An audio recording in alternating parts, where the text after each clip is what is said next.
Earth's celestial realm. I've really become Son Goku the Saiyan.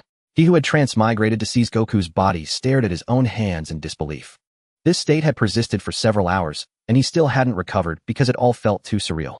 At that moment Popo walked over and asked, Goku, you've been sitting there in a daze for hours. Is it because you're leaving the celestial realm tomorrow to return to the Earth, and you can't bear to part? Yes, Popo. The thought of leaving tomorrow really makes me reluctant. Goku stood up, turned around, and replied. At this moment Goku had finally adapted to his identity, especially the feeling of surging power within him, which made his entire body thrum with excitement. According to the timeline, after returning to the Earth, he would have to participate in the World Martial Arts Tournament, and his greatest enemy would be Piccolo Daimao. At this stage, Piccolo Daimo's strength was roughly equal to Goku's current level. Although Goku had fully absorbed all of the original's memories, he was no longer the same Goku.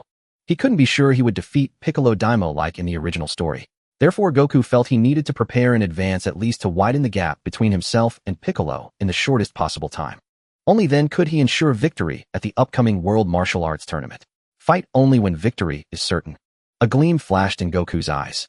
He said, Popo, I want to enter the hyperbolic time chamber for a few minutes. Please. Goku, the hyperbolic time chamber is no ordinary place. 1 year inside equals 1 day outside with extreme climate changes and 10 times the gravity. It could cost you your life. Popo tried to dissuade him. Goku's gaze remained unwavering. I've decided, Popo. I'll only be inside for a few minutes. It shouldn't be a big deal. Alright, I understand. I'll go ask the Kami. Seeing how serious Goku was, Popo agreed. After hearing Popo's report, Kami was shocked. Popo, you say Goku wants to enter the hyperbolic time chamber? Yes, Kami. Kami leaned on his staff, thought for a moment, then replied, Alright. Popo, take Goku to the hyperbolic time chamber. While waiting for Popo, Goku gazed at the boundless sky. At 18 years old, he had plenty of time to make many preparations. The reason he only planned to stay inside for a few minutes was that the hyperbolic time chamber was perfect for training, but not at this particular stage for extensive use. 10 minutes outside meant about 3 days inside. That was more than enough to open a certain gap with Piccolo Daimao at this stage. For Goku, that was sufficient. There were still a few years left. He could continue training and improving then. Then Popo walked over, and Goku knew it was done. Popo waved and said, Goku, follow me. Alright. Goku replied with a satisfied smile. When Popo opened the door to the hyperbolic time chamber, a vast expanse of white stretched before them, an endless white space. Even before stepping in, Goku could feel the oppressive atmosphere. Popo cautioned, Goku, remember, if you feel it's too much, come out immediately. Don't force yourself. Don't worry, Popo. I value my life more than anyone else. Goku patted his chest confidently. After Goku entered, Popo closed the door and sat down nearby to wait. The moment the door shut, the flow of time began to change. Goku punched his right fist into his left palm, excited. Alright, let's begin. 3 days of training. This 10 times gravity space should at least boost my power by several dozen points. Based on his estimation, training in 10 times gravity for a few days should definitely raise his battle power by several dozen points without any problem. Don't underestimate several dozen points. In the original story, 5 years later, after Goku and Piccolo removed their weighted clothing, their battle powers were only 416 and 408 respectively. As you can imagine, increasing battle power by several dozen points at this stage was already quite remarkable. Of course, in later stages, increases of dozens or hundreds of points wouldn't even be enough to fill a gap. Although Goku didn't know his exact battle power at the moment, if he took off his weighted clothing, he should be at least over 300. This was just Goku's own guess. He slowly stepped forward. The moment his right foot touched the white ground, a terrifyingly heavy gravity instantly assaulted him. So this is 10 times gravity. It's already this terrifying even before I've fully stepped in. Goku could feel his right foot as heavy as a mountain, difficult to move. So Goku began to slowly, bit by bit, try to step fully onto the white ground. Outside, after waiting about 15 minutes, the door behind Popo opened. Popo asked happily, Goku, it's great that you're okay. I feel wonderful now. Goku replied with a confident smile. This time he had spent about 4 days inside the hyperbolic time chamber. For Goku, the improvement was visible to the naked eye. Goku could feel his internal energy had increased by nearly 1/3. At this point on Earth, Goku's strength was absolutely invincible. Flying Nimbus. Soon the cloud arrived. Goku jumped onto it, waved his hand, and said, Well, I'm off, Popo. Say goodbye to Kami for me. Sun Wukong rode his Jinduyan and flew westward. Originally, he had planned to leave the heavenly realm the next day, but now he departed the same day. At the Bulma family home in West City. Bulma was packing her luggage while her mother, sipping coffee nearby, asked, Bulma, the World Martial Arts Tournament starts in 3 days. Are you planning to head to the venue now? Yes, Mom, otherwise we won't make it. Bulma finished packing and stored the luggage into a capsule as she replied. Above the Bulma household. We're here. Seeing he had arrived, Sun Wukong stepped off the Jinduyan and leaped down. Bulma's father, watering flowers, saw a young man jumping down from the sky and asked curiously, Who are you? Without wasting words, Sun Wukong said directly, "Uncle, I'm looking for Bulma." Just then Sun Wukong spotted Bulma walking out of the living room after packing. He immediately greeted, "Bulma, long time no see." Huh. Bulma was puzzled. Why was there a stranger at her door? But on second look she exclaimed in shock, You're Sun Wukong." Huh. Sun Wukong laughed heartily. "You guessed it, Bulma, it's me." "But, are you really the same Goku? 3 years ago you were still." As Bulma spoke, she gestured the height Sun Wukong had been 3 years ago. Sun Wukong smiled and said, "Of course I've grown taller." "Wow. Unbelievable, Wukong, you've become so handsome after growing up." Bulma immediately ran to Sun Wukong's side and kept examining him. Not forgetting the purpose of his visit, Sun Wukong said, "Bulma, give me the dragon radar. I need it urgently. Tomorrow we'll go to the World Martial Arts Tournament together." "Dragon radar? I see." Bulma took out a capsule, opened it, retrieved the dragon radar from her backpack, and handed it to Sun Wukong. Sun Wukong took the dragon radar and thought, "So this is the dragon radar. Truly amazing. Jinduyan." A cloud flew to Sun Wukong, who jumped onto it and said, "Bulma, I'll be back when I'm done. Wait for me. Take care, Wukong, and remember to come back and pick me up or I'll miss the tournament." Bulma did not ask what he needed the radar for. Riding the Jinduyan, Sun Wukong opened the dragon radar, expanded its scanning range, and 7 dots appeared on the screen. Over the next few years, Sun Wukong planned to make full use of the Dragon Balls, getting 1 wish per year. From daytime until dawn the next day, he finally gathered all 7. On the ground in a remote wilderness, Sun Wukong shouted at the 7 Dragon Balls, "Come forth, Shenlong." The 7 Dragon Balls emitted brilliant light that converged and shot into the sky. Dark clouds gathered, and a green dragon appeared before Sun Wukong. Shenlong spoke, "State your wish. If it is within my power, I shall grant it." "Shenlong, with your greatest power, grant me a data panel that can see through true combat strength, both my own and others." This wish had been pondered for a long time. Though he could sense enemies' key, a suppressed strength would be undetectable. Thus Sun Wukong wished for a data panel that could reveal true strength, making hidden power useless. Shenlong seemed to think for about half a minute, then its eyes glowed. "Your wish is granted. Farewell." The 7 Dragon Balls turned into light that scattered across the world. Shenlong vanished. Sun Wukong smirked, "The Dragon Balls truly are miraculous." Then Sun Wukong activated the real combat power data panel granted by Shenlong. A set of numbers visible only to him appeared. Self-combat power 430. Suppressed by weighted clothing 340. Wukong's 430 was 14 higher than the 416 when he fought Raditz in the original timeline, but not by much. Now his combat power was more than enough to handle the current Piccolo Daimao. Next, he would simply enjoy the thrills of the World Martial Arts Tournament. Having stayed awake all day, Sun Wukong sat down on the ground and began to rest with his eyes closed. Back at the Bulma home in West City, Bulma was pacing anxiously. It was already 5 p.m. Sun Wukong had promised to take her to the tournament today. If she waited any longer, it would soon be dark, and leaving for the tournament would be impossible. "Bulma, let's go." Sun Wukong's voice came from outside, filling Bulma with excitement. She ran out and shouted, "Wukong, hurry, we have to leave right now. We're going to be late." "We'll make it. On the Jinduyan, there's plenty of time." Sun Wukong replied with a smile. He pulled Bulma onto the cloud, and the cloud accelerated toward the tournament venue. Help!" Frightened Bulma hugged Sun Wukong tightly and yelled, "Wukong, slow down the Jinduyan. It's too fast."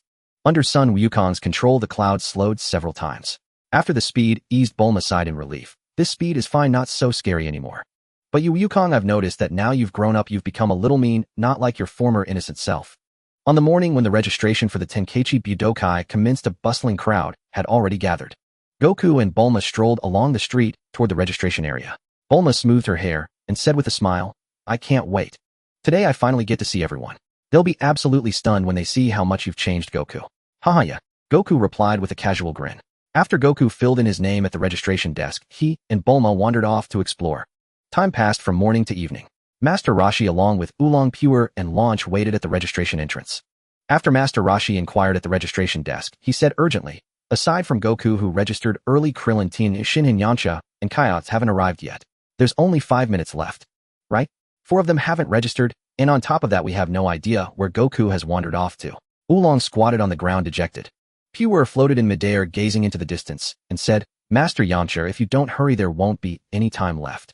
Launch, standing nearby, suggested, "Can't you two, Oolong and Pure, transform?" "That's it."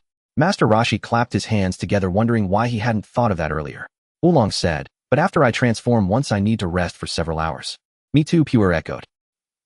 Master Roshi suddenly found the situation difficult. With 4 people needing registration, relying on Oolong and Pure to transform would only cover 2. A truly troublesome predicament.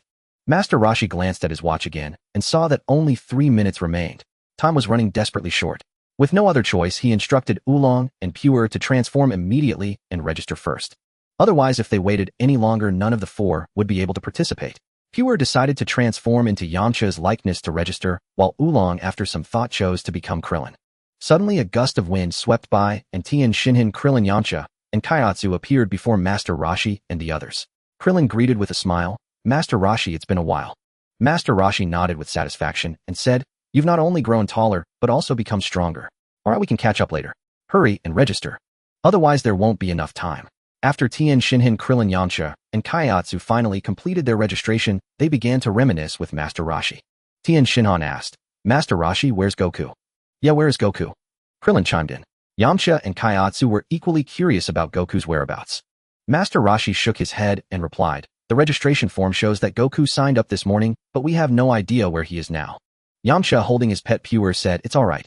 Since Goku registered, he'll definitely show up." Everyone agreed with Yamcha's reasoning. Not far away, however, Goku and Bulma approached together. Launch was the first to spot Bulma and called out loudly, "Bulma, we're over here." Everyone turned to look in the direction Launch was pointing, easily recognizing Bulma. Krillin pointed in astonishment at the person beside Bulma and stammered, Is that Goku?" "Yo, long time no see, Krillin." Goku waved in greeting. Yamcha felt a twinge of jealousy seeing Bulma walking with Goku, but he didn't mind much. After all, Bulma and Goku were good friends. Krillin's face fell. He had thought he had grown taller, but he never expected Goku to have grown so much more. For a moment, Krillin felt utterly disheartened. Tien Shinhan gazed at Goku with burning intensity and said, "Goku, I look forward to fighting you." "Same here," Goku replied with a smile. Having not seen each other for 3 years, they chatted animatedly, and Goku fully embraced his new identity. Krillin said enviously, "Goku, I'm so jealous of you for growing so tall." "Huh?" Goku patted Krillin on the shoulder and said, "What are you talking about?" "On the contrary, Krillin, your strength has improved tremendously. When the time comes, he'll definitely impress you." Speaking of his abilities, Krillin responded with confidence. At that moment, Goku used the investigative power granted by Shenron to check the combat power of the four. Krillin combat power 190. Goku recalled that in the original story 5 years later, when Bulma used a scouter, Krillin's combat power was 206. Indeed, during peacetime, improvements were minimal. Kaiatsu combat power 131. Yamcha combat power 177.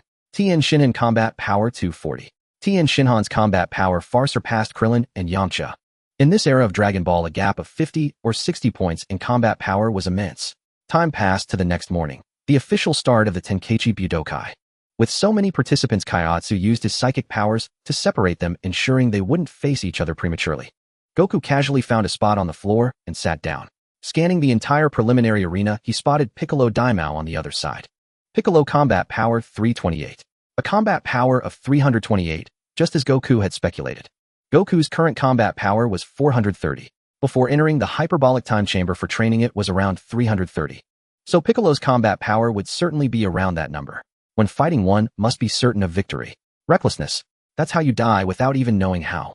In the original story, recklessness was a trait of the Saiyans, but Goku now would never commit such a foolish act. After a full day of preliminary matches, the selection ended, and the 8 finalists of the Tenkaichi Budokai were determined. The matchups for the quarterfinals: Tien Shinhan vs. Pai, Son Goku vs. Shishi, Yamcha vs. the disguised human Kami, Krillin vs. Piccolo. The next day arrived, and the quarterfinals commenced. The plaza of the Tenkaichi Budokai was already teeming with spectators. Master Roshi, Bulma, Launch, Oolong, and Poir stood in the front row of the audience. Bulma gazed at the arena and sighed, "Time flies so fast. Last time we were here was 3 years ago." "Exactly. Yamcha is far more powerful now than before." Poir spoke with great confidence in Yamcha. Master Roshi remained silent, his eyes fixed on the arena. After 3 years of grueling training, the results would soon be revealed. The 8 quarterfinalists entered the waiting room. Krillin nudged Goku and whispered, "Goku, what's the deal with that girl? Why does she keep glaring at you?" "Yeah, did you do something bad to her?" Yamcha chimed in quietly. Goku chuckled, "You guys sure have time to worry. Your opponents are no pushovers, don't get eliminated." "Goku, I'm really strong now. Don't underestimate me," Krillin said, puffing out his chest with confidence. "Me too," Yamcha added, equally confident. Goku smirked. As for why Shishi kept glaring at him, he knew perfectly well. In the original story, Goku and Shishi would be married on this very arena today. Goku waved his hand and said, "Come on. Tien's fight is about to start, let's go watch." Krillin and Yamcha nodded in unison. On the arena, Tien Shinhan and Pai stood facing each other. Tien hesitated to strike Teapaipai, for Teapaipai had once been his martial arts instructor. He said, "He'll let the matter with Kaiatsu slide. Teapaipai, give up. I don't want to fight you." Teapaipai pointed at Tien arrogantly. "Tien, you've grown quite bold. Today you'll end up just like Kaiatsu did yesterday." Below the arena, Master Shun gritted his teeth. Damn Tien daring to defect to that old turtle school. As the announcer signaled the start of the match, Teapaipai charged at Tien. Yet no matter how fiercely Teapaipai attacked, he couldn't even lay a finger on Tien. Teapaipai unleashed every dirty trick he knew, but still failed to harm Tien. In the end, Tien forced him off the arena and knocked him unconscious. Master Rashi praised, "Tien has improved tremendously in 3 years. He even pushed Teapaipai to that state." Master Shin lifted the unconscious Teapaipai and spat, "Just you wait, especially you, Tien." With that, he flew away from the Tenkaichi Budokai arena, carrying Teapaipai. Then the announcer proclaimed into the microphone, "The winner of the first match is the defending champion Tien Shinhan." The crowd erupted in cheers. The announcer continued, "Now for the second quarterfinal match, Son Goku versus Shishi. Let's welcome them." Krillin grinned. "Goku, your turn." "Yeah." Goku replied, leaping onto the arena. Shishi stepped onto the stage, her eyes blazing with fury as she faced Goku. Seeing both fighters ready, the announcer declared, "The second quarterfinal match begins." Shishi charged at Goku, shouting, "Damn you, Son Goku. Die." "Wait, Chi-Chi," Goku said, raising a hand to halt her attack. Mid-charge, Shishi froze upon hearing her name. Her face lit up with surprise. "Goku, you still remember me? Then why didn't you say hello when you saw me?" "Haha, I wanted to surprise you. Isn't this more fun surprising you on the arena?" Goku teased. Shishi blushed deeply. "Goku, you're so mean. Why do you have to tease me like that? What's going on?" The announcer was utterly bewildered by the scene. The audience, too, was equally confused. Bulma watched Goku flirting on the arena and felt a pang of jealousy. Since meeting Goku again 2 days ago, she felt he had changed, no longer as dense as before. Krillin and Yamcha were on the verge of a breakdown. Krillin lamented, "Yamcha, I feel like Goku has changed. He's become a ladies' man. I wonder if he even trained hard these past 3 years." "Krillin, you've got a point," Yamcha agreed. "Indeed, comparisons could be infuriating." Shishi asked happily, "Goku, you said you'd marry me when I grew up. I'm grown up now. Will you keep your promise?" As Shishi rushed to embrace him, Goku stopped her. "Wait, Shishi. Let's talk after the match. Oh, we're still on the arena." Shishi obediently complied, already envisioning herself as Goku's wife. Goku turned to the announcer. "Announcer, announce the result." "Right," the announcer stammered, then declared into the mic. "The winner of the second match is Son Goku. Now please welcome the contestants for the third match." Tien sighed regretfully, "Too bad I didn't get to see Goku's full strength." On the rooftop, Piccolo muttered, "I can feel the pressure of Son Goku's presence." Yamcha clenched his fists. "It's finally my turn. He'll show off my skills and make Bulma see me in a new light." Yamcha stepped onto the arena. The disguised god also arrived, standing across from Yamcha. Yamcha, seeing only an ordinary old man before him, chuckled and said, "Old sir, why not surrender? I would hate to see you get hurt." "Young man, I wish to test your martial arts," the disguised god replied with a smile. Yamcha frowned, annoyed at being underestimated. Goku, observing the disguised god, read his power level at 220. This was a full 43 points higher than Yamcha's. Kirin remarked enviously, "Yamcha is so lucky, breezing through to the top 8. "Yamcha will lose," Goku replied calmly. Startled, Kirin asked, "Goku, you mean that old man is stronger than Yamcha?" "Impossible. Yamcha is really strong. Just watch and see," Goku answered with a smile. Shishi stood obediently beside Goku. He glanced at her, finding it hard to believe this gentle girl would one day become such a fierce shrew. Of course, that was in the original story. This Goku wouldn't let that happen. In the front row of the stands, Puar shouted, "Go Yamcha." Yamcha is basically guaranteed a spot in the semifinals, Oolong chimed in. Master Rashi squinted at the disguised god, muttering, "Something about that man seems off." As the announcer declared the match begun, Yamcha launched the first attack. Got him, but just as his strike was about to land, it was dodged. What? He dodged it. He hadn't been careless that time. How could it have missed? Refusing to believe it, Yamcha attacked again and again, but each blow was evaded in a bizarre fashion. The announcer excitedly narrated, "What terrible luck for Yamcha. Each time he attacks, this old gentleman just happens to be tying his shoe or cleaning his glasses, making Yamcha miss every single time." Damn it. The more he attacked, the more frantic Yamcha became, unable to understand what was wrong. Fong fist. Before Yamcha's combo could land, he was struck in the groin, his face instantly contorting in pain. The audience erupted in laughter. Bulma, Lunch, and the others couldn't bear to watch, covering their eyes at the cringeworthy scene. Kirin looked at Goku in disbelief. "Goku, were you right? Is Yamcha really going to lose to that old man?" "The match is almost over," Goku replied. Once the pain in his groin subsided, Yamcha ground his teeth. "Damn, you made a fool of me. I won't hold back anymore." Spirit Ball. Yamcha gathered all his energy into a spirit sphere and smirked, "Take this." He hurled the spirit ball, which relentlessly pursued the disguised god no matter where he ran. When the ball burrowed into the ground, the crowd thought Yamcha had failed again. But then a smile crept onto his face. With a flick of his wrist, the spirit ball shot up from beneath the earth, striking the disguised god squarely on the chin and sending him flying. The disguised god crashed to the ground and lay still. Yamcha laughed. I win. The announcer and the audience all believed it was over. Just as the announcer was about to declare Yamcha the victor, the disguised god slowly rose to his feet, cracking his neck. Impressive, the disguised god admitted, acknowledging the power of the technique. Yamcha was stunned. That was my strongest move. How could it have no effect on you? While Yamcha stood dumbfounded, the disguised god launched a sudden attack. Struck squarely in the chest, Yamcha was gravely wounded and collapsed.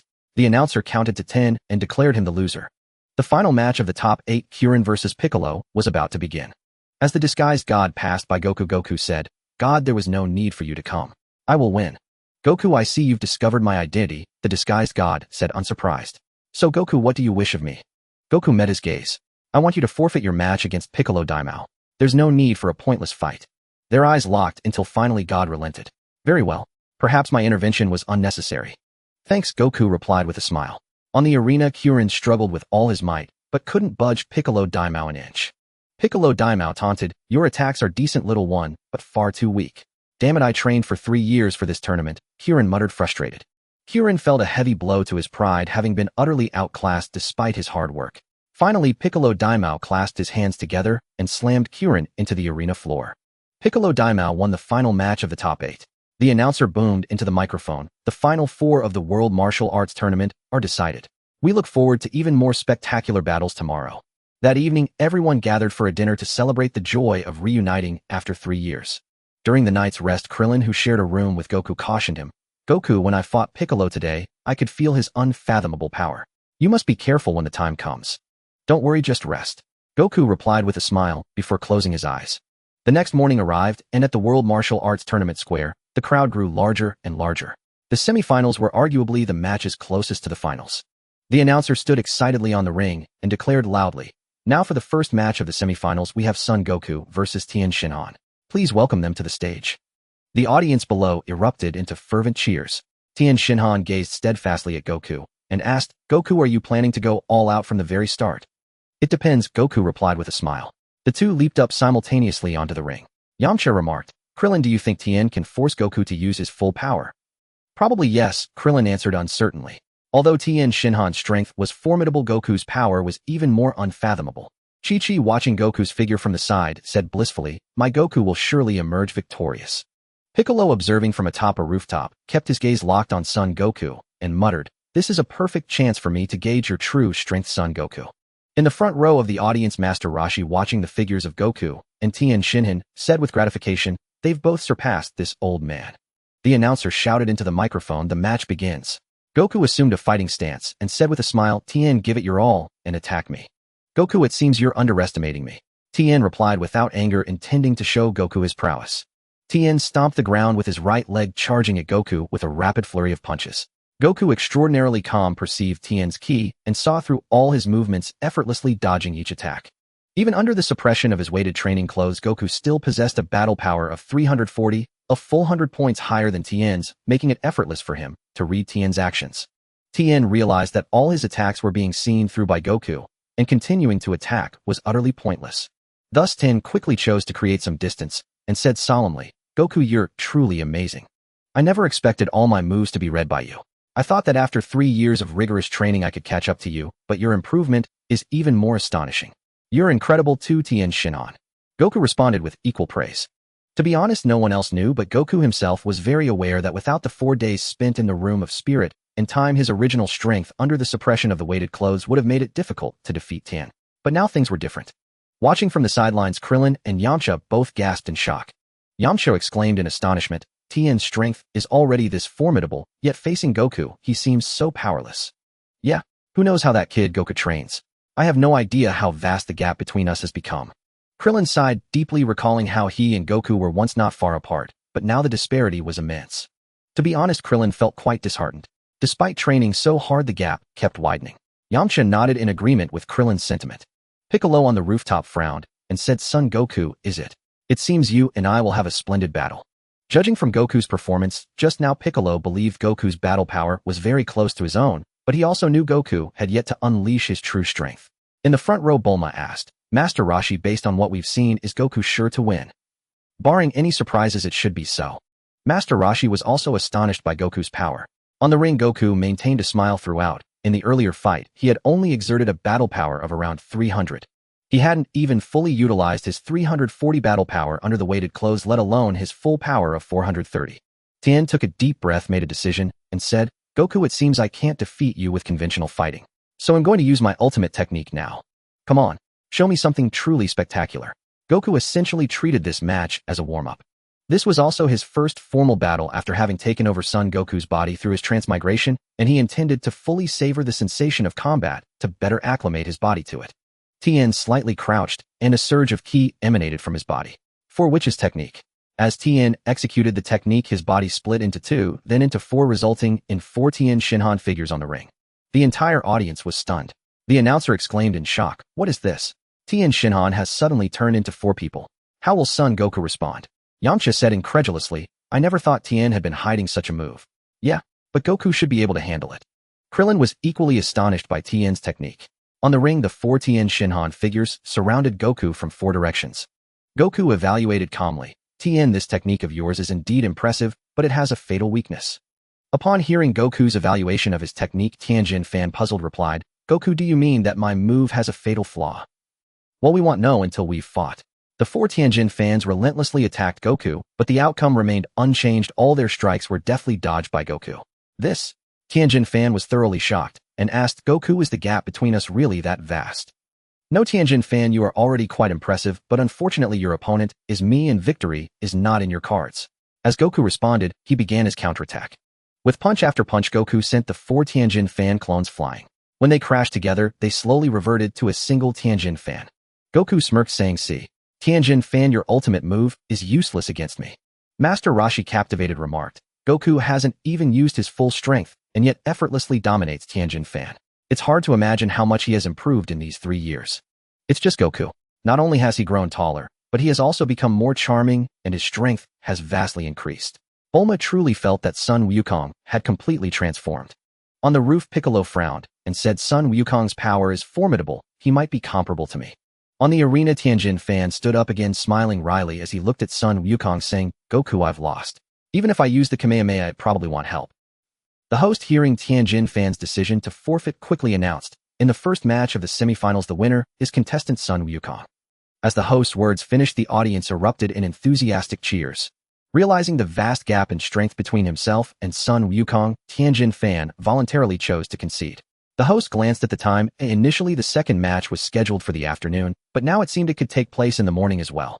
As the host was about to announce the continuation of the next match, a disguised deity approached the host and whispered in his ear, for this match I choose to forfeit. The host was taken aback, surprised that this powerful elder would choose to concede. Since the contestant made the choice, the host would not interfere. The deity chose to forfeit because of the words Sun Wukong had spoken to him earlier, leading the deity to believe in Sun Wukong.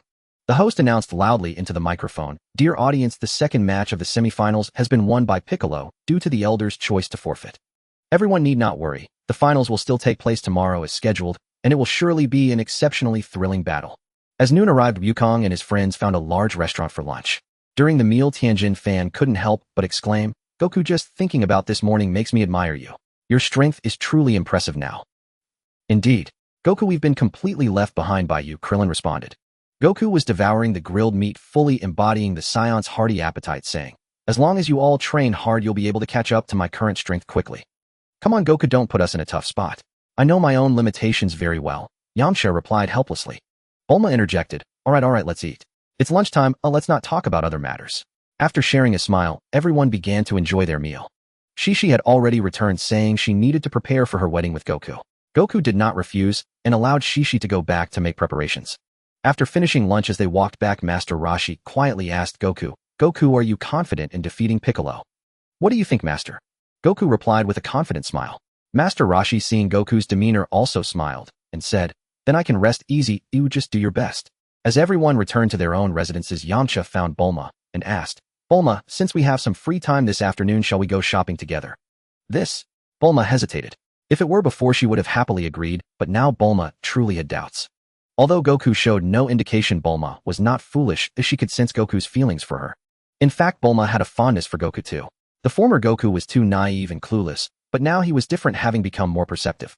Taking a deep breath, Bulma mustered her courage and responded, "Sorry, Yamcha, we may not be suitable. A carefree lifestyle suits you, but not me. I need to rest, you should head back too." Yamcha was left completely stunned. He had never expected Bulma to reject him. Had she changed after 3 years apart? Yamcha acknowledged that he was a flirt, but he genuinely liked Bulma. Watching Bulma turn away, he wanted to call out to her, yet he held back, not wanting to ruin their last friendship. Sighing helplessly, Yamcha returned to his residence. Bulma walked several meters away and noticed that Yamcha hadn't called out to her, feeling relieved. She feared the awkwardness that would ensue if he did. Such a scenario would benefit neither Bulma nor Yamcha. It was better to maintain a friendly relationship, allowing everyone to coexist harmoniously in the future. Bulma envied, saying, "I really envy Shishi. She can boldly express her love. Wait, if Shishi can express her feelings, why can't I? The little son is no longer the naive one from before. He is not clueless about feelings. How did I forget that?" As Bulma spoke, her eyes sparkled with newfound determination. On the day of the World Martial Arts Tournament Finals, the venue was packed to capacity. In the front row, Bulma, Master Roshi, and the others firmly occupied their seats. Bulma shouted with all her might, "Goku, go for it. Come on, you guys, cheer with me." Oolong and Puar quickly joined in, afraid that Bulma would unleash her wrath upon them later. Backstage near the arena, Yamcha said nervously, "It's finally starting. The decisive battle between Goku and Demon King Piccolo. Goku will definitely win." Krillin clenched his fists and responded with unwavering conviction. Tien, who had fought Goku before, had a rough estimate of Goku's current strength and remarked, "Goku shouldn't lose, even if Demon King Piccolo is incredibly powerful." The announcer stood in the center of the ring and declared into the microphone, "Now please welcome contestants Goku and Ma Jr." Demon King Piccolo flew in and landed on the stage, while Goku walked unhurriedly to the arena. The two faced off against each other.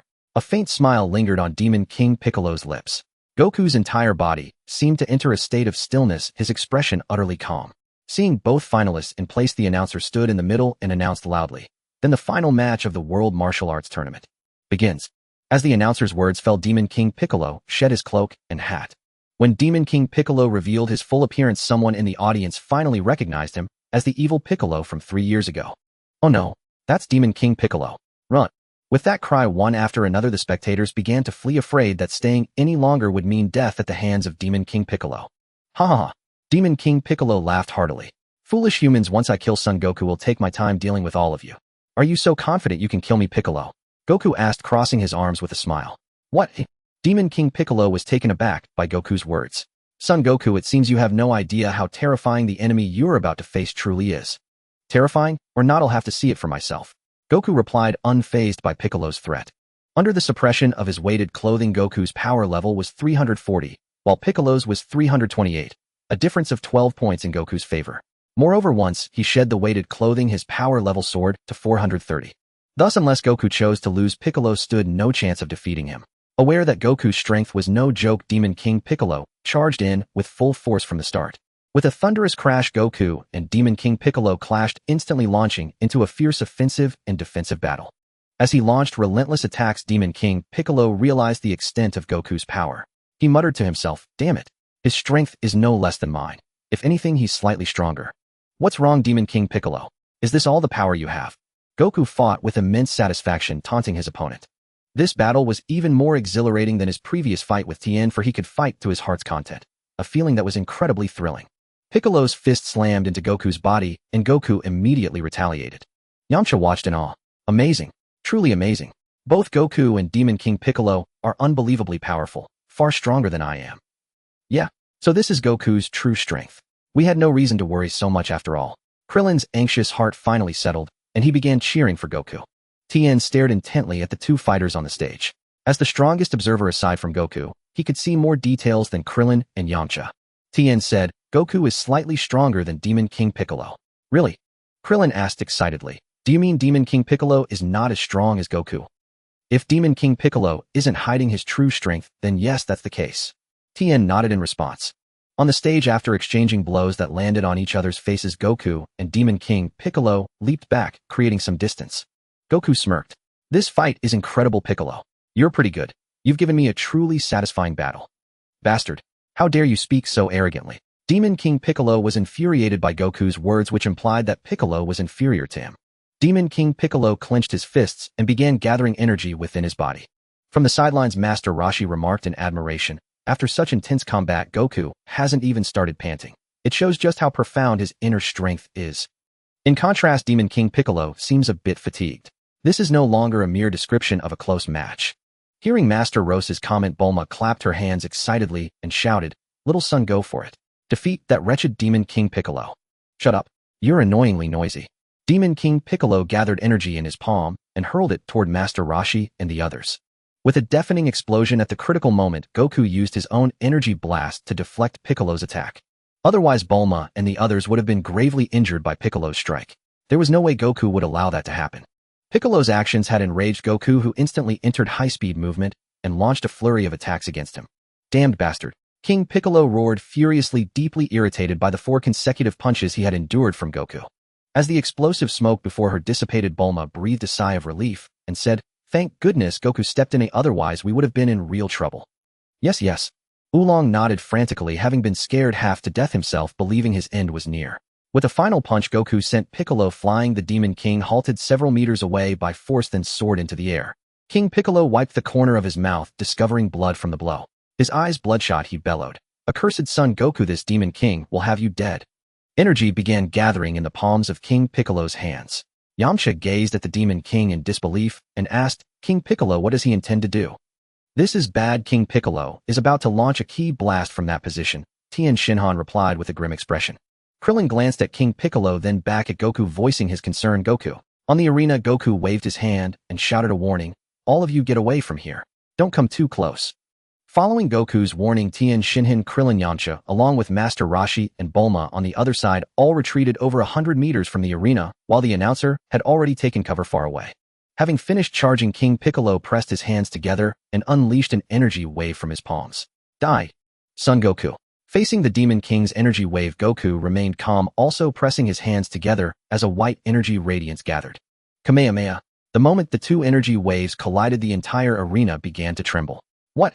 My full power energy wave has been blocked." King Piccolo stared in disbelief as his ultimate attack was halted. Unwilling to accept it, he continuously amplified his energy output. Goku did the same, steadily increasing the power of his Kamehameha. The clash between the 2 energies grew ever more intense. After about 10 seconds of sustained collision, Goku's Kamehameha gradually began to overwhelm King Piccolo's energy wave. Impossible. King Piccolo could not believe it. His energy wave was being repelled inch by inch, and the reversal was accelerating. On the arena, Goku exerted one final surge of power, and the Kamehameha completely engulfed King Piccolo's energy wave. Ultimately, the Demon King was consumed by Goku's Kamehameha. Boom.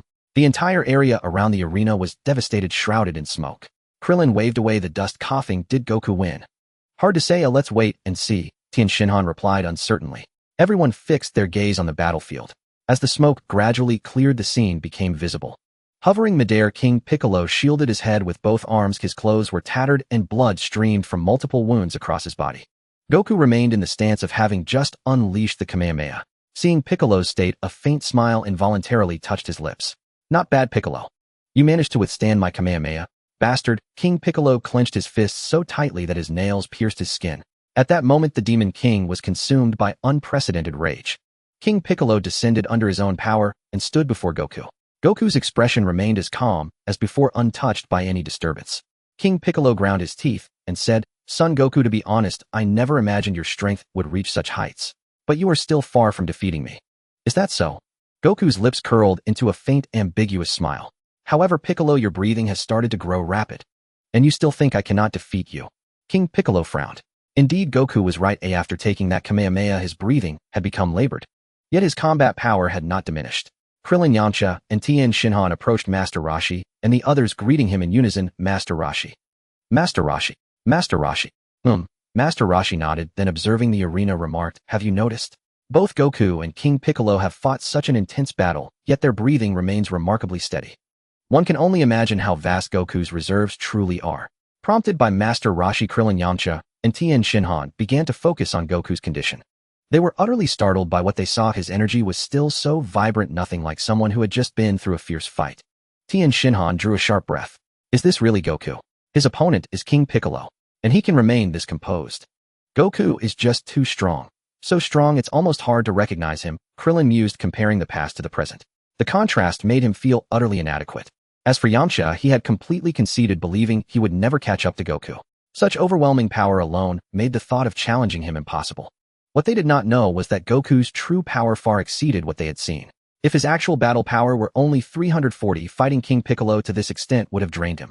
In reality, Goku's true battle power was 430.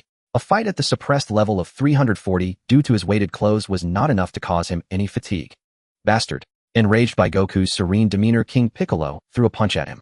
Wukong calmly caught the fist thrown by Demon King Piccolo. With a backhanded punch to Piccolo's left cheek, he sent the Demon King flying. Demon King Piccolo stumbled backward, retreating over a dozen steps, before finally halting. Wukong immediately assumed a battle stance, awaiting Piccolo's next assault. Demon King Piccolo wiped the blood from the corner of his mouth and roared, "Son Wukong, I will repay this humiliation tenfold." Piccolo raised his right hand and stretched it towards Son Wukong in an instant, but he failed to grasp him. Wukong seized the suddenly elongated arm, spun around, and hurled Piccolo with immense force, slamming him heavily onto the ground. Piccolo immediately leaped up, standing once more before Son Wukong. At this moment he was deeply perplexed. He could sense that his combat power was nearly equal to Wukong's, perhaps only slightly inferior. Yet despite the ongoing battle, Son Wukong showed no signs of fatigue, while Piccolo himself felt his stamina beginning to wane. This was what baffled Demon King Piccolo the most. Under normal circumstances, if he was exhausted, Son Wukong should be too. Seeing that Piccolo made no further move, Wukong said, "Piccolo, if you want attack, then I'll take the initiative." With that, Wukong dashed forward in an instant. What? Demon King Piccolo hurriedly assumed a defensive posture. Bang, bang, bang. Wukong rained blows upon Piccolo's body, striking various parts. Despite his constant defense, Piccolo was hit several times. Finally, Demon King Piccolo had no choice but to unleash a burst of energy, forcing Wukong back to buy himself a moment to catch his breath. Wukong pointed at Demon King Piccolo and said with a smile, "Piccolo, that burst of energy just now has further drained your stamina." Damn you. Demon King Piccolo felt on the verge of madness. If he continued, being worn down by Son Wukong, defeat was inevitable. Demon King Piccolo spread his hands, gathering two spheres of energy, and hurled them fiercely at Son Wukong. "My assault is far from over." Piccolo's hands whipped, rapidly firing one energy sphere after another at Son Wukong. Boom, boom, boom. The explosions generated an ever-growing cloud of smoke. Demon King Piccolo had resorted to extreme offensive tactics against Son Wukong. Because if the attrition battle dragged on, Demon King Piccolo knew he would be the one to lose.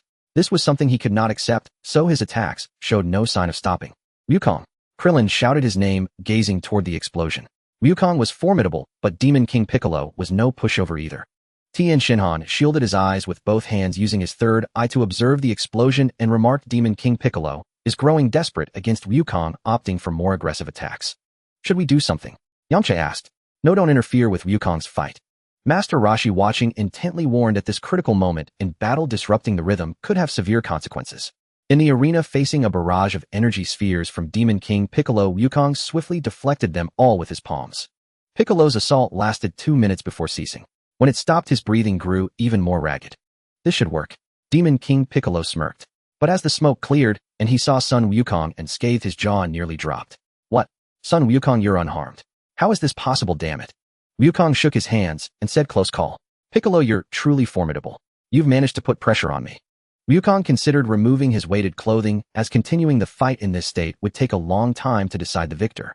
If he shed the weighted garments, Wukong was confident he could defeat Piccolo within a minute. "Unforgivable!" Demon King Piccolo shrieked in fury. "Aya!" Piccolo crossed his arms over his chest, and a white aura enveloped him, a physical manifestation of his chi. Then he thrust his arms outward, unleashing the energy in a massive burst. An explosion erupted, centered on Demon King Piccolo. Seeing this, Wukong fired an energy wave to counter the blast. The arena and its surroundings, spanning over 200 meters, were leveled by the explosion. Rocks and debris rained down from the sky.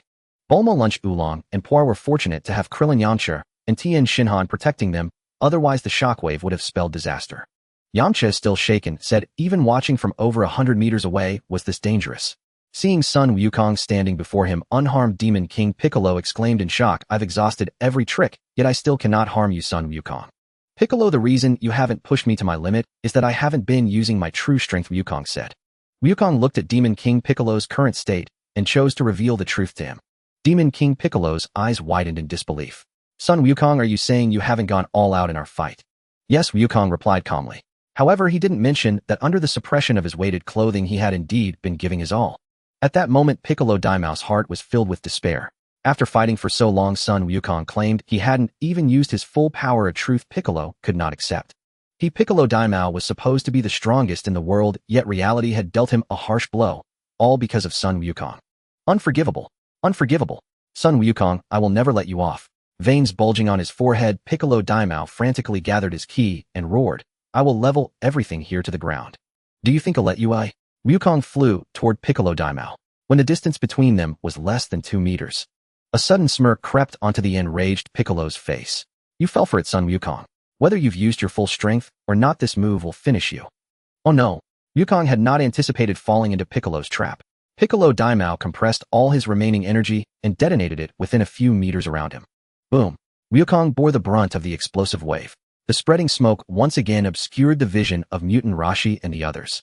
Wukong shielded his head with his arms. His clothes were tattered and blood trickled from the corner of his mouth. Gasping heavily, Piccolo Daimao felt his energy plummet. My attack just now must have worked right. It did work. Enough to wound me, Wukong replied, dispersing the smoke with a wave. Piccolo's mouth twitched, and he involuntarily stepped back. Could it be that my attack didn't even seriously injure you? Wukong too felt the close call. Had his internal energy not been so abundant, Piccolo's attack might have indeed gravely wounded him. As it was, he only suffered minor injuries. Although his combat power was suppressed to 340 by the weighted clothing, his actual internal energy was 430. For Piccolo, whose power was only 328, breaking through Wukong's defense was no easy feat. Wiping the blood from his lips, Wukong said, Piccolo, your ki is dropping sharply, running out of steam. Damn it. Piccolo Daimao could no longer deny it. Sun Wukong had been telling the truth. He truly hadn't used his full power. From a distance, Krillin cheered, great. Wukong's got this. Piccolo's ki is fading, but Wukong's hasn't dropped at all. Unless something unexpected happens, Wukong will win, Tien Shinhan affirmed. Judging by their energy levels, Piccolo's had severely declined, while Wukong's remained steady. The outcome was already clear. Bulma pumped her fist. That's my Goku. Amazing. Mutant Rashi nodded with deep satisfaction. Wukong has saved the world once again. In the arena, Piccolo Daimao remained in a daze. Wukong stretched his body and asked, Piccolo, ready? Continue your attack. Come on. Hearing Wukong's challenge, Piccolo snapped out of his stupor. He rose higher into the air and roared, Son Wukong, just you wait. I will challenge you again until I kill you. With that, Piccolo Daimao flew away. Wukong made no move to pursue, merely watching him disappear into the distance. Piccolo glanced back and, seeing that Wukong hadn't followed, breathed a sigh of relief. Under the circumstances, continuing the fight would only have led to humiliation. Krillin, Tien Shinhan, Yamcha, Mutant Rashi, and Bulma rushed to Wukong's side. Bulma asked with concern, Wukong, are you okay? I'm fine. Wukong had sustained little more than a few minor scratches. He turned to the announcer and called out, Announcer, can you announce the results? Yes, of course. Startled, the announcer quickly regained his composure and declared loudly, the champion of this World Martial Arts Tournament is Sun Wukong. Even though most of the audience had already fled, the result still had to be announced. Tien Shinhan walked up to Wukong and placed a hand on his shoulder. Wukong, I'll keep training hard with Kaiatsu. I'll do my best to catch up to you. Yeah, keep at it. Wukong returned the gesture, patting Tien's shoulder. Yamcha added, I'll keep training too. Even if I can't catch up, I don't want to fall too far behind. Krillin scratched his bald head awkwardly. I think I'll just train with Master Rashi. That evening, after a simple dinner together, they all went their separate ways. Bulma found Wukong alone and mustered her courage. Wukong, are you going to marry Shishi when you get back? Unless something unexpected happens, yes. Wukong replied honestly. I see. Bulma's face fell. Then I wish you both happiness, Wukong. What are you talking about? You'll be there too. Wukong said with a laugh, hands on his hips.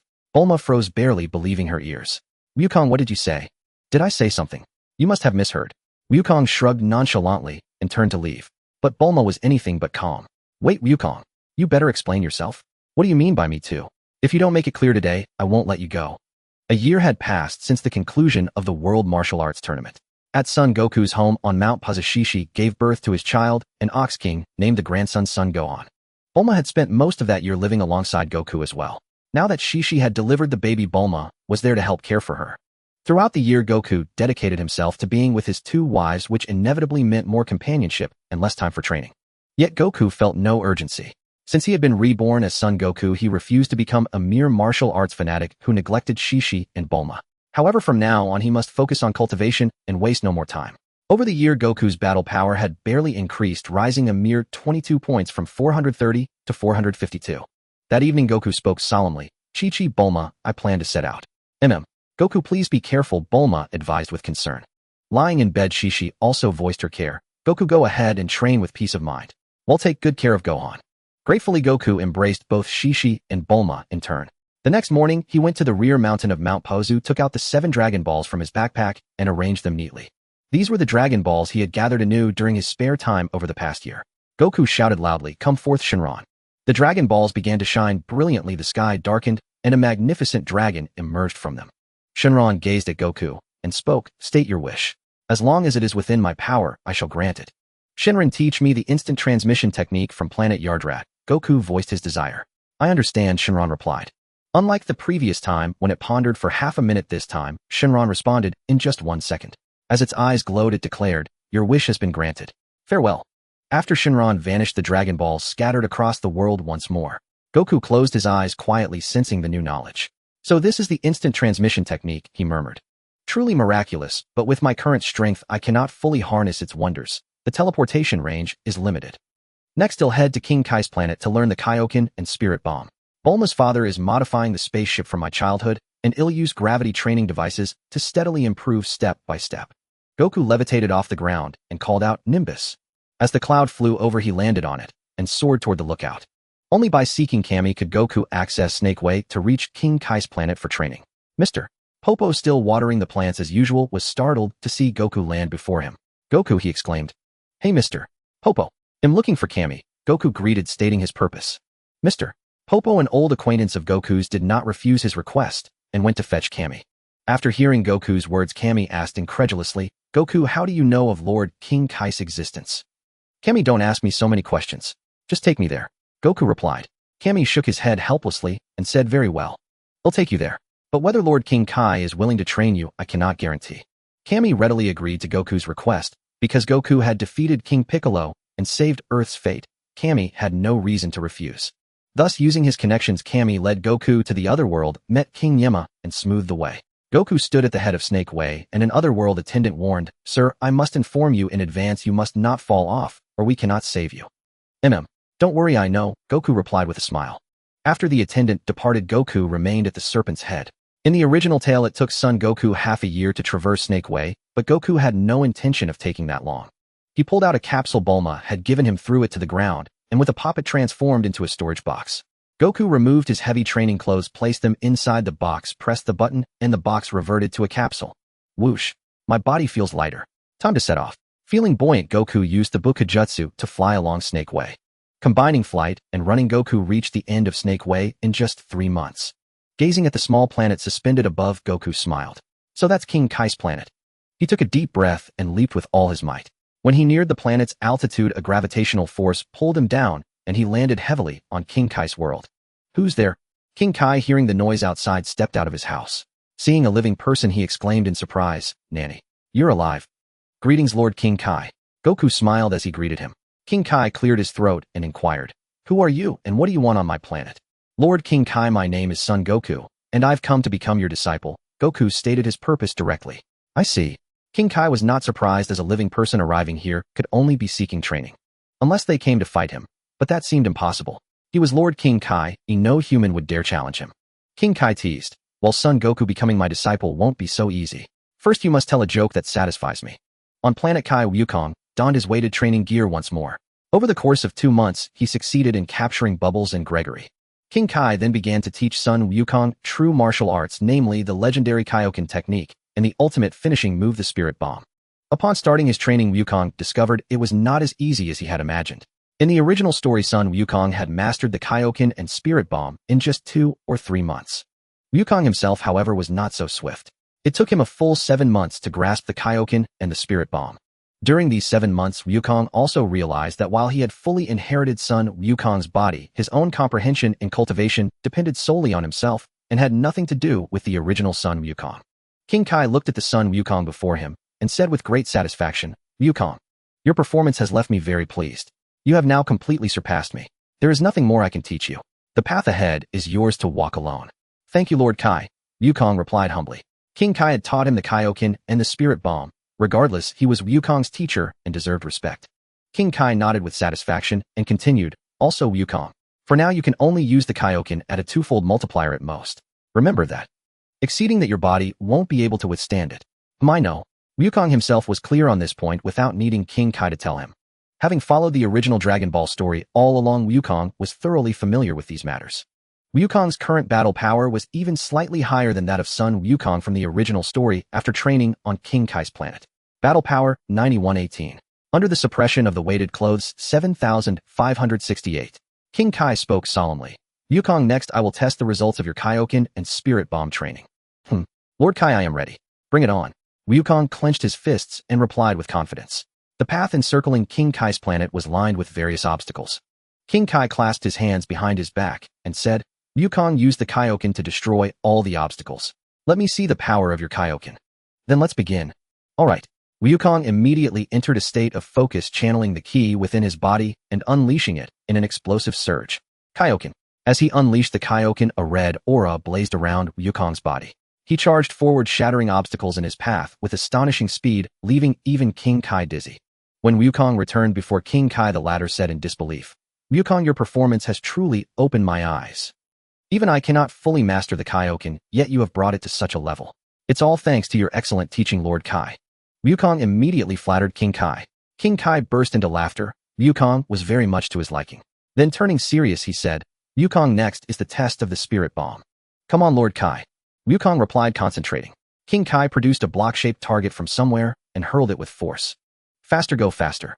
The block sped around King Kai's planet, becoming a mere blur. Wukong raised his hands high, and before long he gathered the energy of the planet into a Spirit Bomb. The Spirit Bomb is complete, Wukong said with a smile, holding the Spirit Bomb aloft in his right hand.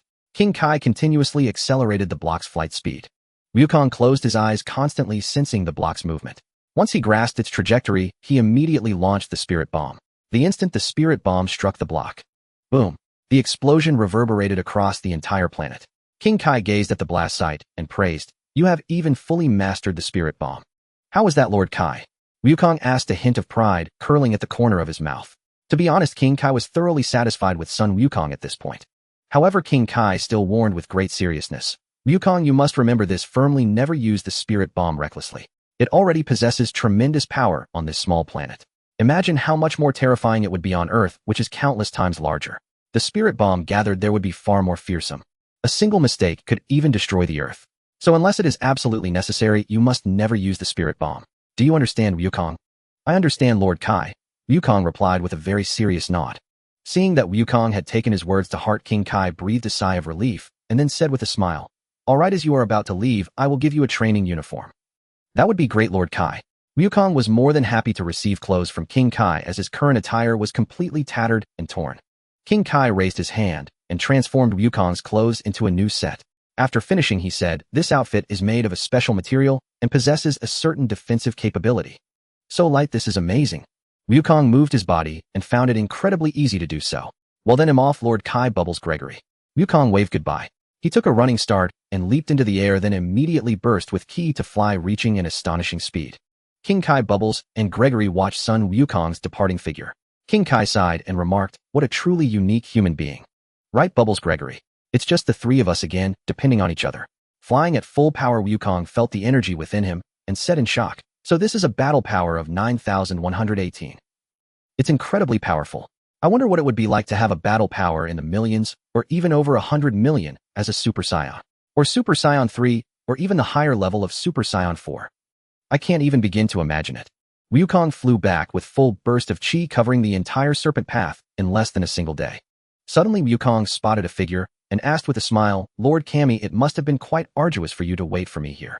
Wukong, it seems your training with Lord Kai has gone smoothly. Kami could sense the formidable aura emanating from Wukong, one that far surpassed his own. Then Kami led Wukong back to the celestial realm of Earth. Wukong returned to Earth, inhaling the fresh air as he said with a smile, A year has passed, and I have returned. Flying Nimbus. Afterward, Wukong leaped onto the flying Nimbus, bid farewell to Kami and Mr. Popo, and soared away from the celestial realm. Standing on the flying Nimbus, Wukong gazed down at the land below and mused, 3 years remain until Raditz arrives on Earth. I must continue to steadily enhance my strength, aiming to at least transform into a Super Saiyan within 4 years, otherwise I won't even stand a chance against Frieza. Flying all the way back to Mount Paozu, Wukong leaped down from the flying Nimbus. Approaching his home, he could already hear Shishi laughing and playing with their child. Pushing open the door, he said, "I'm home. Wukong, you're back. Wonderful." Shishi was overwhelmed with joy, for she had not seen him for an entire year and had missed him dearly. Wukong held Gohan and asked, "Has Bulma returned to West City?" "Yes. Bulma went back just 4 days ago." Shishi nodded in response. After resting at home for a week, Wukong set off for West City. The gravity device he had asked Bulma's father to build a year ago should have been completed long ago. He arrived at Bulma's residence in West City. Bulma was overjoyed to see Wukong, as they two had not met for a year. She said with a smile, "Wukong, I know you must be here for the gravity training device." "Huh?" Wukong replied with a grin, "Not entirely part of it, is because I missed you." Wukong was no fool. After all, he knew how to handle matters. First, he would appease the woman. Indeed, Bulma was quite susceptible to Wukong's charm. Later, when Wukong saw the spaceship and stepped inside, he was thoroughly impressed by the facilities and equipment. Truly, the Bulma family's scientific prowess was undeniable. Bulma explained, "This gravity device can reach up to 300 times Earth's gravity, but Wukong, don't recklessly set it to 300 times, you won't be able to withstand it." "Don't worry, I won't do anything foolish. I'm very satisfied." Wukong was extremely pleased with the device. He had expected only 100 times gravity, but 300 times far exceeded his expectations. Seeing Wukong's delight, Bulma laughed along and added, "Oh Wukong, I have good news. During the year you were away, I gathered the Dragon Balls again. I knew you would need them when you returned. How about that, Bulma?"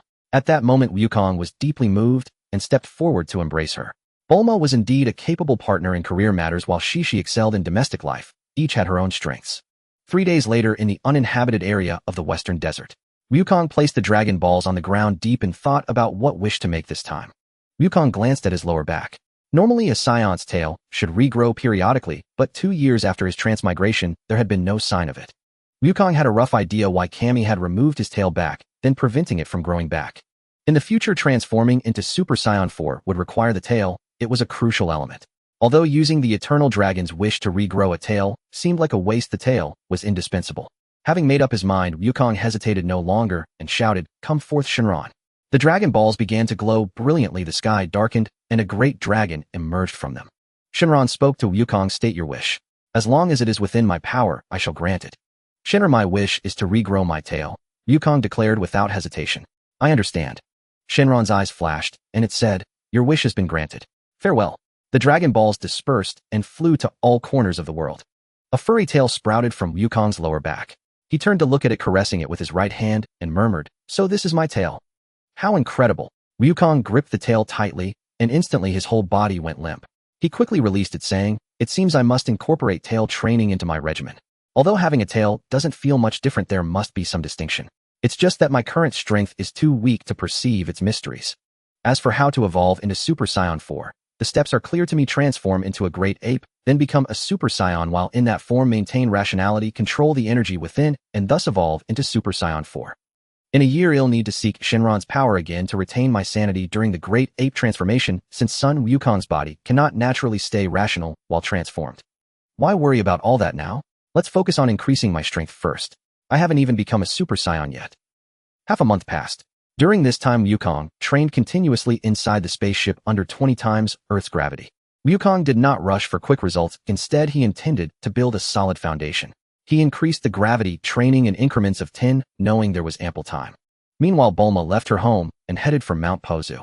3 years have passed, and it has been 5 years since the conclusion of the world's first martial arts tournament. During these 3 years, Wukong has completely adapted to training under 400 times the gravity, steadily enhancing his combat power step by step. The 400 times gravity device was developed by Bulma's father over a year ago, replacing the previous 300 times gravity device. During this time, Wukong did not overexert himself in training. After all, his body needed to adapt, and forcing it could lead to hidden ailments.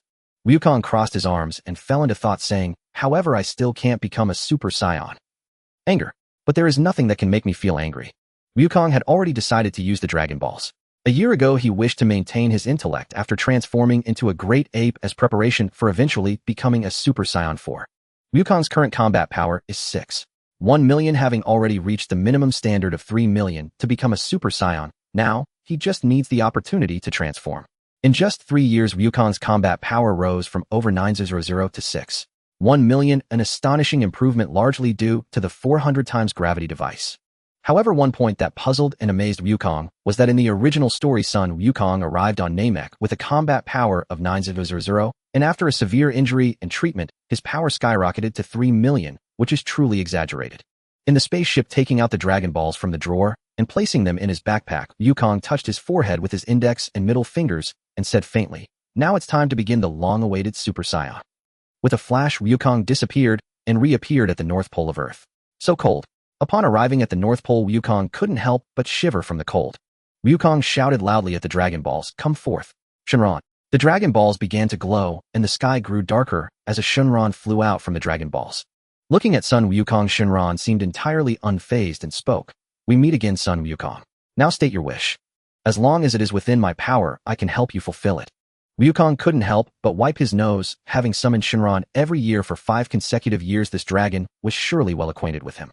However, a year ago, Wukong had been warned by King Kai not to overuse the Dragon Balls, or it would lead to unpredictable consequences. In the original story, Wukong already knew the consequences, which was that the Dragon Balls would turn into 7 evil shadow dragons. Yet Wukong also felt that he could no longer misuse the Dragon Balls. If it led to the early emergence of the evil shadow dragons, it would truly be the end. "Shenron, use your greatest power to make me as angry as possible, maintaining it for 1 minute." Wukong thought for a moment and concluded that 1 minute would be more than enough. With a combat power of 6.1 million, transforming into a Super Saiyan just required the right moment. "I understand." After Shenron's eyes lit up, he said, "Your wish has been granted, then farewell." After Shenron finished speaking, the Dragon Balls transformed into streams of light and flew around the world. Alt. Wukong's eyes instantly turned blood red, and his energy erupted uncontrollably. Even the earth shook. Far on the other side of the planet, Piccolo looked toward the North Pole in disbelief, exclaiming, What is that? Who is it? Why does the energy feel so terrifying? Who is this person?" Not only was Piccolo shocked, but even Krillin, Yamcha, T, and Shinhan and others sensed it. They were all drenched in cold sweat from the terrifying aura. Even the Supreme Kai in the Kaishin realm rushed out to check the situation on Earth. The Supreme Kai exclaimed in astonishment, "This energy is Wukong's. Is it really Wukong?"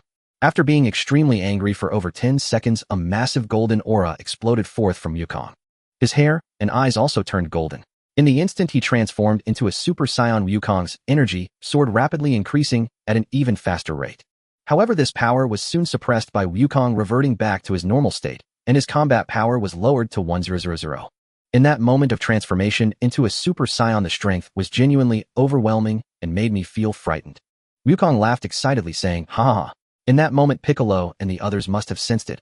"Oh well, it doesn't matter, facing Frieza now will be like facing a baby.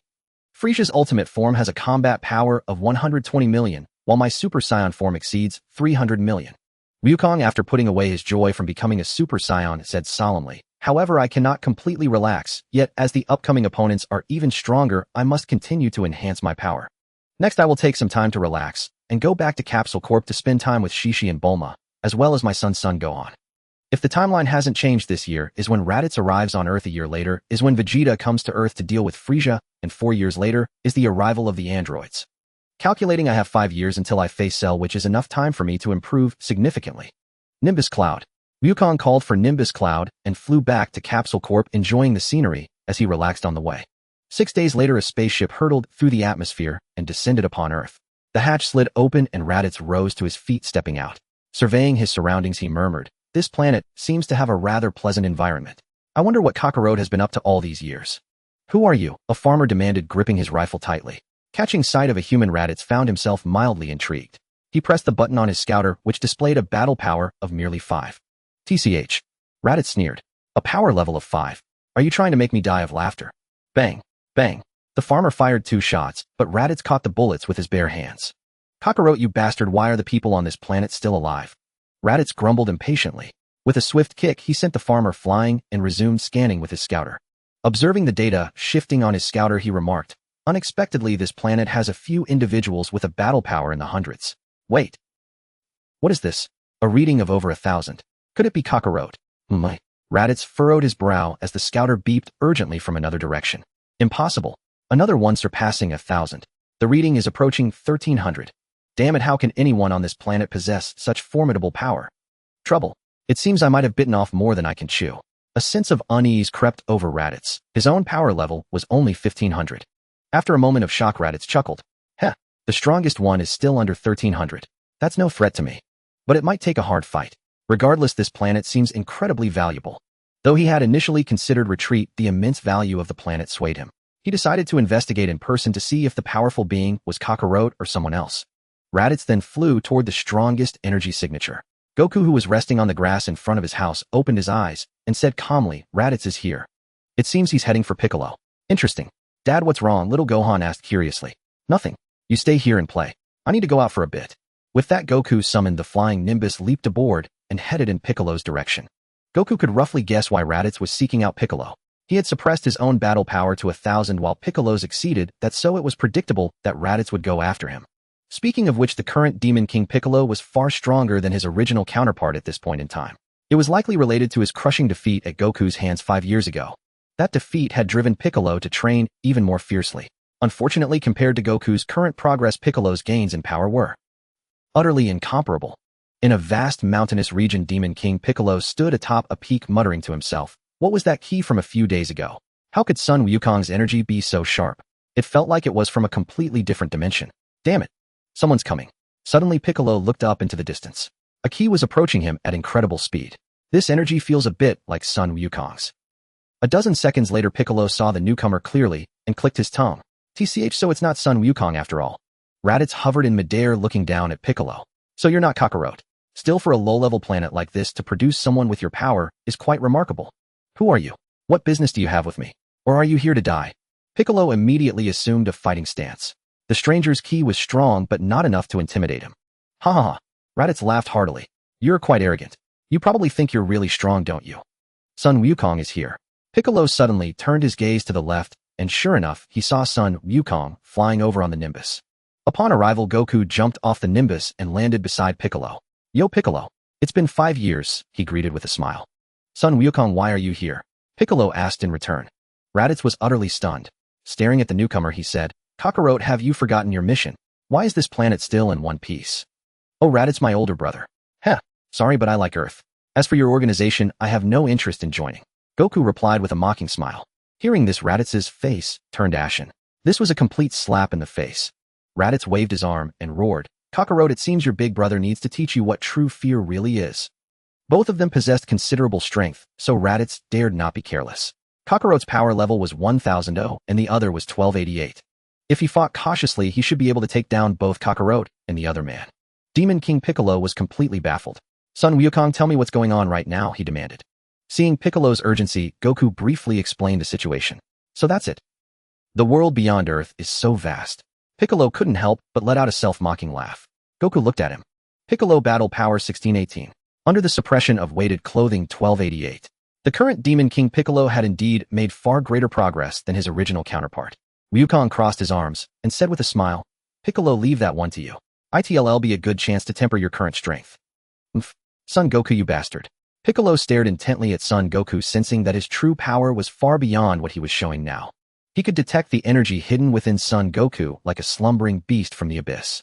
Raditz scoffed with disdain. "How laughable. My combat power far exceeds yours." Piccolo wasted no words with Raditz and launched the first attack. As Raditz defended against Piccolo's strikes, he remarked, "Not bad, your attacks have some skill.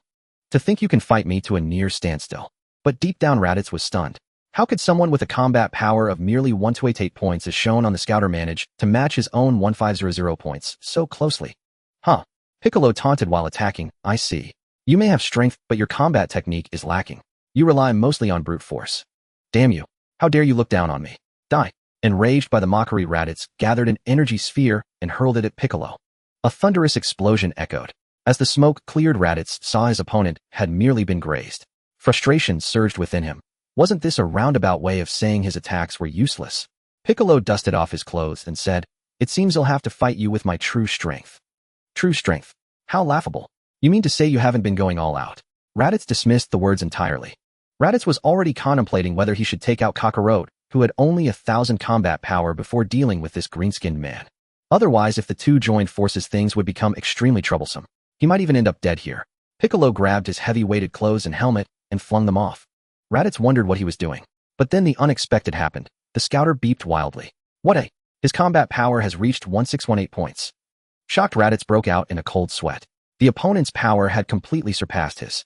It meant the man had been telling the truth about not using his full strength. Trouble. He had to retreat. Without a moment's hesitation, Raditz burst with energy and flew away. Piccolo gave chase, roaring, "Don't run. You'll never catch me." Raditz flew with all his might, glancing back out of the corner of his eye. He was startled to see his pursuer closing in steadily. Damn it, he's faster than me. Forced into a corner, Raditz raised his hand, gathered energy, and fired a sphere at Piccolo. Huh. Piccolo swung his arm, batting the energy sphere away. Raditz watched his energy sphere get deflected, his face darkening. Damn it, my energy sphere was knocked away. Seeing the dire situation, Raditz chose to flee again. Piccolo charged energy at his fingertip and fired. Did you think I'd let you escape? Unable to dodge in time, Raditz's shoulder was grazed, forcing him to stop. Damn it, I might really end up dead here. Raditz knew he was going to be killed on this planet. Just then Son Goku leisurely flew over, his arms still crossed. Raditz looked at Kakarot and the Green Man, unwilling to die like this. He warned, "There are 2 more Saiyans behind me, far more powerful than I am. If you know what's good for you, let me go. Otherwise, when my 2 comrades arrive, you too, and every human on Earth, will be slaughtered. 2 more who are several times stronger than you." Piccolo's expression shifted. This man's power, though inferior to his, was still close. And now there were 2 enemies far stronger than Raditz. The pressure was mounting. Seeing Piccolo's change in expression, Raditz smirked. Scared now, aren't you? Son Goku remained utterly calm. Are you talking about those 2 wastes, Nappa and Vegeta? What? Kakarot, you know Nappa and Vegeta? You shouldn't. Raditz was stunned, then added, "But Kakarot, you sure have no idea how high the sky is. How dare you call Nappa and Vegeta wastes? Let me tell you, my scouter has already transmitted your words to my 2 comrades. You're dead men." What Raditz didn't know was that to the current Son Goku, Nappa and Vegeta truly were worthless. In fact, even Frieza was just a minor nuisance, easily dealt with once Goku transformed into a Super Saiyan. Piccolo punched Raditz, sending him flying. "I don't care if your 2 comrades are several times stronger than you. Today is your day of death. Don't underestimate me." Raditz charged from the ground. Piccolo and Raditz engaged in a fierce battle of attack and defense. Knowing he couldn't escape, Raditz decided to drag at least one of them to hell with him. The clash between Piccolo and Raditz instantly intensified. Despite his desperate counterattacks, Raditz grew increasingly outmatched, his wounds multiplying. Still, Raditz held out for over 10 minutes before Piccolo finally killed him.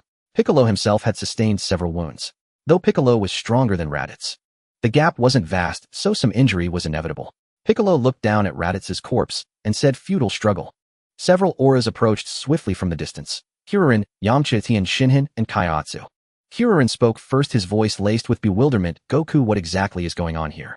Yamcha, Tien Shinhan, and Kaiatsu shared his confusion, their eyes searching for answers. Earlier they had assumed Goku was locked in battle with the Demon King Piccolo, but en route they realized that was not the case. So Goku recounted the broad outline of events to them. Yamcha voiced his concern. "Does this mean 2 even more formidable Saiyans are coming to Earth?" "Yes," Goku replied calmly. At that moment, Piccolo asked Son Goku, "Do you know when these 2 stronger Saiyans will arrive?" Piccolo's question stirred the same curiosity in Kuririn, Yamcha, Tien Shinhan, and Kaiatsu. After all, knowing precisely when the enemy would strike was vital intelligence. Arms crossed, Goku answered, "Barring unforeseen circumstances, it should be 1 year from now." One unspoken truth lingered in his mind: this timeline had already diverged from the original. In the original chronicle, the existence of the Dragon Balls had been exposed, but now no such leak had occurred. Thus it remained possible that Nappa and Vegeta might never set foot on Earth at all. Tien Shinhan turned to Goku and asked Goku, "Was that overwhelming aura we sensed recently truly yours?" Kuririn, Yamcha, Kaiatsu, and even Piccolo fixed their gazes upon him. That aura had been terrifying, unmistakably immense. Goku laughed heartily, his tail swaying behind him as he said, "You'd do better focusing on strengthening yourselves than fixating on me." "Goku, your tail has grown back," Kuririn exclaimed, instantly recalling the monstrous Great Simon form Goku once assumed, a memory still vivid and chilling. "What do you mean by that?" Piccolo demanded at once. Of all things, Goku's true power was his singular deepest preoccupation. So Kuririn briefly recounted Goku's transformation into the Great Simon. Meanwhile, far across the cosmos on a distant planet, Nappa and Vegeta sat together roasting meat over an open flame. Nappa remarked Raditz was killed, so that planet must harbor warriors of considerable strength. Vegeta's expression darkened. "That fool. Yet how dare Kakarot, the low-class warrior, call me a failure? He will pay dearly. Good. I'll snap Kakarot's neck myself upon landing on Earth," Nappa growled, equally incensed by the insult. Yet Nappa voiced his misgiving. "But Vegeta, what if Lord Frieza learns of our unauthorized mission?" Disregard it. We depart for Earth immediately." "Understood," Nappa nodded. He followed Vegeta's orders without question. Back on Earth, the Z fighters, now aware of the looming threat, threw themselves into grueling, relentless training. To prepare for the 2 Saiyans' arrival 1 year hence, Kuririn, Yamcha, Tien Shinhan, and Kaiatsu formed a team and ascended to the heavenly realm for intensive cultivation. Piccolo trained alone, as always, until one day Goku arrived holding his infant son Gohan and unceremoniously thrust the child into Piccolo's arms, instructing him to train the boy. The act nearly ignited open conflict between them. Yet in Goku's view, Piccolo was uniquely suited to be Gohan's master, whereas Goku himself, he preferred not to tutor his own son. For the next year, Goku would also deepen his own combat prowess. Upon returning home, Shishi asked curiously, Goku, where's Gohan? Why didn't he come back with you? Oh Gohan, I entrusted him to Piccolo for a year's rigorous training, to forge his strength. Goku grinned as he spoke, yet Shishi froze, utterly speechless. Just as she was about to erupt, she suddenly smiled and said, fine. I trust you, Goku. You won't let anything happen to Gohan. And for this year, you'll stay close to me. You've spent years chasing strength. You've hardly spent a moment with me. Huh. You guessed right, Shishi. Goku burst into hearty laughter. Her cheeks flushed crimson, shy, radiant, and tender. Bulma stepped out of the room and sighed, must you two flaunt your affection while I'm standing right here? Though exasperated, Bulma felt no jealousy. Goku's time with Shishi meant time shared with her too. Goku tossed Raditz Scouter to Bulma. Here, study this. Its technology should fascinate you. Bulma caught it and simply nodded. Half a year passed, and during that time Goku devoted himself fully to Shishi and Bulma. Kiririn, Yamcha, Tien Shinhan, and Kaiatsu completed their heavenly realm training and returned to Earth, then dispersed to train separately. Only Tien Shinhan and Kaiatsu remained inseparable. Piccolo subjected Gohan to 6 months of wilderness survival before beginning formal training. Meanwhile, Piccolo himself endured 6 months of brutal self-imposed hellish discipline. Indeed, every one of them trained with far greater intensity and far less mercy than in the original timeline. Goku then packed a pouch of senzu beans and used instant transmission to vanish beyond the solar system, landing on a remote planet. He intended to train there for 3 to 5 months before returning to Earth. After more than 5 months, Wukong had finally mastered the full-power Super Saiyan state. During these 5 months, Wukong specifically consolidated the Super Saiyan form, maintaining it at all times until it felt as natural as his base state. Wukong closed his eyes and said, this is the full-power Super Saiyan. Indeed, the strain is minimal, negligible.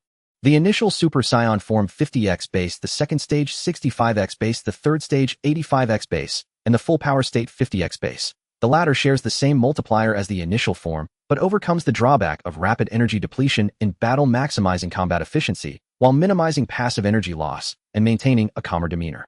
Super Saiyan second stage 65x base. This form causes muscle expansion, greatly enhancing speed and power beyond the standard Super Saiyan, but it consumes energy quickly, making it unsuitable for prolonged battles, as seen in Vegeta's fight against Cell. Super Saiyan third stage 85x base. This form results in extreme muscle growth, massive energy consumption, and severely reduced speed, as demonstrated by Trunks. Full power Super Saiyan 50x base. This state serves as a transitional form leading to Super Saiyan 2. Super Saiyan 2 10x base. Upon transformation, a surge of energy erupts with radiating sparks indicating the rate of energy release. The more intense the release, the more frequent the sparks. Super Saiyan 3 40x base. Golden hair extends to the waist, eyebrows vanish as the brow ridge lowers, deep blue pupils appear within the pale green irises. The golden aura solidifies into a fixed radiance and lightning becomes denser. Super Golden Great Ape 10x Super Saiyan 500x base. This form is stronger than Super Saiyan 3 and serves as a transitional stage between Super Saiyan and Super Saiyan 4. The condition for this transformation is possessing a tail. Super Saiyan 4 10x Super Saiyan 3 4000x base. This form is a fusion of the Great Ape and Super Saiyan. The Great Ape being a universal Saiyan tradition and Super Saiyan a pinnacle rarely achieved in ancient times, thus combining to reach the most primal and ultimate Saiyan state. Currently, Wukong's base combat power is 22 million. Super Saiyan 1101 billion. Over 5 months on this planet with gravity similar to Earth's, he has been adapting to the full-power Super Saiyan form. He did not engage in much basic combat training. The increase in his base power came passively from the full-power adaptation training. Evidently, mastering the full-power state brought significant gains. Wukong used instant transmission to return to Earth's Mount Paozu, and for the first time in over 5 months deactivated his Super Saiyan form, reverting to normal. 8 days later at noon, 2 spaceships plunged into Earth's atmosphere, landing in a city and causing widespread panic. Nappa and Vegeta stepped out of the spaceship. Nappa laughed, so this is Earth. Let's say hello first. Nappa raised his hand, releasing a burst of energy. The expanding explosion engulfed the entire city, reducing it to ashes in a single strike. Nappa stopped fooling around. Find Kakarot, Vegeta ordered. Nappa nodded, and together they activated their scouter. Nappa's energy blast had already been detected by Piccolo, Krillin, Tien Shinhan, and Yamcha. as Nappa and Vegeta scanned with their scouters. Nappa stared at the scouter readings in shock. Impossible. There are several beings on this planet with power levels over 1,000. That's nothing. Last time Raditz came, there was one with a power level of 1618. Let's go straight to the strongest reading, Vegeta said calmly. To Vegeta, no matter how strong the opponent, they were nothing compared to him. Nappa nodded in response. After searching for a while, Vegeta located the direction of the strongest power reading. Vegeta smirked. Found it. Let's go have some fun, Nappa. Haha. Indeed, Vegeta. Nappa replied, unusually excited. The strongest power Vegeta detected was in Piccolo's direction.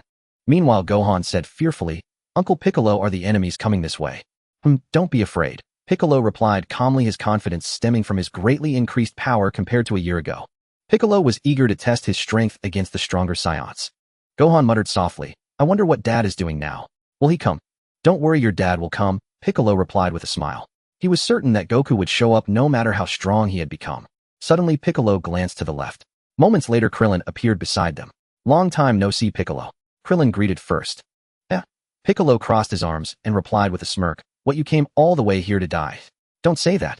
I've been training hard this year. Krillin scratched his head in response. Gohan also greeted Kuririn. However, Piccolo immediately interrupted, saying, stop chatting. The enemy has already appeared. Nappa and Vegeta appeared in the sky above the trio of Piccolo, Kuririn, and Gohan. Nappa chuckled. It seems these fellows were prepared for our arrival. They were ready for our invasion of Earth. Nappa, let's go down and play with them, Vegeta replied with a grin. Thus, Nappa and Vegeta slowly descended, landing before Piccolo, Kuririn, and Gohan. Piccolo assumed a fighting stance and demanded, Saiyans, what is your purpose in coming to Earth? Upon clearly seeing Piccolo's appearance, Nappa was taken aback and said, Vegeta, this one seems to be a Namekian. Indeed, I've heard that Namekians possess some mysterious abilities. Vegeta replied while scrutinizing Piccolo, and from your voice you are the one who killed that waste Raditz. A Namekian? Piccolo seemed lost in deep thought and nostalgia. Kuririn looked at Piccolo and said, so you're an alien, Piccolo. Is that why you look different from everyone else? I see. I must thank you for revealing my ancestry. Piccolo smirked, but today neither of you Saiyans will leave Earth alive. Quite arrogant. Vegeta scoffed disdainfully. Nappa activated his scouter and began scanning the battle power of the three before him. Nappa announced, Son Gohan battle power 981. Then turning to Kuririn, battle power 1770. Finally, he looked at Piccolo and was utterly stunned by the reading.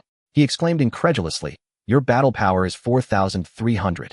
I never expected a Namekian to be this strong. Indeed, that power surpasses the level of many Saiyans. Even Vegeta acknowledged Piccolo's strength. Kuririn cast a furtive glance at Piccolo, thinking to himself that Piccolo had always been terrifyingly powerful. If it weren't for Goku keeping him in check, they would have been finished long ago.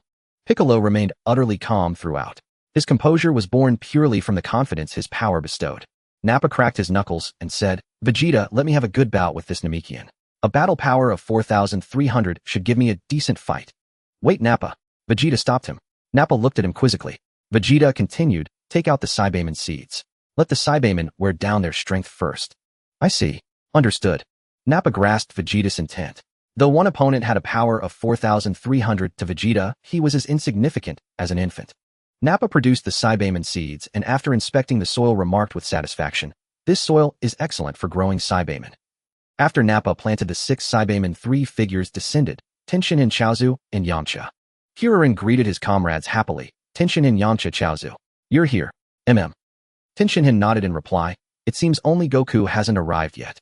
Our strength is nothing like it was a year ago. Yamcha responded confidently. Vegeta rubbed his chin, intrigued. So the number has increased to 6. Interesting. No matter how many come, they're all trash, Nappa scoffed dismissively. Vegeta questioned calmly. The son Goku you speak of is Kakarot, isn't he? Why hasn't he come yet? My father will definitely come. Son Gohan shot back loudly.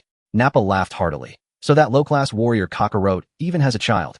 But does he send his son to die because he's too afraid to come himself? Before anyone could react, a figure descended from the sky, landing beside Son Gohan.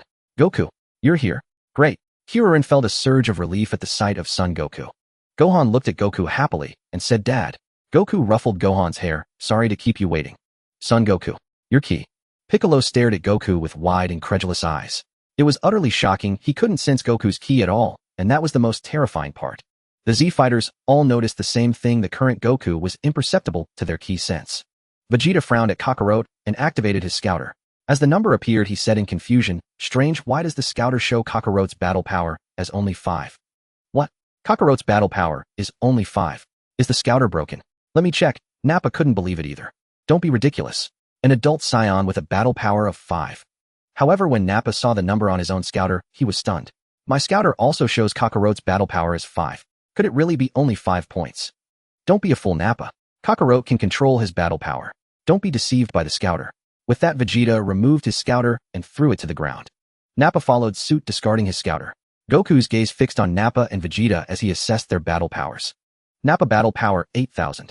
Vegeta battle power 18,000. After scanning the battle powers of Nappa and Vegeta, Goku turned his gaze to the others, curious to see how much they had improved after a year of training. Krillin battle power 2070. Yamcha battle power 1760.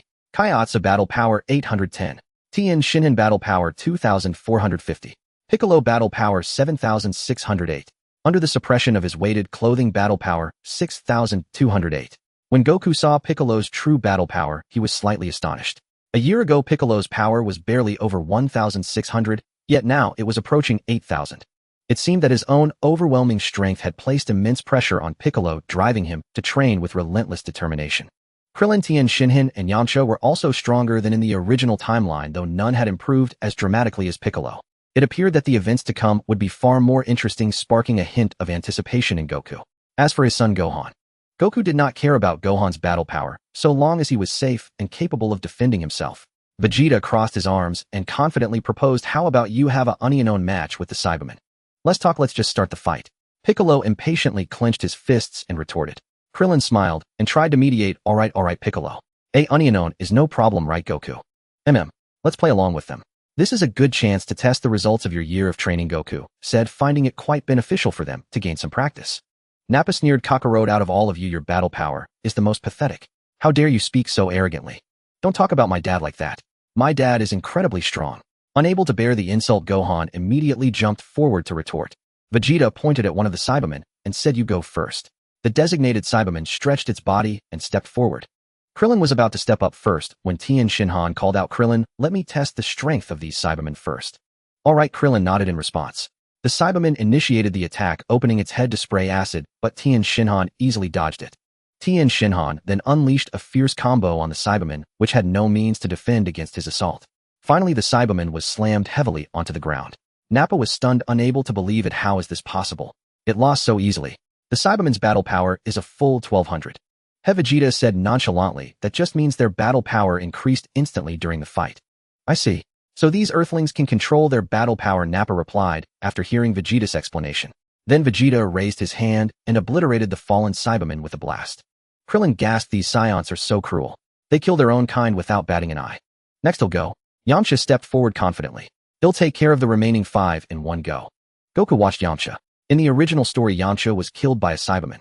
Now things should be different. In the original, Yamcha's battle power was around 1,300 to 1,400. With his current power of 1760, he should have no trouble against the Cybermen. This time, Yamcha attacked first, vanishing from the spot along with the Cybermen. The two engaged in a high-speed offensive and defensive battle.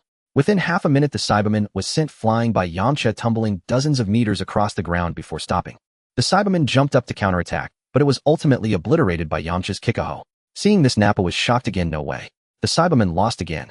Know that humans' battle power instantly surged from 1229 to over 1,700. It's no surprise the Cyberman lost, Vegeta said, having monitored the entire fight with his scouter. Nappa turned to Vegeta and asked, "So, does that mean the remaining 4 Cybermen can't win either?" "Probably. It seems these people's battle power is already beyond what the Cybermen can handle," Vegeta replied, glancing at the remaining 4 Cybermen. After a 2-second pause, Vegeta said, "Since the Cybermen are useless, there's no point in keeping them. Disappear." With that, Vegeta bombarded and annihilated all 4 remaining Cybermen. This brutal act infuriated the Z fighters. Nappa dared not ask Vegeta why he had destroyed the remaining Cybermen. Instead, he requested Vegeta, "Let me handle Kakarote, the Namekian, and the humans." Vegeta replied simply. Nappa cracked his neck and grinned, "Then he'll be your opponent from now on." Krillin, Tien Shinhan, Yamcha, Kaiatsu, and Gohan all assumed battle stances. Only Piccolo remained completely calm. Goku, however, was admiring the birds flying in the sky, paying no attention to the scene. Only after hearing Nappa's shout did he look back and say, "You'll go sit over there. He's all yours." Saying this, Goku found a rock nearby and sat down to watch. Nappa and Vegeta twitched at the corners of their mouths, utterly offended by how they were being dismissed. "That Kakarote." Krillin grumbled, "Goku, you're way too relaxed. He'll step in when it's time," Piccolo reminded them. Upon hearing this, everyone nodded in agreement. They felt Piccolo was right. The scorned Nappa roared, "Damn you, Kakarot. How dare you look down on me? I'll kill you." Nappa charged at Goku with his fist raised, yet Goku paid him no mind. Piccolo suddenly appeared before Nappa, sweeping his palm to send a wave of air rushing toward him. "You shall not pass." What? Caught off guard, Nappa hastily defended against Piccolo's attack. Struck by the blow, he stumbled backward more than 10 steps. Oh, interesting. Vegeta watched the readings on his scouter with amusement and warned Nappa that Namekian's combat power just spiked to over 5,000. What? Over 5,000? That guy's this strong. Nappa was stunned by the battle power reading. Krillin exclaimed in astonishment, "Did you feel that? Piccolo's ki was incredible just now." "Yeah, no wonder he's Piccolo, the great demon king. His strength far surpasses ours." Tien was also deeply shaken by Piccolo's ki. Yamcha laughed, "Haha, isn't this great? At least we can beat the Saiyans." Nappa's expression turned serious. "Looks like I need to get serious too." Oomph. With that, Nappa clenched his fists and began to gather his energy. As he did, the ground started to tremble. This? Yamcha's eyes widened in disbelief as he stared at the Saiyan. Krillin's face darkened. "Damn it, I never thought the Saiyan's ki would be this overwhelming." "There's no choice now but to fight." Tien assumed a battle stance, steadying himself as his gaze locked onto Nappa. Kaiatsu continuously used his psychic powers to stabilize the shaking ground. Gohan for once mustered the courage to face Nappa's ki. Though the Saiyan's energy was immense, Gohan had already witnessed it from Uncle Piccolo, so he wasn't overly shocked. As Nappa fully unleashed his power, Krillin, Yamcha, Tien, and Kaiatsu all blanched. This Saiyan's battle power far exceeded theirs. Piccolo waved his hand calmly. "No need to worry. Leave this Saiyan to me, you just assist from the sidelines." "Piccolo, are you sure you're okay?" Krillin asked with concern. Gohan said confidently, "Uncle Krillin, Uncle Piccolo, is really strong. He'll be fine." Piccolo didn't answer Krillin. Instead, he removed his weighted clothing, elevated his ki, and cracked his neck with a smirk. "Come on, Saiyan, our round begins." Krillin, Yamcha, Tien, and Kaiatsu all sensed Piccolo's ki rising further, reaching a level comparable to the Saiyans. Nappa frowned at this and turned to ask, "Vegeta, what's that Namekian's battle power now?" Vegeta's expression finally soured. "That Namekian's battle power has risen to 7608. "What? That Namekian has 7608. Is the scouter malfunctioning?" Nappa couldn't believe the Namekian before him possessed a combat power of 7608. It was utterly bewildering and hard for Nappa to accept. It meant his opponent was nearly his equal. Nappa's own maximum combat power was around 8000. Vegeta figured he might have to step in personally to end this tedious game. He warned, "Nappa, stay calm and fight. You can defeat these people." Right. Though startled by Piccolo's power, Nappa didn't lose his composure. After all, Vegeta was backing him up. Vegeta was the Saiyan Prince. All these fighters combined couldn't even fill his teeth. Tien quickly instructed Kaiatsu, "Go hide by Goku. Krillin, Yamcha, and I will assist Piccolo." Gohan and Kaiatsu then ran to Goku's side to watch, as intervening in the fight would mean certain death. Gohan said sheepishly, "Dada, it's fine, just stay by my side." Goku ruffled Gohan's hair. And so Piccolo and Nappa engaged in a fierce clash. Watching the battle between Piccolo and the Saiyan, Yamcha marveled, "This is incredible. Without realizing it, Piccolo has left us so far behind." Yeah, Krillin nodded in agreement. Tien observed the fight intently and assessed, "Both Piccolo and the Saiyan are extremely powerful. From the looks of it, Piccolo is slightly weaker than the Saiyan. Barely noticeable, but definitely there." Yamcha urged, "Then what are we waiting for? Let's help Piccolo take down the Saiyan." "Hold on, Yamcha. Piccolo hasn't signaled us yet. Don't interfere." Krillin stopped the anxious Yamcha. Tien nodded in agreement. Krillin's right. Piccolo won't lose anytime soon. Besides, his strength isn't inferior to that Saiyan's. On Nappa's side, failing to subdue the Namekian quickly was starting to frustrate him. He was a renowned elite warrior. How could he be stalled by a mere Namekian? This was utterly disgraceful. Vegeta, meanwhile, was constantly analyzing the battle between Nappa and the Namekian. He commented, "Strange. Nappa's battle power is at least 400 points higher than the Namekian's, yet the fight looks completely even. There's only one possibility left: this guy's combat technique surpasses Nappa's. That's the only explanation. But in the end, Nappa will win." Nappa's fist swung relentlessly, but each blow was deflected by the Namekian. He roared, "You damn Namekian, your combat power is impressive. To think you can fight this long against me, but even so you'll never defeat me in the end. Don't be so arrogant, Saiyan." Piccolo fought back, desperately realizing that defeating this Saiyan alone was no easy task. The battle between Piccolo and Nappa grew ever wider. Suddenly, Piccolo seized an opportunity and drove his fist into Nappa's face, but Nappa's fist also slammed into Piccolo's stomach. Both were sent flying backward. Nappa stumbled 6 or 7 steps while Piccolo retreated over a dozen. This revealed Piccolo's disadvantage in the fight, a gap in combat power that skill alone could not easily bridge. Nappa wiped the corner of his mouth and laughed with excitement. "Ha ha, impressive work. Namekian, to think you could battle this far with me, I must give you credit. But your power is destined to fail against me. Arrogant fool. Piccolo clutched his stomach with his right hand, his expression dark. Just then Tien Shinhan, Krillin, and Yamcha approached the great demon king Piccolo. Piccolo assumed a combat stance and said, "Let the three of us join the fight. Together we can surely defeat this Saiyan. Right? Though my strength is limited, I can still be of some use." Yamcha also took a fighting stance, his eyes fixed on the Saiyan Nappa. Tien Shinhan said nothing, but his stance spoke volumes. Piccolo glanced sidelong at Krillin, Yamcha, and Tien Shinhan. Though their power was far inferior, it was better than nothing. After all, Piccolo knew that relying solely on himself to defeat this Saiyan was unlikely, so a coordinated assault became the best strategy. Nappa laughed heartily, hands on his hips, adding, "3 more are you? No matter how many come, none of you can match me." Vegeta checked their combat levels for me. Though arrogant, Nappa was not careless enough to ignore everything. After all, the Namekian had proven to be a close match in power. He needed to know the strength of these three to at least have a baseline, lest he be caught off guard in battle and suffer a loss. Nappa didn't need to ask, Vegeta was already scanning their power levels with his scouter. "Their combat levels are 2450, 2070, and 1760, Vegeta said. Hearing the three numbers, Nappa's interest plummeted. He grumbled, "What's this? I thought they'd be strong, but they're just 3 weaklings. All that excitement for nothing. Damn Saiyan looking down on us." Tien Shinhan clenched his fists in fury. Piccolo said solemnly, "He'll take the lead. You 3 focus on surprise attacks. Remember, don't engage Hedon. He's not an enemy you can handle alone." Krillin, Yamcha, and Tien Shinhan nodded in unison. As the battle between Piccolo and Nappa reignited, Vegeta turned to Kakarot, who sat nearby, and taunted, "Kakarot, you're such a waste. Sticking with those 2 brats. Low-class warriors will always be low-class, never rising higher." In response to Vegeta's mockery, Goku merely curled his lips into a sneer. Vegeta, enraged by Kakarot's defiant smile, struggled to suppress his fury. Vegeta laughed. "Kakarot, enjoy your last moments while you can, because soon you'll face true hell." Ignoring Vegeta's bluster, Goku let him rant alone. With the coordinated efforts of Tien Shinhan, Krillin, and Yamcha, Piccolo's pressure eased significantly, and he began to fight with greater ease. In contrast, Nappa's burden grew heavier. Though powerful, the Namekian before him was equally formidable.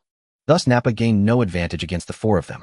Standing on the ground, Tien Shinhan gathered energy, his ki rising steadily.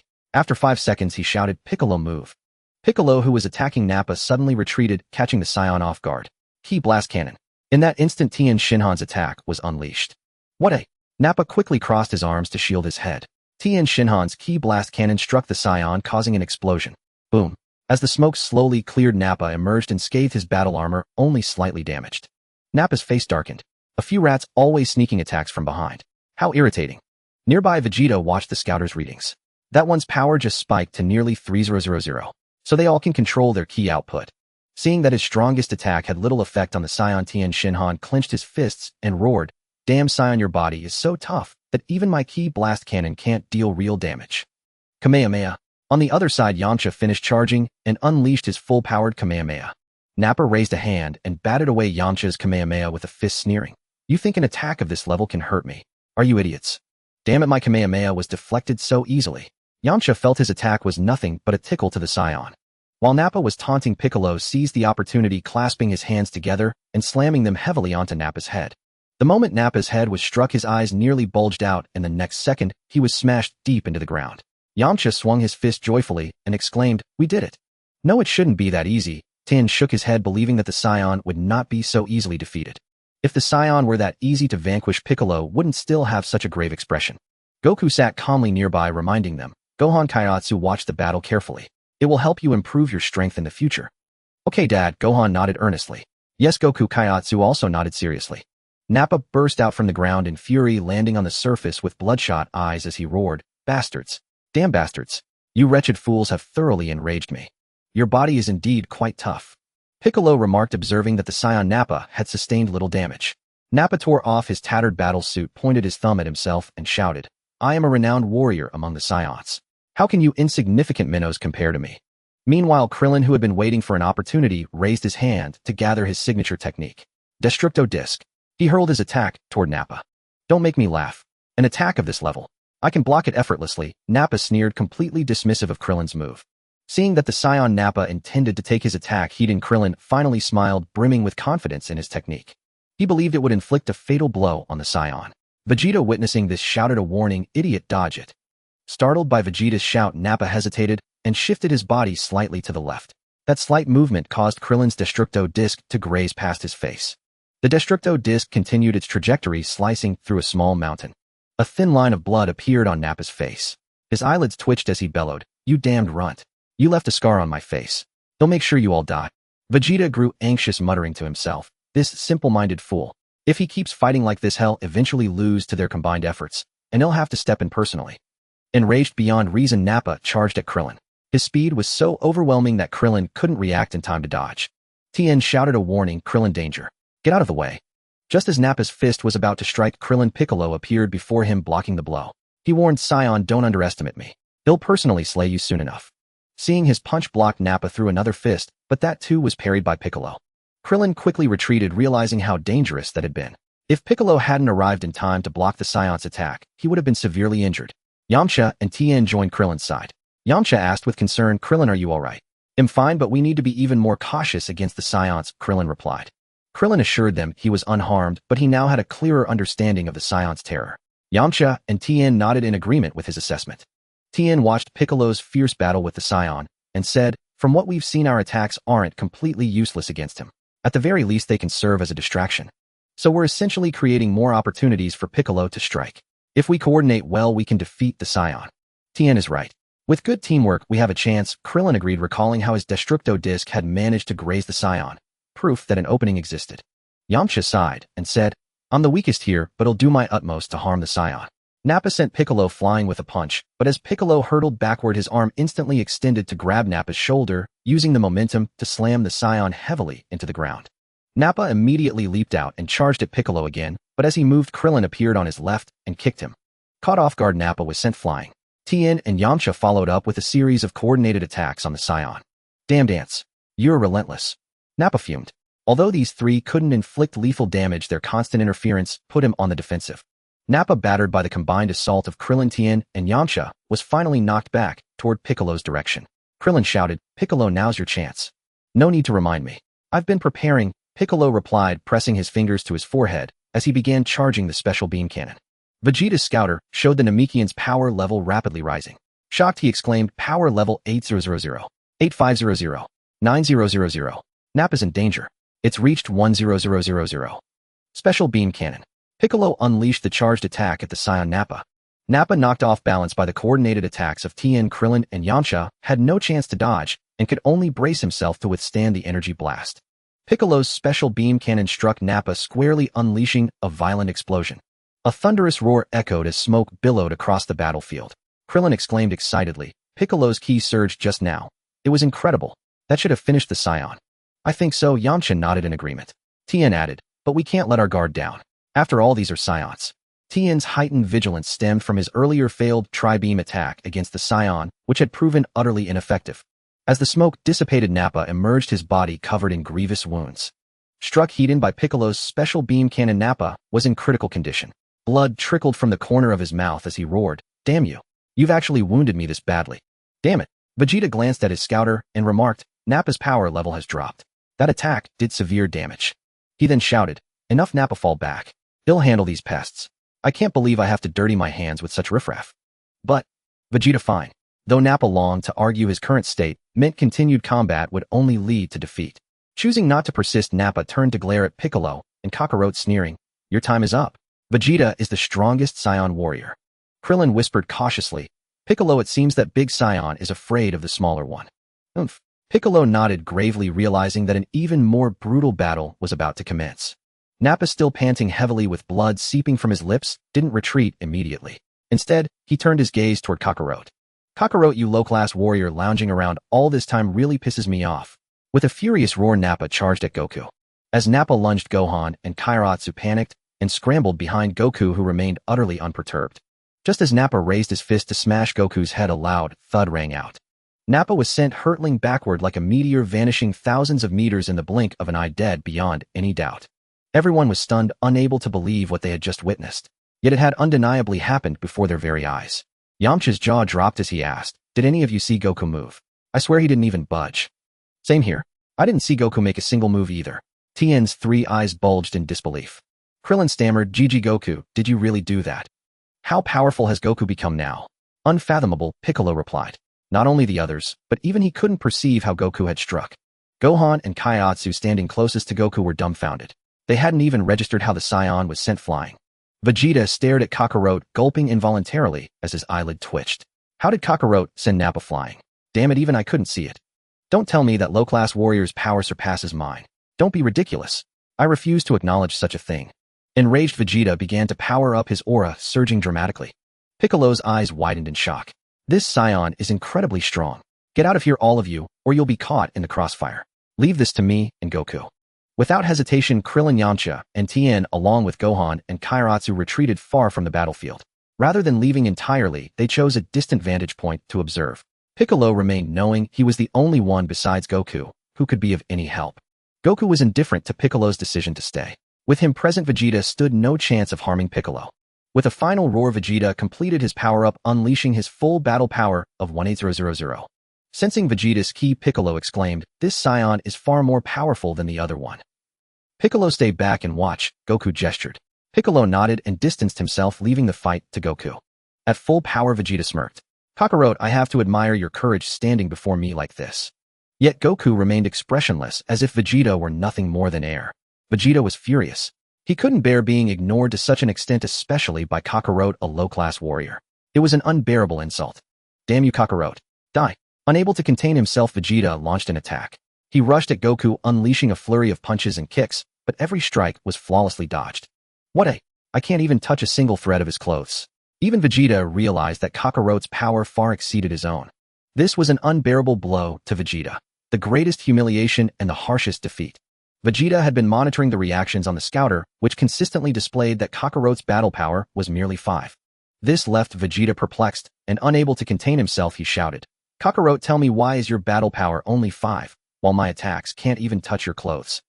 Do you wish to know the reason?" Goku replied leisurely with a smile. Vegeta wanted to retort, "Wasn't that obvious?" "I don't want to know. Why would I question you?" Goku smirked. "Vegeta, then open your eyes wide and see what my battle power truly is. This is what I've been dying to know." Vegeta had long wanted to understand the true might of that rascal Kakarot. Goku planned to use just a fraction of his normal strength, considering that at this stage Vegeta's power was far too weak. As Goku slightly raised his energy, Vegeta's scouter began beeping. 18,500, 19,000, 20,000, 21,000, 22,000. When Vegeta reached the reading of 22,000, the scouter couldn't handle it and exploded. The moment the scouter burst, Goku also ceased to amplify his energy. Not far away, Piccolo was somewhat puzzled. He felt that the energy Goku was releasing was far from his full strength. After all, there was a time Piccolo sensed Goku's energy, which was terrifyingly profound, like an abyss, making the current situation seem trivial. Vegeta felt cold sweat on his forehead and exclaimed in shock, "Kakarot's battle power has exceeded 22,000. How is that possible? He is merely a low-level warrior. His battle power exceeds that of me, a genius warrior. Come on. Vegeta, dance to your heart's content." Goku waved at Vegeta, signaling him to attack. "Kakarot, you bastard, how dare you look down on me." Furious Vegeta charged at Goku. However, before he could land an attack, Goku kicked him high into the sky. Vegeta's body barely stopped after piercing through the clouds, continuously retching, nearly vomiting out the milk he drank as a baby. Little did Vegeta know Goku had controlled the force perfectly, otherwise that blow could have easily taken Vegeta's life. After a 10-second pause, Vegeta felt slightly better. "Damn it, that low-level warrior Kakarot's battle power far exceeds mine. This is unforgivable, absolutely unforgivable." Vegeta had never felt such anger before. A great humiliation, he vowed to make that rascal Kakarot wish he were dead. After much thought, Vegeta finally came up with a plan, saying, "At this point, the only way is to transform into a great ape. But Kakarot also has a tail. What should I do now? Am I going to be killed by that rascal Kakarot?" Tien, Yamcha, Krillin, Kaiatsu, and Gohan were nearby. Krillin remarked, as expected of Goku, "Even such a powerful Saiyan appears like a baby in front of Goku. Indeed, anything compared to Goku is just self-deprecation." Yamcha was at a loss for words to describe Goku. Tien clenched his fists and said, "No matter how far the distance grows, even if it stretches further apart, I will train hard, catching up as much as I can." Piccolo watched Goku and said, "Goku, over these years the gap between us has widened even more. You will become as strong as I am now." "Piccolo," Goku replied with a smile. Indeed, he would become as strong, and what Goku did not say was that in the future he would be even stronger. Piccolo then gazed at the sky and said, "But what about that Saiyan Vegeta? Why hasn't he come down yet? Who knows? He might be planning to transform into a great ape." Goku replied casually, "Great ape? Upon hearing Goku mention the great ape, Piccolo immediately recalled that Gohan had also transformed into one during the past year. The battle power skyrocketed and Piccolo couldn't help but grow anxious, asking, "Goku, you should be able to handle it, right?" "Wait, I just remembered that I destroyed the moon so that Saiyan won't be able to transform into a great ape instantly." In the sky, Vegeta searched the area but found no sign of the moon. Astonished, he said, "How can there be no moon? I clearly chose to land on Earth during a full moon. Illogically, I should be able to see the full moon at this time." "Damn, it was the moon destroyed early. Forget it, I can only use a substitute, though it will reduce my battle power a bit, but it doesn't matter." Vegeta did not plan to fly back to use an artificial moon. Being near Kakarot, while using an artificial moon, would give Kakarot the chance to transform into a great ape, wouldn't it? How could Vegeta allow such a thing to happen? On the ground, Piccolo said, "Goku, that guy Vegeta flew far away. He isn't planning to escape, is he?" "No way, he'll come back," Goku replied. Although he didn't know Vegeta well, he understood that Vegeta was very proud, so there was a good chance he would return. In the sky, after flying far enough, Vegeta said, "Then he'll transform here. Damn, Kakarot, wait for me. Once I become a great ape, I will tear you to shreds." Vegeta raised his hand to gather an energy sphere. The moment the energy sphere formed, his aura immediately diminished. Vegeta tossed the energy sphere and shouted angrily, "Combine with the oxygen of this planet, transform into an artificial moon." As Vegeta created an artificial moon, his body began to swell in response. Piccolo instantly sensed the Saiyan Vegeta's energy soaring rapidly. He immediately inquired, "Goku, that Saiyan's energy is rising at an incredible speed." "I know. He's transformed into a great ape," Goku replied calmly. "Great ape?" Piccolo was taken aback, then said with concern, "We must go and stop him. That Saiyan, after transforming into a great ape, might..." Goku raised his hand to interrupt Piccolo, saying, "It's fine, don't worry. Even as a great ape, he's still nothing in my eyes." "Is that so?" Hearing Goku's composed response, Piccolo felt somewhat relieved, though it also deepened his sense of Goku's terrifying power. After Vegeta fully transformed into a great ape, his colossal body crashed heavily onto the ground, kicking up a massive cloud of dust. He then leaped toward Kakarot's location. Meanwhile, Goku had just used his energy sense to perceive how Vegeta created the artificial moon's energy sphere, as he might need the technique himself later. In a way, Vegeta had inadvertently demonstrated the method of creating the artificial moon. Only Goku's immense power allowed him to learn it solely through sensing energy. When Vegeta came charging and leaping in his great ape form, Gohan, Krillin, Yamcha, Shinhan, and Kaiatsu were utterly terrified. The aura emanating from the Saiyan Vegeta was simply too horrifying. The great ape Vegeta roared, "Kakarot, you're doomed. I've transformed into a great ape, and my battle power has increased tenfold. You have no chance left." Piccolo looked at the great ape Vegeta and said, "Son Goku, I'll watch from a distance." Goku's expression remained utterly calm as he gazed at the great ape Vegeta. Turning to Piccolo, he said, "All right, but don't worry. He won't get a chance to attack you, so it's fine to stay here and watch." Then Goku activated the ability he had wished for from Shinran. Great Ape Vegeta Battle Power 132,800. As expected, this Vegeta couldn't reach the peak Great Ape Battle Power of 180,000. Just over 130,000. Great Ape Vegeta stood before Goku, laughing heartily. "Kakarot, what do you think? Are you intimidated by my power now?" "Huh?" Goku shook his head and sneered. "Vegeta, if you think turning into a great ape can defeat me, then go ahead and attack." "Damn, you still so arrogant." Great Ape Vegeta was thoroughly enraged by Kakarot. He leaped up, his massive body lunging at Kakarot. Just as the great ape's fist was about to strike, Goku simply raised his palm. With a thunderous crash, he effortlessly blocked the great ape Vegeta's punch. This left Vegeta utterly stunned. Unwilling to believe it, he attacked again, but the result remained unchanged. It was as if his colossal body was no more than a fragile infant before Kakarot, pitifully weak. How is this possible? Great Ape Vegeta stumbled back a few steps, his voice trembling with terror.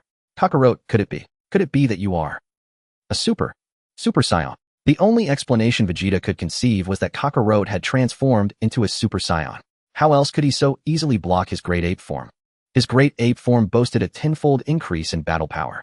Vegeta would have bet anything that in this form he was the strongest being aside from Frieza. Yet now Kakarot had ruthlessly proven him wrong.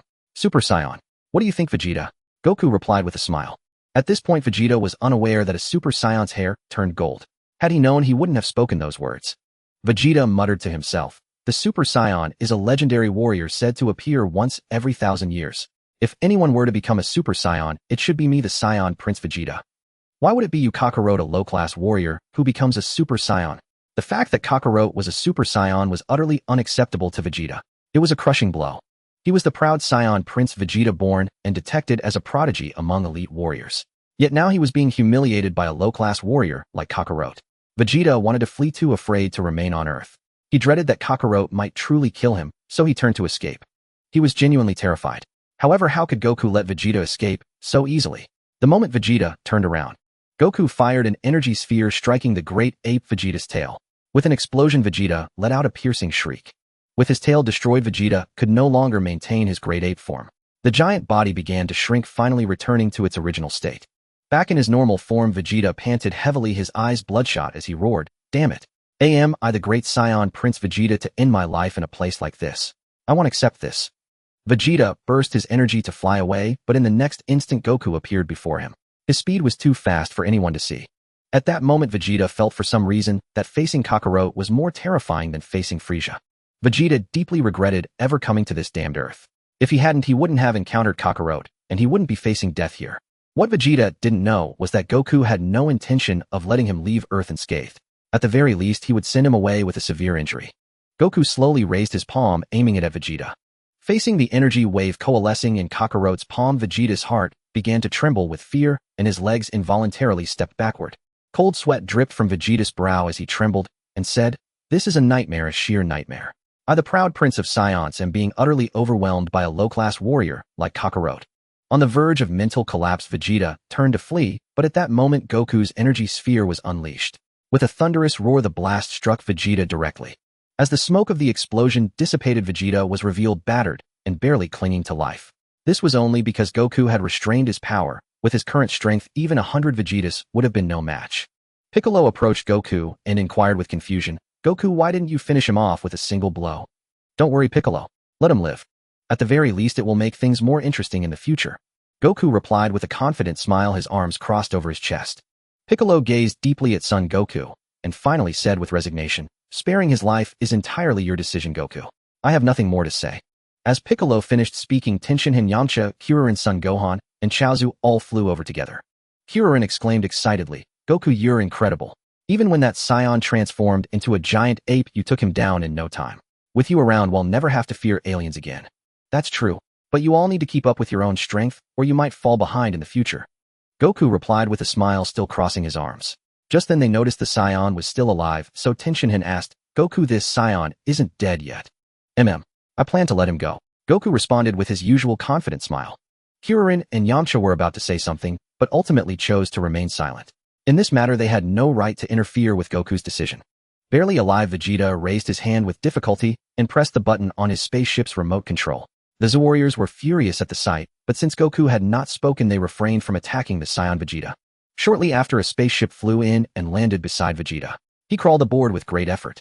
As the hatch slowly closed, Vegeta said defiantly, "Kakarot, you just wait. One day, I will personally destroy you. I am the strongest warrior." Goku ignored Vegeta's impotent rage.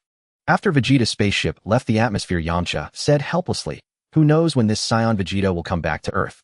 But there's nothing to fear. With Goku here, we don't need to be scared of any Saiyan." Kuririn, Tenshinhan, and Chaozu all nodded in agreement with Yamcha's statement. Meanwhile, Son Gohan followed Piccolo's lead throughout.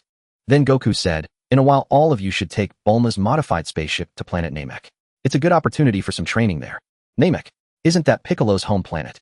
Kuririn immediately recalled that Namek was the Saiyans mentioned homeland of Piccolo. Yamcha gasped and said, "Namek? That means there are countless experts as powerful as Piccolo there. Just thinking about it makes my scalp tingle." "Perfect, I want to see more powerful fighters." Tenshinhan said, his excitement growing as he deeply felt his own inadequacy. Continuing to train on Earth might yield little progress in a short time. Perhaps, as Goku suggested, a journey to Namek could bring significant results. Piccolo felt that Son Goku's proposal for them to train on Namek soon had a deeper meaning.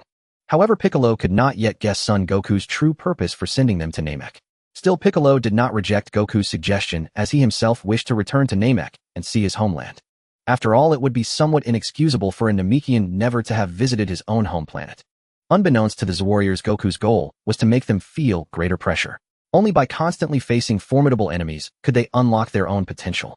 Otherwise, peace and safety would only breed complacency. Goku himself would undoubtedly keep striving to improve, but he would also help the Z warriors as much as he could. There was no need for Goku to personally deal with every minor enemy. Doing everything himself would be beneath him and entirely unnecessary. Just then, Son Gohan asked softly, "Dad, can I go to Namek with Uncle Piccolo? I want to see his home planet too." Goku looked at his son who had grown very close to Piccolo after a year together, and said with a smile, "Sure, you can go too." Son Gohan jumped up joyfully and exclaimed, "Uncle Piccolo," my dad agreed. "We can go to Namek together." Piccolo was also quite pleased to be able to take his disciple Gohan to see the world. Then Kuririn asked curiously, "Goku, aren't you coming to Namek with us?" Kuririn's question piqued the curiosity of the others. Goku replied, "You all go ahead. They'll catch up later." Kuririn wore a knowing expression and muttered, "I get it, Goku. You want to stay behind and spend more time with Shishi and Bulma, don't you?" "Don't think I don't know." After escaping Earth in his spaceship, Vegeta returned all the way to a small asteroid. The moment the spaceship landed, a group of personnel clad in battle suits immediately surrounded it. However, when they saw Vegeta's condition, they were all deeply startled. One of them exclaimed in shock, "Who in the world could have injured Lord Vegeta to such a severe extent?" Another followed, equally stunned, saying, "Lord Nappa hasn't returned with Lord Vegeta either. We should take Lord Vegeta for treatment immediately. With injuries this severe, we can't afford to delay any longer," the leader proposed. Shortly after, Vegeta was taken to a healing pod for treatment. When Vegeta regained consciousness, the staff prepared a new battle suit for him. After putting it on, he walked out. However, a staff member quickly reminded him, "Lord Vegeta, you forgot your scouter." Vegeta glanced at the scouter and said dismissively, "I no longer need such a thing." Vegeta walked out without looking back. As he strolled along the path, he encountered someone he deeply despised, Chui. Chui looked at Vegeta and taunted, "What a pathetic sight. Vegeta, I never imagined that after a trip to Earth you'd not only return heavily wounded, but also lose both of your subordinates. How utterly disgraceful." Vegeta's gaze turned icy as he warned, "Chui, if you keep spouting nonsense, I won't hesitate to kill you right here." Chui was unfazed by Vegeta's threat, as his combat power was also 18,000 identical to Vegeta's, so he saw no reason to heed the warning. Nevertheless, Chui waved his hand and sneered, "But I have some good news for you. Thanks to you, Lord Frieza learned about planet Namek and discovered that they can create magical Dragon Balls capable of granting any wish. So Lord Frieza has already set off for Namek. Once he obtains eternal life, he will rule the entire universe forever." "What did you say?" Vegeta was still pondering over Kakarot when CYS revelation completely shattered his thoughts. Snapping back to reality, Vegeta roared, "That bastard Frieza? No, I can't just sit idly by. If Frieza gains eternal life, I'm finished." Vegeta swiftly turned and sprinted outward. Chui chased after him, shouting, "Vegeta, what do you think you're doing? Are you planning to betray Lord Frieza?" As Vegeta passed a staff member, he grabbed the scouter from his hand, fitted it over his right eye, and said, "For now, I still need this." Vegeta reboarded his spaceship and immediately set course for Namek. Chui followed suit, boarding another ship to pursue Vegeta. Sitting inside his spaceship, Chui sneered, "I've never had a chance before, but now that you've willingly betrayed Lord Frieza, your time is up. He'll be the one to finish you off." Meanwhile, Vegeta gritted his teeth in his ship, muttering, "Damn you, Frieza. I have to make it in time. I absolutely cannot let Frieza obtain eternal life." Having been under Frieza's thumb since childhood, Vegeta had long grown intolerant. If not for his lack of strength to resist, he would never have endured this long. But after calming down slightly, Vegeta smirked, "This battle on Earth wasn't entirely fruitless. At least I can feel my power has surged significantly, ha. Kakarot, Frieza, just wait. Sooner or later you'll both be trampled beneath my feet." Meanwhile, on Earth, a sizable spaceship landed before the Z-Fighters. Goku and Bulma stood together. Bulma explained to the Z-Fighters how to operate the spaceship, noting that the course was already set. Thus, the Z-Fighters only needed to master the basic controls. Goku said, "I had Bulma install 3 gravity training rooms in this ship capable of 1 to 100 times gravity. Use them for training during your journey to Namek, but remember to take it step by step. If you train yourself to death, no one's responsible. 100 times gravity. No wonder you're so powerful now, Goku. So that's how you trained." Krillin nudged Goku's arm with a grin. The others shared the same assumption. Having been with Goku for so long, Bulma must have had him training under gravity long ago. Then Bulma revealed with a sly smile, "A mere 100 times gravity. Goku's already adapted to 400 times gravity." "What? 400 times gravity? Is he even human?" Yamcha was dumbfounded, and the others were equally stunned, including Piccolo. Hearing about 100 times gravity was barely acceptable, but 400 times was so absurd that words failed them. Piccolo silently clenched his fists, vowing to fully adapt to 100 times gravity during the journey to Namek, or else he'd never catch up to Goku. After the initial shock, everyone's fighting spirit ignited. This time the group heading to Namek consisted of 6: Piccolo, Tien, Shinhan, Krillin, Yamcha, Kaiotsu, and Gohan. As the 6 boarded the spaceship, Gohan waved, "Dad, I'm off now. Train well on the journey, but don't push yourself too hard." Goku replied with a smile, having no particular expectations for his son Gohan. After Piccolo and the other 5 boarded the spaceship heading for planet Namek, Goku flew alone toward the celestial realm. There was a notion Goku had long yearned to attempt, and if he succeeded, he was confident his strength would undergo a transcendent leap. In the celestial realm, Mr. Popo was watering the plants as usual. Seeing Goku arrive, he maintained his impassive expression and said, "Goku, it's been a while. Yeah, long time no see, Mr. Popo. I need to enter the hyperbolic time chamber." Goku stated his purpose for coming to the celestial realm directly. At that moment, Kami emerged from his room and inquired, "Goku, with your current power, you are practically unmatched across the entire world. Why do you still strive so relentlessly to improve?" This was also what puzzled Kami, for although he did not know the exact extent of Son Goku's power, he had a rough estimate as Earth's guardian. He understood that Goku's strength could no longer be measured by conventional logic. "Kami, do you truly believe I am invincible across the entire universe right now?" Goku asked with a smile. Hearing this response, Kami grasped what Goku was pursuing and said, "I see. Mr. Popo, go open the hyperbolic time chamber for Goku." "Understood, Kami." Mr. Popo replied, still wearing his usual stoic expression. Afterward, Mr. Popo led Goku toward the hyperbolic time chamber. Once inside the chamber, Goku gazed at the vast white expanse and murmured to himself, "Now, let's see if I can push towards Super Saiyan 4. Even as he said this, he couldn't help but shake his head. He had only just mastered Super Saiyan full power and hadn't even grasped Super Saiyan 2 yet. Leaping directly to Super Saiyan 4 seemed wildly fanciful, but Goku had his own reasoning. In his understanding, Super Saiyan 4 was a fusion of Super Saiyan and Great Ape forms. Since he had made up his mind, he would not hesitate. He stepped onto the white floor. The tenfold gravity there had no effect on him, as he had long adapted to 400 times gravity. Goku slowly raised his hand, gathering an energy sphere in his palm, and hurled it upward. Explode. Artificial moon. As the artificial moon energy sphere exploded, it transformed into a suspended orb of light, mimicking a real moon. Goku had no fear of losing control as a great ape, for he had previously wished upon Shenron to retain his sanity in that form, a preparation he had made long ago for achieving Super Saiyan 4. As his eyes locked onto the artificial moon, his body began to transform, his heartbeat thundering louder and louder. A Saiyan's transformation into a great ape is triggered by absorbing Blood's waves. When the energy exceeds 17 million units, the change occurs. It is not the moon itself that causes the transformation, but its reflection of Blood's waves. Many celestial bodies emit these waves, allowing Saiyan's to conquer planets through their great ape form. Roar! Goku let out a mighty bellow as his body fully transformed into a great ape. His battle power surged from 22 million in base form to 202 million. "I haven't lost my mind. Truly amazing, Shinran the Great Ape," Goku said with a grin. "Now let's try becoming a Super Saiyan in this Great Ape state. Only by achieving the Great Ape Super Saiyan can I attempt to reach Super Saiyan 4. Goku struggled to channel his Super Saiyan energy, finding it immensely difficult. "I didn't expect it to be this hard. Damn it, I refuse to fail." Goku grew determined, vowing to unleash the Super Saiyan energy within him no matter what. Time passed slowly. After 3 hours, the artificial moon vanished. Yet Goku had still not succeeded in drawing out his Super Saiyan energy from the Great Ape state. Facing his first failure, Goku grumbled in frustration, "Damn it, the artificial moon is gone. I won't be able to maintain the Great Ape form much longer. Since I am Son Goku, I will become the strongest in the universe. Transforming the Great Ape into a Super Saiyan won't defeat me." As his anger surged, the Super Saiyan energy within him seemed to awaken. Golden aura began to radiate from the Great Ape's body, growing denser and denser. When all the Super Saiyan energy erupted, Goku fully transformed into a golden Great Ape. The instant he became the golden Great Ape, his power skyrocketed, multiplying his base strength by 50 times beyond the Great Ape form, 500 times his normal state. This power, it's incredible. Is this the strength of the golden Great Ape? Goku was astounded as he sensed the immense energy. When he tried to check his battle power using the wish-granted ability from Shinran, he found it could no longer measure his level, clearly exceeding its limit. Earth's Shinran can only detect up to 10 billion in battle power. My golden Great Ape state must be around 1 billion now. Sensing the energy fluctuations within, Goku frowned and said, "I need to compress this immense power immediately."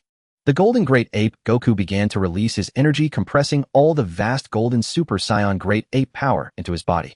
As he did so, the entire hyperbolic time chamber began to tremble, a testament to the terrifying magnitude of his energy at that moment. As the Great Ape Super Saiyan energy was gradually compressed into his core, his power surged further, soaring to 20 billion, 30 billion, 40 billion, 50 billion, and climbing ever higher. Once all the immense golden Great Ape Super Saiyan energy was fully compressed, within Goku's golden Great Ape body began to shrink. A brand new Goku with black hair, red fur, and a red tail appeared inside the hyperbolic time chamber. Gazing at his own hands and his crimson tail in disbelief, Goku murmured, "Incredible. Right now I feel like I could accomplish anything effortlessly." Yet before half a minute of elation passed, his entire Super Saiyan 4 form grew unbearably heavy. Cold sweat poured from his brow as he gasped for air, finally collapsing to his knees, his vision blurring. What's happening? He rasped, propping himself up with trembling arms. Why can't I maintain Super Saiyan 4? It feels like my body is about to shatter. I have to deactivate it immediately, or he'll die. The moment he reverted to his base form, the breakdown ceased, but Goku was utterly drained, as if every ounce of energy had been siphoned away. His hands quivered uncontrollably, and sweat still streamed down his face. Hastily, he retrieved a senzu bean and consumed it. Instantly, his energy surged back to full capacity. Standing up, Goku frowned in confusion. What just happened? I successfully achieved Super Saiyan 4, so why did my body feel like it was disintegrating? And after reverting, all my energy was completely drained. Wait, could it be? I think I understand. A faint smile touched his lips as realization dawned. It's because my base form is too weak. It can't sustain the immense energy of Super Saiyan 4, hence the feeling of collapse. Now that I know the cause, the solution is simple. I can't maintain Super Saiyan 4 for long, but at least I can activate it for about half a minute. During that brief window, I'm safe. The downside is the exhaustion afterward. Still, Super Saiyan 4 is my ultimate trump card. Any enemy before me in this form would fall in a single second. Indeed, true strength lies in improving my base form. That's the foundation of all power. From now on, I'll focus on training my base state, constantly elevating its might. Having unraveled the mystery, Goku brimmed with confidence for the future. The ability to transform into Super Saiyan 4 granted him absolute assurance, enabling him to face any challenge with composure. The combat power of that Super Saiyan 4 form had already soared past 80 billion. By continuously strengthening his base, his Super Saiyan 4 would only grow more formidable. Gazing at the vast white expanse inside the hyperbolic time chamber, he smiled. I still have nearly 2 years to train here. He'll dedicate 1 year to it. Moreover, I sense that after breaking through to Super Saiyan 4, the paths to Super Saiyan 2 and Super Saiyan 3 have somehow become clearer. Vegeta arrived on Namek via spaceship, with Chui following closely behind in his own vessel. Meanwhile, in a village on Namek, Frieza, accompanied by Zarbin, Dodoria, and a squad of minions, had just finished slaughtering the Namekian inhabitants. As they prepared to move on, Zarbin reported respectfully, Lord Frieza, Chui has just informed us that he and Vegeta have arrived on Namek. Vegeta, Frieza said, his expression impassive, shaking his head. How utterly foolish.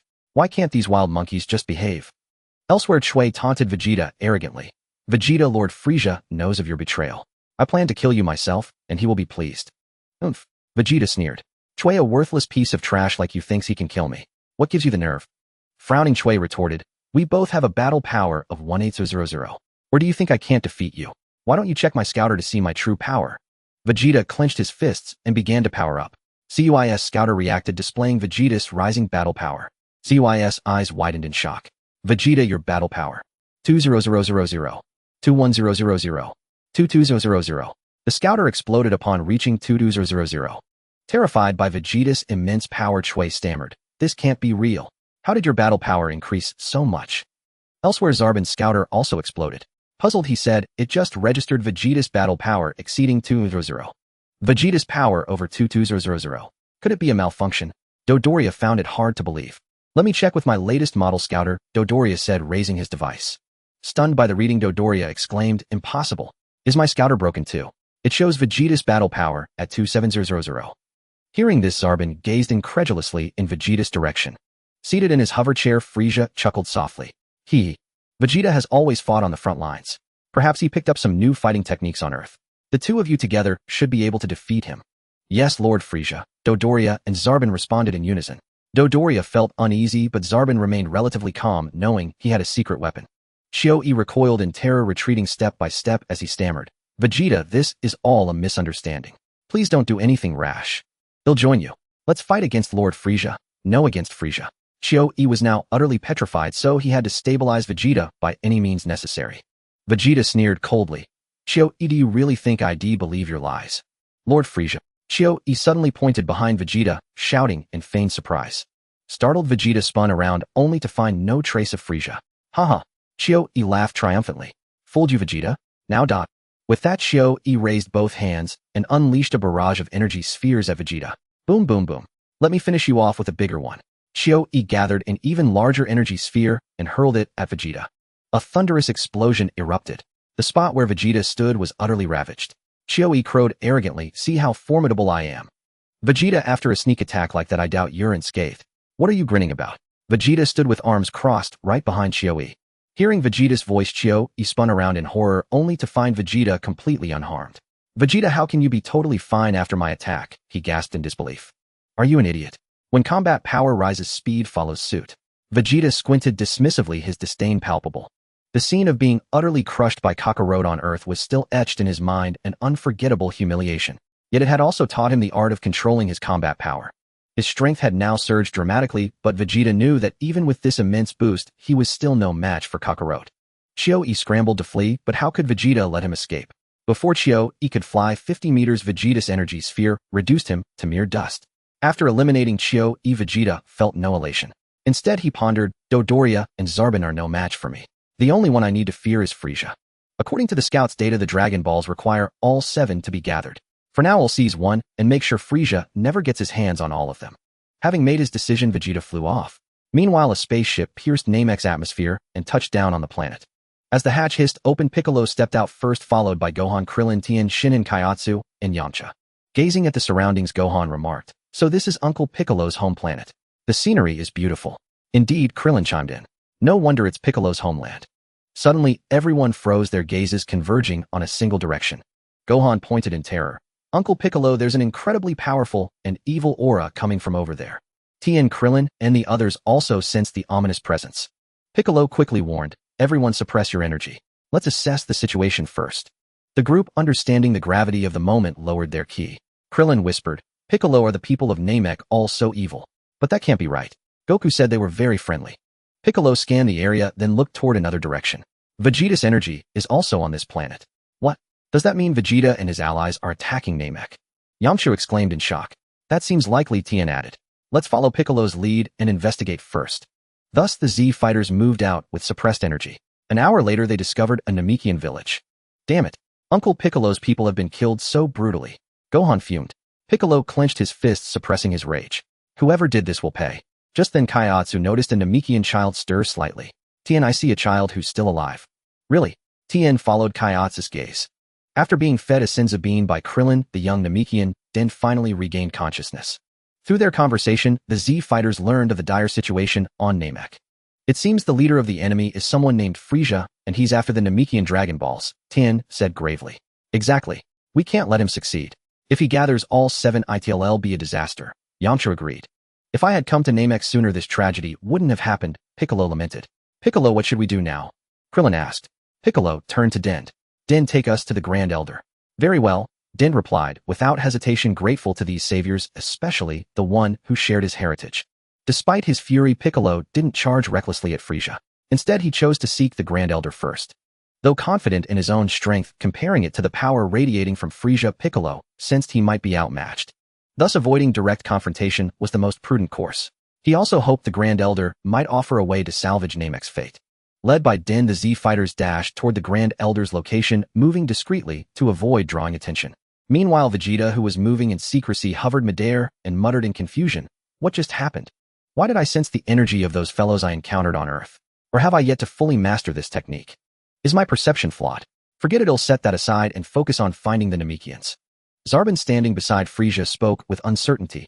"Lord Frieza, several powerful combat readings emerged from the direction of 7 o'clock just now. Could they be from the Namekians? However, they vanished just as quickly as they appeared." "Oh, appeared and then vanished in an instant?" Frieza replied, showing a rare flicker of interest upon hearing Zarbon's report. Frieza slowly swayed his tail and continued, "In that case, Dodoria, go and investigate what's happening." "Yes, Lord Frieza." Dodoria responded respectfully, acknowledging the order. Thus, Dodoria flew off toward the direction Zarbon had indicated to scout the situation. After Dodoria departed, Zarbon spoke with concern. "Lord Frieza, sending Dodoria alone. What if he encounters Vegeta?" "Vegeta? Heh." Frieza chuckled, covering his mouth. "Mr. Zarbon, if you're worried, you can follow along as well. Additionally, I plan to dispatch the Ginyu Force to Namek." "What? The Ginyu Force?" Zarbon was astounded upon hearing that Lord Frieza intended to send the Ginyu Force to Namek. After all, the Ginyu Force was a special combat unit under Lord Frieza's command, rarely deployed for handling low-level planets like this one. Lord Frieza's decision to mobilize the Ginyu Force left Zarbon puzzled, unable to fathom the significance behind such a move. Yet Zarbon dared not challenge Lord Frieza's decree. He wouldn't have the courage even if granted 10,000 chances. Frieza suddenly spoke with profound meaning. "For some reason, I have a foreboding feeling." Zarbon was deeply shocked. He had never heard Lord Frieza utter words about a bad premonition. No wonder Lord Frieza planned to summon the Ginyu Force. On Vegeta's end, after launching a surprise attack on a Namekian village, he successfully obtained the Dragon Ball with ease. Gazing at the Dragon Ball in his hand, Vegeta smirked. Now that I've secured one Dragon Ball, first Frieza won't be able to collect all 7. This gives me a chance. But I need to hide this Dragon Ball somewhere Frieza won't easily find it. After scouting around, Vegeta decided to conceal it at the bottom of a lake, making it difficult to discover. As long as Frieza couldn't gather all 7 Dragon Balls, Vegeta believed he would ultimately find an opportunity to eliminate him. And that Kakarot fellow too. Just as Vegeta was about to leave, he suddenly sensed a rapid movement of energy to his left. A smirk curled on Vegeta's lips as he said, Dodoria, you couldn't stay put by Frieza's side, but you dare to wander out alone. Then don't blame me for killing you. Vegeta instantly burst forth with energy and chased after Dodoria's direction. Dodoria meanwhile searched tirelessly, but found no trace of anyone. Muttering in confusion, strange, could Zarbon's scouter be malfunctioning? I haven't encountered a single person along this path. Forget it, I'll head back. Continuing this search feels like a waste of time. Dodoria halted, ready to return after covering a great distance. However, just as he turned around, a figure rapidly approached before his eyes. When Dodoria recognized the newcomer, he exclaimed in shock, It's you, Vegeta. Yo? Dodoria, long time no see. Why aren't you staying obediently by Frieza's side? Vegeta stopped in front of Dodoria, greeting him with a smirk. Yet Dodoria, facing the current Vegeta, couldn't help but feel a deep fear rising within him. Pointing at Vegeta, Dodoria demanded, Vegeta, why have you betrayed Lord Frieza? Aren't you afraid Lord Frieza will kill you? Dodoria, do you think I fear that, Frieza? Don't make me laugh, Vegeta replied with disdain. Dodoria spread his hands and said, How about this, Vegeta? Let me go and he'll pretend I saw nothing. Are you an idiot, Dodoria? Vegeta sneered, crossing his arms. Dodoria clenched his fists, recalling Zarbon's earlier reading of Vegeta's power level at 2700, wondering if it was true. If it were true, Dodoria knew he was in trouble. If false, there was nothing to worry about. Vegeta questioned, What are you thinking, Dodoria? Vegeta, do you want to know how your Saiyans were wiped out? Dodoria thought he should first calm Vegeta down, then continued, It's because planet Vegeta wasn't destroyed by a meteor. It was annihilated by Lord Frieza. And so, is that your final testament? Vegeta showed no concern for what Dodoria was saying. He didn't care whether the Saiyans were eliminated by Frieza or not. What truly irked Vegeta was Frieza's constant control over him, which infuriated him deeply. Seeing Vegeta's indifferent demeanor, Dodoria felt a chill in his heart, but didn't give up, adding, Vegeta, I can tell you another secret. Lord Frieza destroyed the Saiyans because he feared the emergence of a Super Saiyan among you. Therefore, that's why he wiped out all the Saiyans, to be safe. Super Saiyan. When Vegeta heard Dodoria mention Super Saiyan, it instantly reminded him of that bastard Kakarot. That bastard Kakarot had dealt Vegeta a blow so severe it left a deep shadow in his mind. Seeing Vegeta lost in thought, Dodoria pressed on. That's right. It's the Super Saiyan. Lord Frieza fears the Super Saiyan, which is why he exterminated the Saiyans. But it's because Lord Frieza values your talent that he decided to keep you by his side, Vegeta. Is that so? Then I suppose I should thank you for telling me, Dodoria. Vegeta's gaze turned even colder as he spoke. Dodoria couldn't help but swallow nervously and said, Vegeta, let's join forces. Together we can definitely defeat Frieza. Having no other choice, Dodoria intended to lull Vegeta into a false sense of security. Once Vegeta let his guard down, he would seize the opportunity to strike a fatal blow. Then he could surely kill Vegeta. He should have brought Zarbon along, or otherwise he wouldn't be in such a passive position. You think you're worthy of joining forces with me, Vegeta? Vegeta sneered with utter disdain. Damn you, Vegeta. Go to hell. Unable to bear the pressure any longer, Dodoria launched the first attack. He fired energy blasts from both hands without pause. The barrage continued for nearly a minute before Dodoria stopped, panting heavily. Dodoria chuckled, Haha. So what if your battle power now exceeds mine, Vegeta? After taking that many hits from me, there's no way you're unscathed. Having said that, Dodoria prepared to fly away. He couldn't be sure if he had killed Vegeta, so leaving was the safest choice. Suddenly a voice sounded from behind Dodoria. Dodoria, are you an idiot? Attacking the air for so long? Startled, Dodoria spun around and saw Vegeta standing with his arms crossed, completely unharmed. Dodoria exclaimed in shock, Vegeta, when did you get behind me? You really are an idiot. When your battle power increases, your speed naturally increases too. Vegeta looked at Dodoria as if he were a fool. This Dodoria was just as stupid as Chui. He used to think these guys were formidable. Now it seemed they were nothing but brutes with raw strength. They were utterly insignificant. Dodoria's expression soured at Vegeta's mockery. He burst into flight at full speed, glancing at Vegeta from the corner of his eye and muttering, As long as I fly at top speed, there's no way Vegeta can catch me. Once I'm back by Lord Frieza's side, he'll be safe. Now Dodoria only wanted to return to Lord Frieza as quickly as possible so that Vegeta could no longer threaten him. However, before Dodoria had flown even 500 meters, Vegeta caught up and appeared right in front of him. Forced to stop, Dodoria stared at Vegeta in shock. Vegeta, how are you so fast? Dodoria, I'm done wasting time with you. Impatient Vegeta instantly burst with power and slammed his fist into Dodoria's stomach. The heavy blow made Dodoria foam at the mouth, his eyes nearly bulging out. Vegeta then kicked Dodoria away. Dodoria crashed heavily onto the ground. Vegeta landed and walked slowly toward Dodoria. This is the end, Dodoria. Soon enough, I'll send Frieza to hell to meet you. Don't kill me, Vegeta. I'm willing to defect to you. I'll help you kill Frieza. Please don't kill me. Dodoria was truly terrified by Vegeta's power. The earlier reading of Vegeta's battle power at 2700 had been accurate. Vegeta ignored Dodoria's pleas and drove his fist straight through Dodoria's stomach. Instead of pulling his fist out immediately, he gathered energy in his palm. As the energy exploded, Dodoria was utterly annihilated by Vegeta. Watching Dodoria reduced to dust, Vegeta sneered, "Defect to me. You think such a cheap trick would fool me? Utterly foolish. As for Zarbin, he's still with Frieza. It seems killing him will require more careful planning. I'll keep my energy flare to see if I can lure Zarbin out. If it's Frieza who comes, I'll have to hide." Meanwhile, at Frieza's spaceship. Since Frieza wasn't wearing a scouter, he was unaware of the situation. However, Zarbin, who was by his side, checked the readings on his scouter and reported, "Lord Frieza, Dodoria's battle power reading has disappeared, but Vegeta's is still active. So Vegeta intends to oppose me to the very end, does he?" Frieza was angered. Losing his capable subordinate Dodoria infuriated him. What angered him even more was Vegeta's constant scheming behind his back, which disgusted Frieza. Frieza ordered, "Very well. Zarbin, go and bring Vegeta back to me. With your abilities, you should be more than capable." "Yes, Lord Frieza." Zarbin replied respectfully. After Zarbin flew off, Frieza poured himself a glass of red wine and took a sip, chuckling, "Vegeta, heh. Did he really think that by increasing his power a little he could stand against me? How foolish." As for Zarbin, he flew at full speed, muttering to himself, "To capture Vegeta, I'll have to rely on my transformation. Otherwise, there's no way I can catch him." Zarbin pursued Vegeta at full speed, muttering in confusion, "Strange, Vegeta's energy signature has disappeared. Where could he have gone? Searching like this, finding Vegeta won't be easy. It seems I might fail Lord Frieza's orders."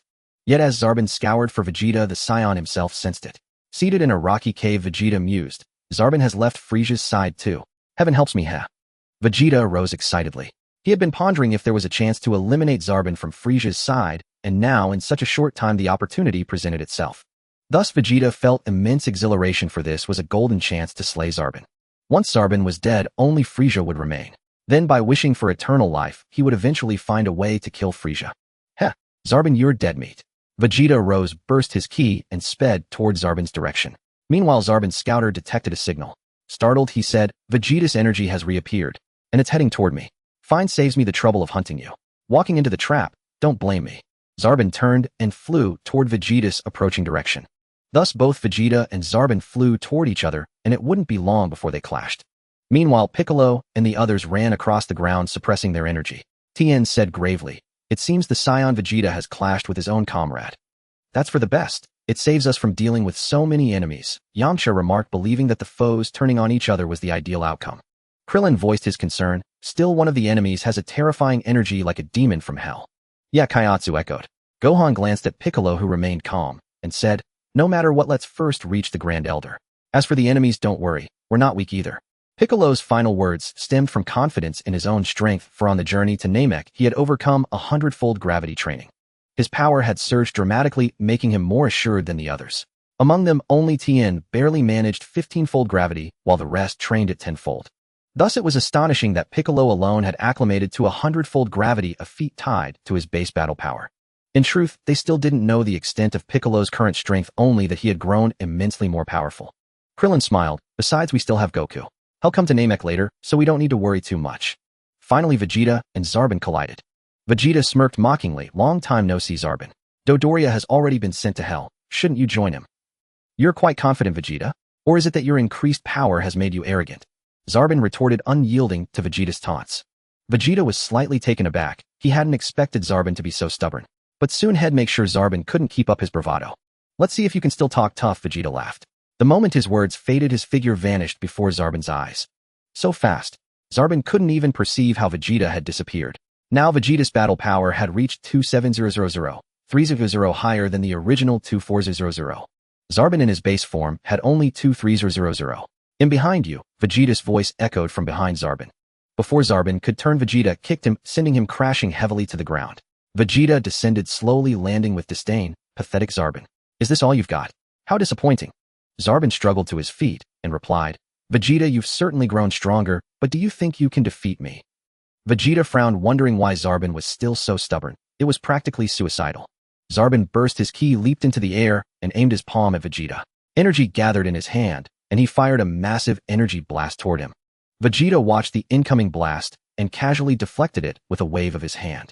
Deflected so easily, Zarbin realized his base form was no match for Vegeta, who dominated him completely. He had no choice but to transform. Vegeta swiftly appeared above Zarbin and kicked him down again. This boring game ends here, Zarbin. Prepare to die. Hep. Zarbin got up again, grinning. Vegeta, do you really think you've already won? Let me tell you, both Lord Frieza and I can transform. Our transformation is different from you Saiyans. It's a pure power boost. What? What do you mean, Zarbin? Vegeta grew cautious. Zarbin's claim that he and Frieza could transform forced Vegeta to take it seriously. After all, he would soon face Frieza, making this information crucial. Yet Vegeta still believed that even if Zarbin transformed, his power wouldn't surpass his own. As Zarbin spread his arms, the aura emanating from his body began to surge. Vegeta immediately sensed the change in Zarbin's energy, his eyes widening in disbelief as he exclaimed, How is this possible? This bastard's power. Having initially dismissed it, Vegeta now felt a genuine threat from Zarbin, realizing that the latter's battle power might be equal to or even greater than his own. This was utterly unacceptable to Vegeta. How could he, the prince of the Saiyans, be surpassed by one of Frieza's underlings? Such a notion was something Vegeta could not tolerate. Zarbin finally completed his transformation, his entire body swelling and his features becoming grotesque. It was the price to pay for amplified battle power. Zarbin looked at Vegeta and declared arrogantly, Vegeta, I kept you waiting. This battle power is my true strength. What do you think? Damn bastard. Vegeta clenched his fists in fury. He was irked that Zarbin could boost his power so significantly with this so-called transformation. Yet Vegeta was undaunted. He stared at Zarbin and said, Zarbin, your battle power has indeed increased, but I don't believe it surpasses mine. Heh, whether it's stronger or not, Vegeta, well, find out by fighting. With that, Zarbin lunged at Vegeta. Vegeta immediately counterattacked as Zarbin rushed at him. The two engaged in a fierce clash, and Vegeta began to feel the pressure for the first time. Zarbin pressed his attack relentlessly, taunting, What's wrong, Vegeta? Is this the extent of your power? With such meager strength you dare to oppose Lord Frieza? Don't get cocky, Zarbin. My power cannot lose to you. Vegeta pushed his own power to its maximum to counter Zarbin. Zarbin sneered dismissively, Vegeta, my battle power is now 2.000 higher than yours. How do you plan to defeat me? Damn it. Reluctantly, Vegeta had to admit that Zarbin's power was indeed slightly greater than his own. This fight would be a brutal struggle, and defeating Zarbin would be no easy feat. For all his bluster, Zarbin had to concede that Vegeta's current strength was formidable. Vegeta could now hold his own against the transformed Zarbin. As their battle raged on, Vegeta noticed that although Zarbin's power was superior, his combat experience was lacking. Vegeta immediately saw this as an opportunity. There was still hope of defeating Zarbin. The battle between Vegeta and Zarbin grew increasingly widespread. The intense ki clashed so violently that even Piccolo and the others who were far away could clearly sense it. Only Frieza, lacking a scouter, remained unaware. Zarbin landed a heavy punch on Vegeta's left cheek. Vegeta retaliated with a blow to Zarbin's stomach. Both winced in pain, their eyes locked on each other before they resumed their assault. Mid-battle, Zarbin roared, Damn you, Vegeta! I didn't think you'd be so tenacious. I am Vegeta, the prince of all Saiyans. I won't lose to a lackey of Frieza. Vegeta gathered energy in his hands and fired a barrage of blasts at Zarbin. Zarbin was forced to shield his head with his arms against the continuous energy waves. This was the most grueling fight he had faced since mastering his transformation. The pressure Vegeta exerted was unlike anything Zarbin had ever experienced. Vegeta! Zarbin roared, unleashing a burst of energy that deflected the incoming blasts. Vegeta was momentarily stunned by the sudden eruption. Zarbin seized the opening, striking Vegeta in the face and then the stomach. Zarbin's counterattack didn't stop there. He landed hundreds of blows on Vegeta. After the flurry, he gathered an energy sphere in his right palm and swept it toward Vegeta. Boom! Vegeta was sent flying by the blast. Meanwhile, guided by Den, Piccolo and the others arrived at the Grand Elder's location. Piccolo looked up at the house atop the tower-like structure. I can sense a very familiar presence. Let's go up, Piccolo, Krillin urged. Piccolo nodded and the others followed suit. Their purpose here was to meet the Grand Elder. Now that they had arrived, it was time to see this Elder of the Namekians. As they flew to the entrance of the house on the tower, a young man named Nail stepped out. Dend greeted him happily. Brother Nail. Dend, Nail said, patting Dend ahead with a smile. He looked at Piccolo and the others. The Grand Elder will see you. Follow me. Thanks, Piccolo expressed his gratitude. Yamcha muttered under his breath, this guy looks a lot like Piccolo. Indeed, he really does. If you don't look closely, you wouldn't be able to tell them apart, Tien Shinhan echoed. Krillin agreed. Having known Piccolo for some time, they could instantly see that Nail's features were at least 80 to 90% similar to Piccolo's. Piccolo himself had noticed the striking resemblance. He merely showed a brief flicker of surprise. He quickly regained his composure. Under the guidance of Nail, Piccolo and the others finally met the Grand Elder. It was evident to all that the Grand Elder was extremely advanced in age, appearing to be at the very end of his life. The Grand Elder slowly opened his closed eyes, his gaze first falling upon Piccolo. He spoke with a sigh, the genius who was once split in two, yet both halves have become so remarkable. Piccolo was startled, never expecting his secret to be seen through so instantly by the Grand Elder. This revelation left him deeply astonished. Regaining his composure, Piccolo declared, "I will not fuse back with Kami. I am who I am." Gohan, Krillin, Tenshinhan, Yamcha, and Kaiatsu were all profoundly shocked, unable to believe that Piccolo and Kami were once the same being who had split apart. And the fact that the separated Piccolo was already this powerful made them wonder, if he were to reunite with Kami, could his strength multiply several times over, perhaps even dozens of times. This was what stunned them the most. The Grand Elder continued slowly. "I understand the purpose of your journey to Namek. I am willing to grant you the use of the Dragon Balls." "Thank you, Grand Elder." Piccolo stepped forward to express his gratitude. Krillin stared at the Dragon Ball hanging from the Grand Elder's chair, marveling. The Namekian Dragon Balls are even larger than Earth's. Absolutely incredible. Indeed, they are much bigger than Earth's. Yamcha nodded in agreement. Tenshinhan and Kaiatsu, who had also seen the Dragon Balls before, found the Namekian ones just as astonishing, having assumed all Dragon Balls were the same size. Nail looked from the Grand Elder to the visitors from Earth and said, "We give you the Dragon Balls to use in hopes that you will help us defeat the invaders. Rest assured, even without you asking, we will eliminate the enemies invading Namek." Piccolo clenched his fist, replying with unwavering resolve. Hearing Piccolo's answer, Nail nodded with great satisfaction and said, "With you joining us, our chances of victory have greatly increased." Nail could sense that this fellow Namekian Piccolo possessed immense power, far surpassing that of his other brethren by many times. Nail vaguely perceived that Piccolo's battle power exceeded his own. Thus, having him join the fight undoubtedly raised the odds of annihilating the enemy. The Grand Elder's gaze slowly shifted to Nail. Though Nail's actions had dragged these friends from afar into the conflict, it at least added a glimmer of hope for saving Namek. The Grand Elder felt he had little life left and did not wish to see Namek destroyed before his passing. He lifted the Dragon Ball and handed it to Krillin, who quickly stepped forward to receive it. The Grand Elder looked at Piccolo and the others and said, "Before my time truly ends, I can help unlock the latent potential within each of you." Grand Elder. Nail and Din looked at him with concern, fearing that unlocking their potential might cost him his own life. The Grand Elder raised a hand to signal them not to worry and continued, "Do not be concerned. Unlocking one's potential does not consume my lifespan." Hearing this, Nail and Din breathed a slight sigh of relief.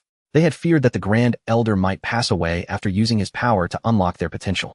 They did not wish for such a thing to happen. Gohan said, deeply moved, "The Grand Elder is truly kind." "Yes, he is very gentle and amiable," Krillin agreed. The Grand Elder gave a faint smile and said, "One by one. After unlocking your potential, you will at least have the strength to protect yourselves in battle." Piccolo and the others exchanged glances. Finally, Piccolo said, "Kaiatsu, you go first." Then Gohan. "Thank you, Piccolo." Tenshinhan expressed his gratitude, as Piccolo's first thought was of Kaiatsu. Even though Piccolo's power now far exceeded theirs, he still considered looking out for them. Kaiatsu said softly, "Tenshinhan, I'll go first then." "Go ahead, Kaiatsu." Tenshinhan nodded in reply. Kaiatsu slowly walked up to the Grand Elder, and everyone watched with rapt attention. Unlocking potential was something they had never witnessed before, so they were naturally curious.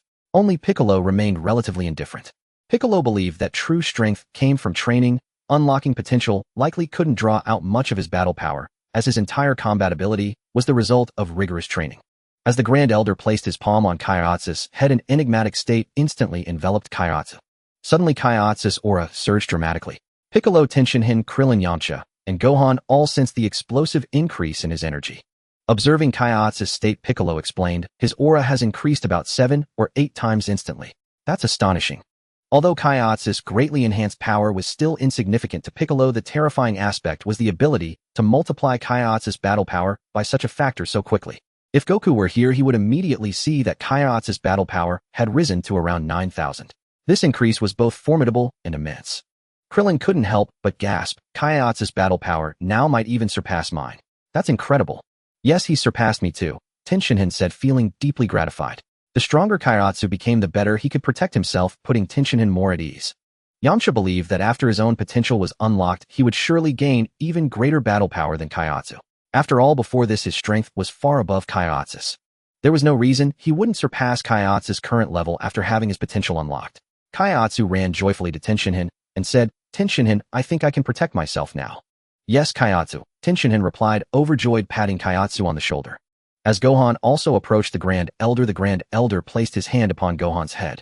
Suddenly Gohan's aura surged, rising even more dramatically than Kaiatsu's, instantly amplifying by more than tenfold.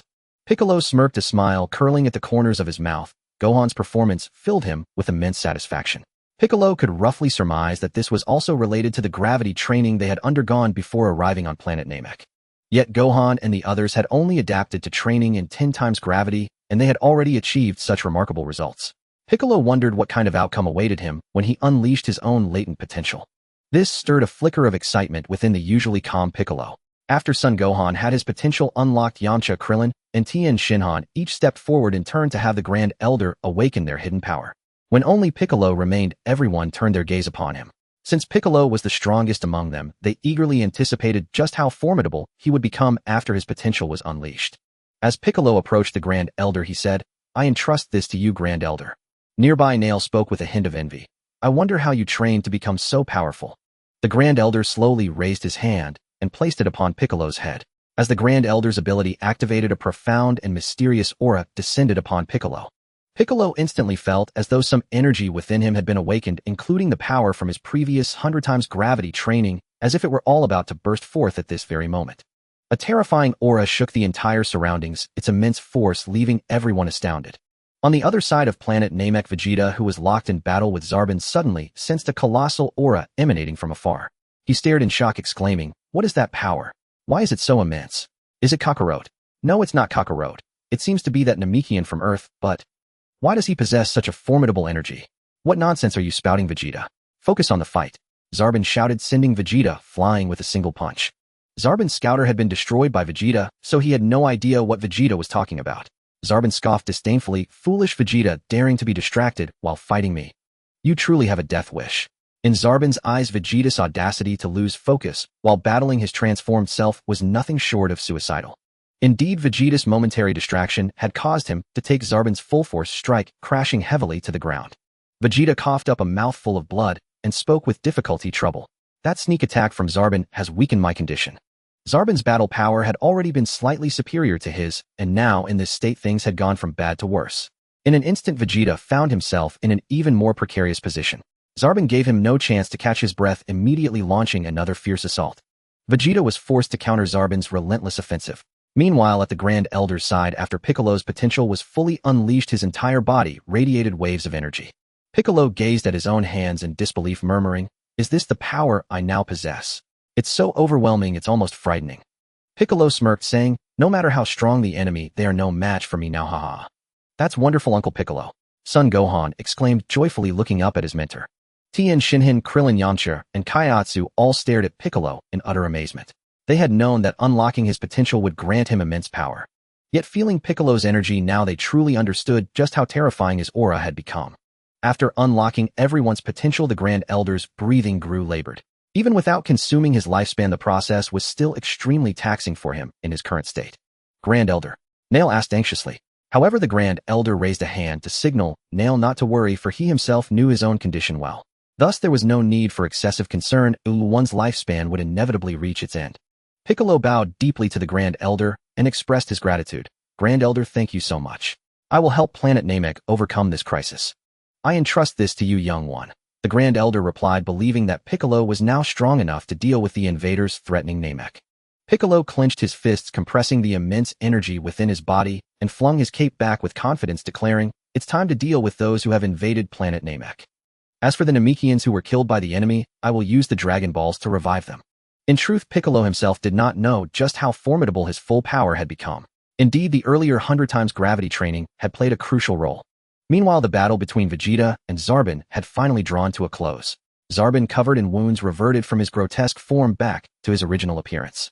He glared at Vegeta, who lay motionless on the ground, and said irritably, "Vegeta, you damnable fool, you've inflicted such severe injuries on me that my power has dwindled to a mere fraction.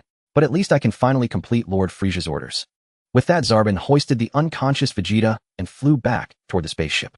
When Zarbin returned to Lord Frieza's spaceship carrying the unconscious Vegeta, Frieza was highly pleased to see that Zarbon had successfully retrieved Vegeta. Zarbon knelt on one knee and reported respectfully, "Lord Frieza, your humble servant, has successfully brought Vegeta back to you." "Umph. Well done, Zarbon. But it seems you are quite badly injured as well." Frieza could tell at a glance that Zarbon's injuries were severe. Zarbon quickly responded deferentially, "Lord Frieza, these injuries are nothing. As long as I can complete the mission you assigned, I would gladly pay with my life." Haha. Frieza's tail protruding from his hoverchair swished as he chuckled. "Go get treated. And take Vegeta with you for treatment as well. Once he wakes, I have matters to discuss with him." "Yes, Lord Frieza. I will make the arrangements immediately," Zarbon replied with a loud, respectful voice. Serving under Lord Frieza I was treated well, as long as the tasks were executed flawlessly. This was something Zarbon, having served Lord Frieza for so long, understood very well. As for why Lord Frieza had ordered Vegeta to be treated as well, Zarbon assumed it was so that Frieza could interrogate Vegeta personally. Otherwise, killing him outright would have been simpler and save time. Zarbon dared not speculate further on what was going through Lord Frieza's mind. Instead, he immediately withdrew from Lord Frieza's chamber, carrying the unconscious Vegeta. After Zarbon left with the unconscious Vegeta, Frieza sipped his wine and mused with unease, "What is this unsettling feeling? Could there be someone in this universe capable of terrifying me, the Emperor of the universe, Lord Frieza?" Frieza shook his head at the thought and chuckled to himself. "I suppose I am overthinking it. Perhaps it is the excitement of soon obtaining eternal life that stirs this feeling." Excitement mixed with unease. Meanwhile, on the Namekian elder's side, Piccolo stared calmly into the distance and said, "Vegeta has been defeated. That evil Vegeta has been defeated. That's wonderful." Yamcha exclaimed joyfully. After all, Vegeta was the one who had invaded Earth. Yamcha harbored nothing but disdain for Vegeta, and the others felt the same. They all wished for his death, as that would be the most straightforward outcome. Just as Piccolo took 2 steps forward, preparing to lead them off, he suddenly looked up toward the sky. Gohan asked in confusion, "Piccolo, what's wrong?" "There's nothing in the sky, is there?" Tien, Shinhan, Yamcha, Krillin, and Kaiatsu also looked at Piccolo in bewilderment, wondering why he was staring at the sky. They waited for Piccolo's answer. Piccolo said gravely, 5 more unfamiliar energy signatures are heading toward Namek. Their power doesn't seem weak." Piccolo spoke this for his companions to hear. At present, he felt he could face any enemy with composure. Moreover, Piccolo wondered if his power had surpassed Goku's. Based on Goku's performance on Earth, Piccolo's current battle power far exceeded his. But Piccolo suspected Goku had been hiding his true strength, perhaps even concealing a great deal of it. It was not an impossibility. Tien Shinhan said seriously, "Those arriving are likely allies of the invaders attacking Namek." Krillin and Yamcha nodded in agreement, sharing the same thought. Krillin looked at Piccolo's confident demeanor and smiled. With Piccolo's strength now, he should be more than capable of handling those enemies. "We don't need to worry too much, let's focus on the small fry." Haha. Krillin, you're right, Tien Shinhan admitted openly. After all, Piccolo had far surpassed him in power. So Tien Shinhan saw nothing wrong with that. Piccolo said, "Let's go." Gohan, Krillin, Tien Shinhan, Yamcha, and Kaiatsu nodded in unison. Just as they were about to take off, Den timidly suggested from behind, "Could I come with you? I want to fight too." "Den, fighting is dangerous," Gohan said, not wanting Den to take the risk. Krillin added, "Yeah, Den, it's safest for you to stay with the elder." Den looked at Piccolo, and Piccolo met his gaze. Finally, Piccolo said, "All right, come with us." "Thank you," Den quickly expressed his gratitude. Since Piccolo had agreed, Gohan, Krillin, and the others said no more. Thus Den flew off with the Z fighters. The elder and Nail were left alone. The elder breathed slowly and said, "Nail, if you wish to fight, you may go with them."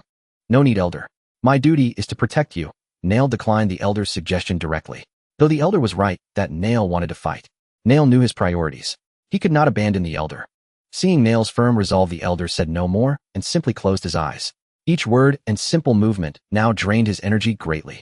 Thus the elder chose to enter a state of slumber to reduce his energy consumption. Nail also found a spot nearby, sat down, and rested with his eyes closed.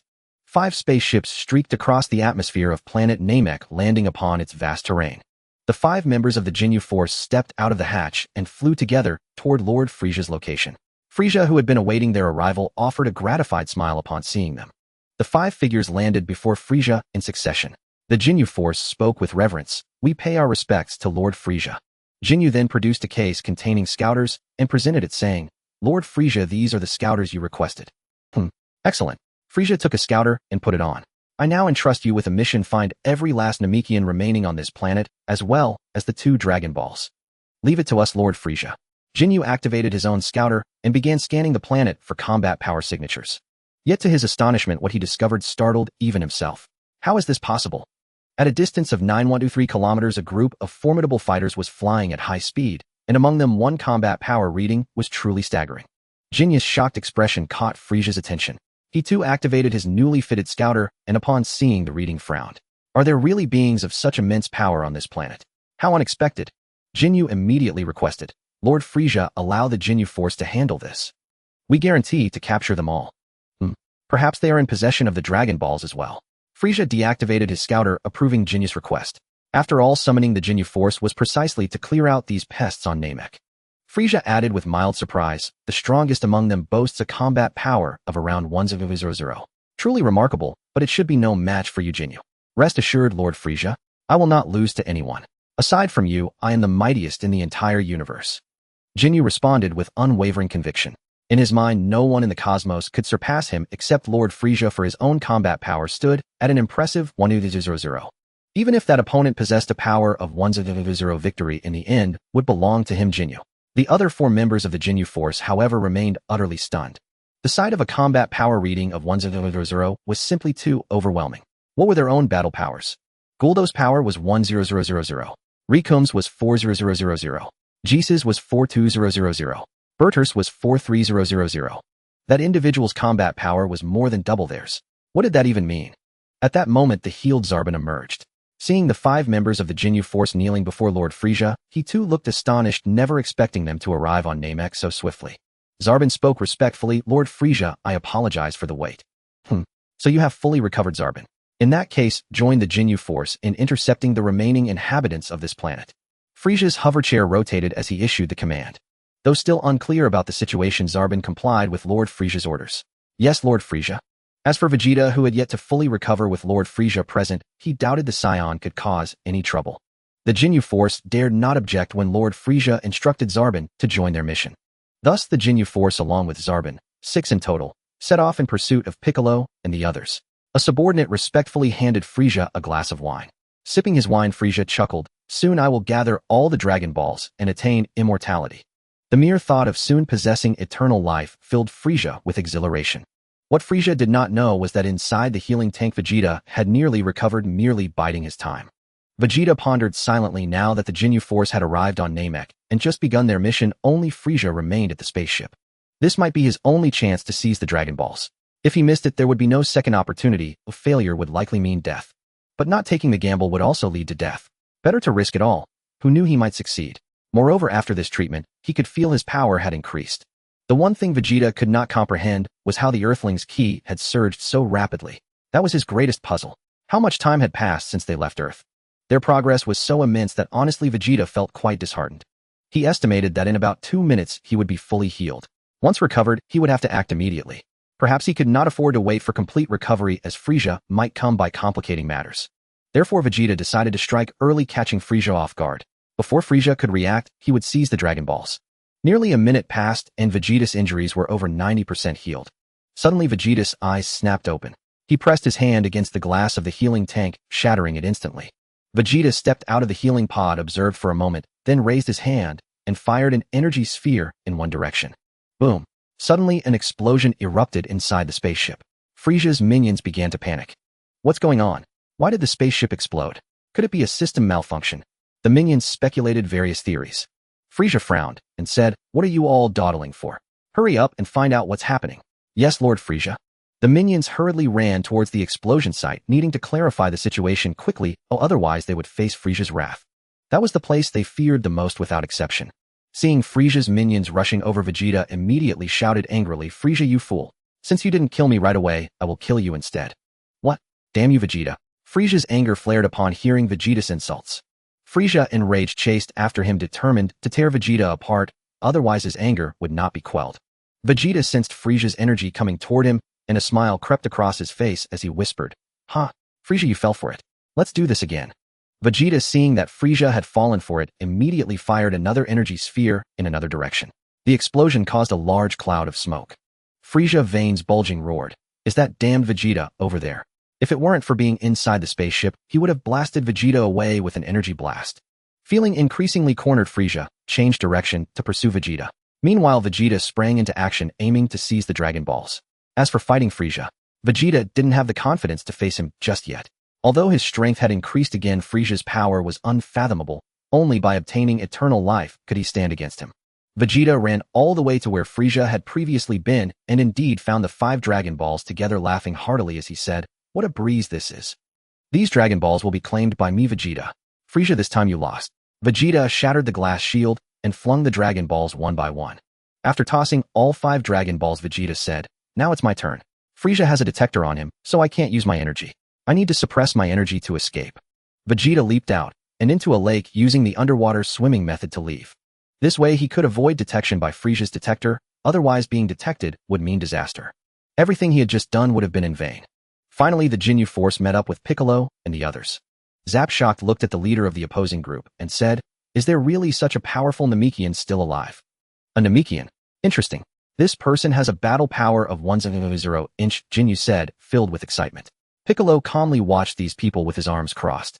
Krillin remarked, "These people are wearing the same battle suits as the Saiyans. They must be evil. We just need to take them down," Tien Shinhan said as he clenched his fists.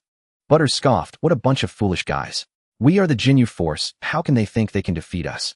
Ginyu looked at the 7 opponents, including 2 kids, and proposed, "How about this? Let's have unknown battles taking turns." "Sure," Piccolo replied calmly, looking at Ginyu. Piccolo could instantly see through Jinyu's strength. If it were before, he might have found Ginyu difficult to deal with, but after tapping into his potential with the Elder's help, Piccolo no longer regarded Ginyu as a threat. He believed his true opponent should be Frieza. By agreeing to Jinyu's proposal, Piccolo also intended to let Gohan and the others train their strength. Both sides descended from the air and landed on the ground. Piccolo crossed his arms and quietly said, "Dandy and Chaozu, you two don't join the fight later." Dandy nodded and Chaozu looked at Tien Shinhan, who nodded back. Tien then thanked Piccolo, saying, "Thanks, Piccolo." Tien Shinhan understood that Piccolo was likely concerned about Chaos's insufficient battle power, which was also what Tien hoped for. He didn't want Chaozu to fight. If anything happened to him, it would be troublesome. Tien Shinhan did not want that to happen. Ginyu asked, "Hey Namekian, who will go first?" Yamcha stepped forward and said, "Let me go first, Piccolo. I won't lose. My battle power has improved significantly." "All right, just remember to stay safe." Piccolo did not refuse Yamcha's eagerness to step up. He believed that even if Yamcha was outmatched with him around, the enemy could not harm them. After stepping up, Yamcha called out, "I'm here to be your opponent. Who's coming? This guy is pretty cocky." Raikum licked his lips and smiled. Zap stepped forward and said, "Captain Ginyu, let me take this one." Ginyu had no objections. Zap volunteered to be first because he wasn't part of the Ginyu Force and thought that if he went first he could avoid being in the later battles. Otherwise, the longer he waited, the more dangerous it would become. Zap did not want to risk his own life. Yamcha and Sabor stepped forward, simultaneously confronting each other. Yamcha said excitedly, "This is the perfect chance to test just how powerful I've become after unlocking my potential." As he spoke, Yamcha began to channel the energy within him, and his aura surged instantly. The scouter worn by Sabor continuously displayed Yamcha's rapidly rising battle power. Bert exclaimed incredulously, "I never thought this guy's power would be so formidable. It's climbed to nearly 30,000 points. Do you think Sabor can still win?" "It's hard to say." Even Jeez felt that Sabor might be outmatched, as the scouter showed Sabor's power at only 23,000 points. Sabor frowned at the opponent's rising power, astonished that it could surge to such a level in an instant. Sabor immediately transformed, and with the change his battle power escalated to 28,000 points. Rikum chuckled, "Not bad. That Sabor guy might look uglier after transforming, but his power sure took a big leap." Goldo commented grimly, "But his opponent's power is still nearly 2,000 points higher. What are you afraid of? With me, your captain here, there's nothing to worry about," Captain Ginyu replied with great confidence. Since he possessed the highest battle power among them, no matter how the situation shifted, the final victory of eliminating the enemy would still be theirs. Bert responded with a laugh, "Indeed. With Captain Ginyu here, this battle is destined to be our victory, the Ginyu Force. It's been a while since we've stretched our limbs. These guys will give us a good hearty fight." The others joined in the laughter. Among the Z fighters, Tien Shinhan said, "Their strength is considerable, but in this duel Yamcha is sure to win." "Yeah, judging by their ki, Yamcha's is slightly stronger." "That's enough," Krillin added in agreement. As they discussed, Yamcha and Sabor had already engaged in combat. Both moved at high speed, initially creating a state of evenly matched confrontation. However, even in this stalemate, Yamcha appeared more relaxed than Sabor. This was Yamcha's first battle after his power boost, and he was still adapting to his newfound strength.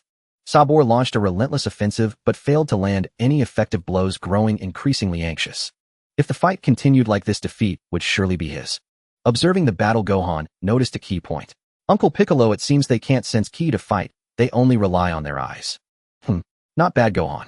Your perception has improved." Piccolo was pleased that Gohan had identified this, a sign that the boy's insight was steadily growing. Guldo watched the fight with concern. Sabor. He's going to lose. What a disgrace. He's already on the back foot and the fight just started. Bert was visibly annoyed. The enemy wasn't even that strong, yet Sabor was wasting time. It was frustrating to see how this man had become one of Lord Friesia's favorites. Jinyu, however, remained relatively calm. The opponent's power was greater than Sabor's and his combat skills seemed superior as well. So it was only natural for Sabor to be at a disadvantage. Sabor cursed inwardly, damn it. I barely managed to defeat Vegeta earlier, and now I'm about to be beaten by someone else. This is infuriating. A wound had appeared on Sabor's body. Though not fatal, it was beginning to hinder his movements. 2 minutes later, Sabor finally seized an opportunity and struck Yamcha with an energy sphere. He laughed triumphantly, Got you. This fight is mine now. Yamcha, who had shielded his head with both arms, was injured by the blast, but it was still within his limits of endurance. In truth, this was all part of Yamcha's plan, all to set up the spirit ball he had launched earlier. Yamcha's spirit ball was controllable. If the battle dragged on, it would take much longer to decide a victor, so he devised this strategy. Just as Sabor was elated, Yamcha manipulated the spirit ball, launching it from the ground. Jinyu saw this and remarked, that idiot Sabor, careless in battle. He's about to lose. Remember, none of you be careless in your fights, understand? Yes, Captain Jinyu. The members of the Jinyu force chorused. The moment their words faded, Sabor was struck by Yamcha's spirit ball and lay mortally wounded. Seeing this, Yamcha charged forward and delivered the final fatal blow. After killing Sabor, Yamcha was panting heavily, the battle having taken a great toll on his stamina. Yamcha let out a breath and said, finally took him down. Well done, Yamcha. The Z fighters cheered, delighted at his victory. Yamcha rubbed his nose sheepishly and replied, don't tease me. All of you are still stronger than I am. Yamcha was well aware of his own limits and never succumbed to blind arrogance. After all, everyone around him was incredibly powerful. He dared not be conceited. Tien Shinhan cracked his knuckles and said, Yamcha, you've taken down one enemy. Now let me have the next one. On the Jinyu force's side, they saw their opponent had sent a different fighter into the arena. They deliberated among themselves and ultimately decided to dispatch Berter. After all, they had lost the first round, so they needed to salvage some dignity in the second. Thus, aside from Captain Jinyu, they sent in Berter, the fastest of the team, to intimidate their adversary. Berter glared at Tenshinhan and declared arrogantly, since I'm stepping in, you're as good as dead, boy. You're speaking too soon. Tenshinhan replied, utterly unimpressed. Berter clenched his fist and said, I'll show you my power right now. Tenshinhan assumed a combat stance, and his aura surged instantly. The scouter of the Jinyu force members activated in response. Berter stared at the combat power reading on his scouter, shocked. Is this for real? Your power level has risen to 40,000. And it's still rising. When the scouter's reading stopped, Jinyu exclaimed incredulously, a power level of 70,000. These bastards. This is a damn mess. Everyone attack now, or even I, the captain, won't be able to handle so many alone. Jinyu began to grasp the severity of the situation. None of these fighters had weak power levels, and one had even boosted his to 70,000. 70,000 points of power, not some trivial cabbage, far surpassed the capabilities of the Jinyu force members. How could Jinyu not be stunned? Piccolo too chimed in with a reminder, let's go. They're about to crack. Krillin, Gohan, and the others nodded in agreement.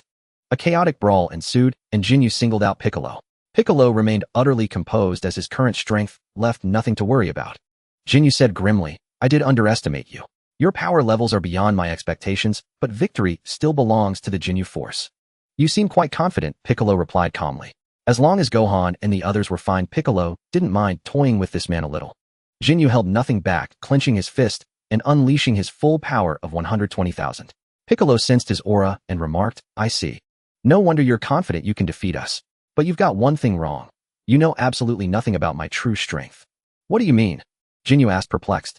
Even at full power and brimming with confidence, this man before him still gave off a dangerously ominous vibe. Piccolo replied evenly, the power your scouter read from me isn't my real strength at all. What? 100,000 power level isn't your real strength? Are you kidding me?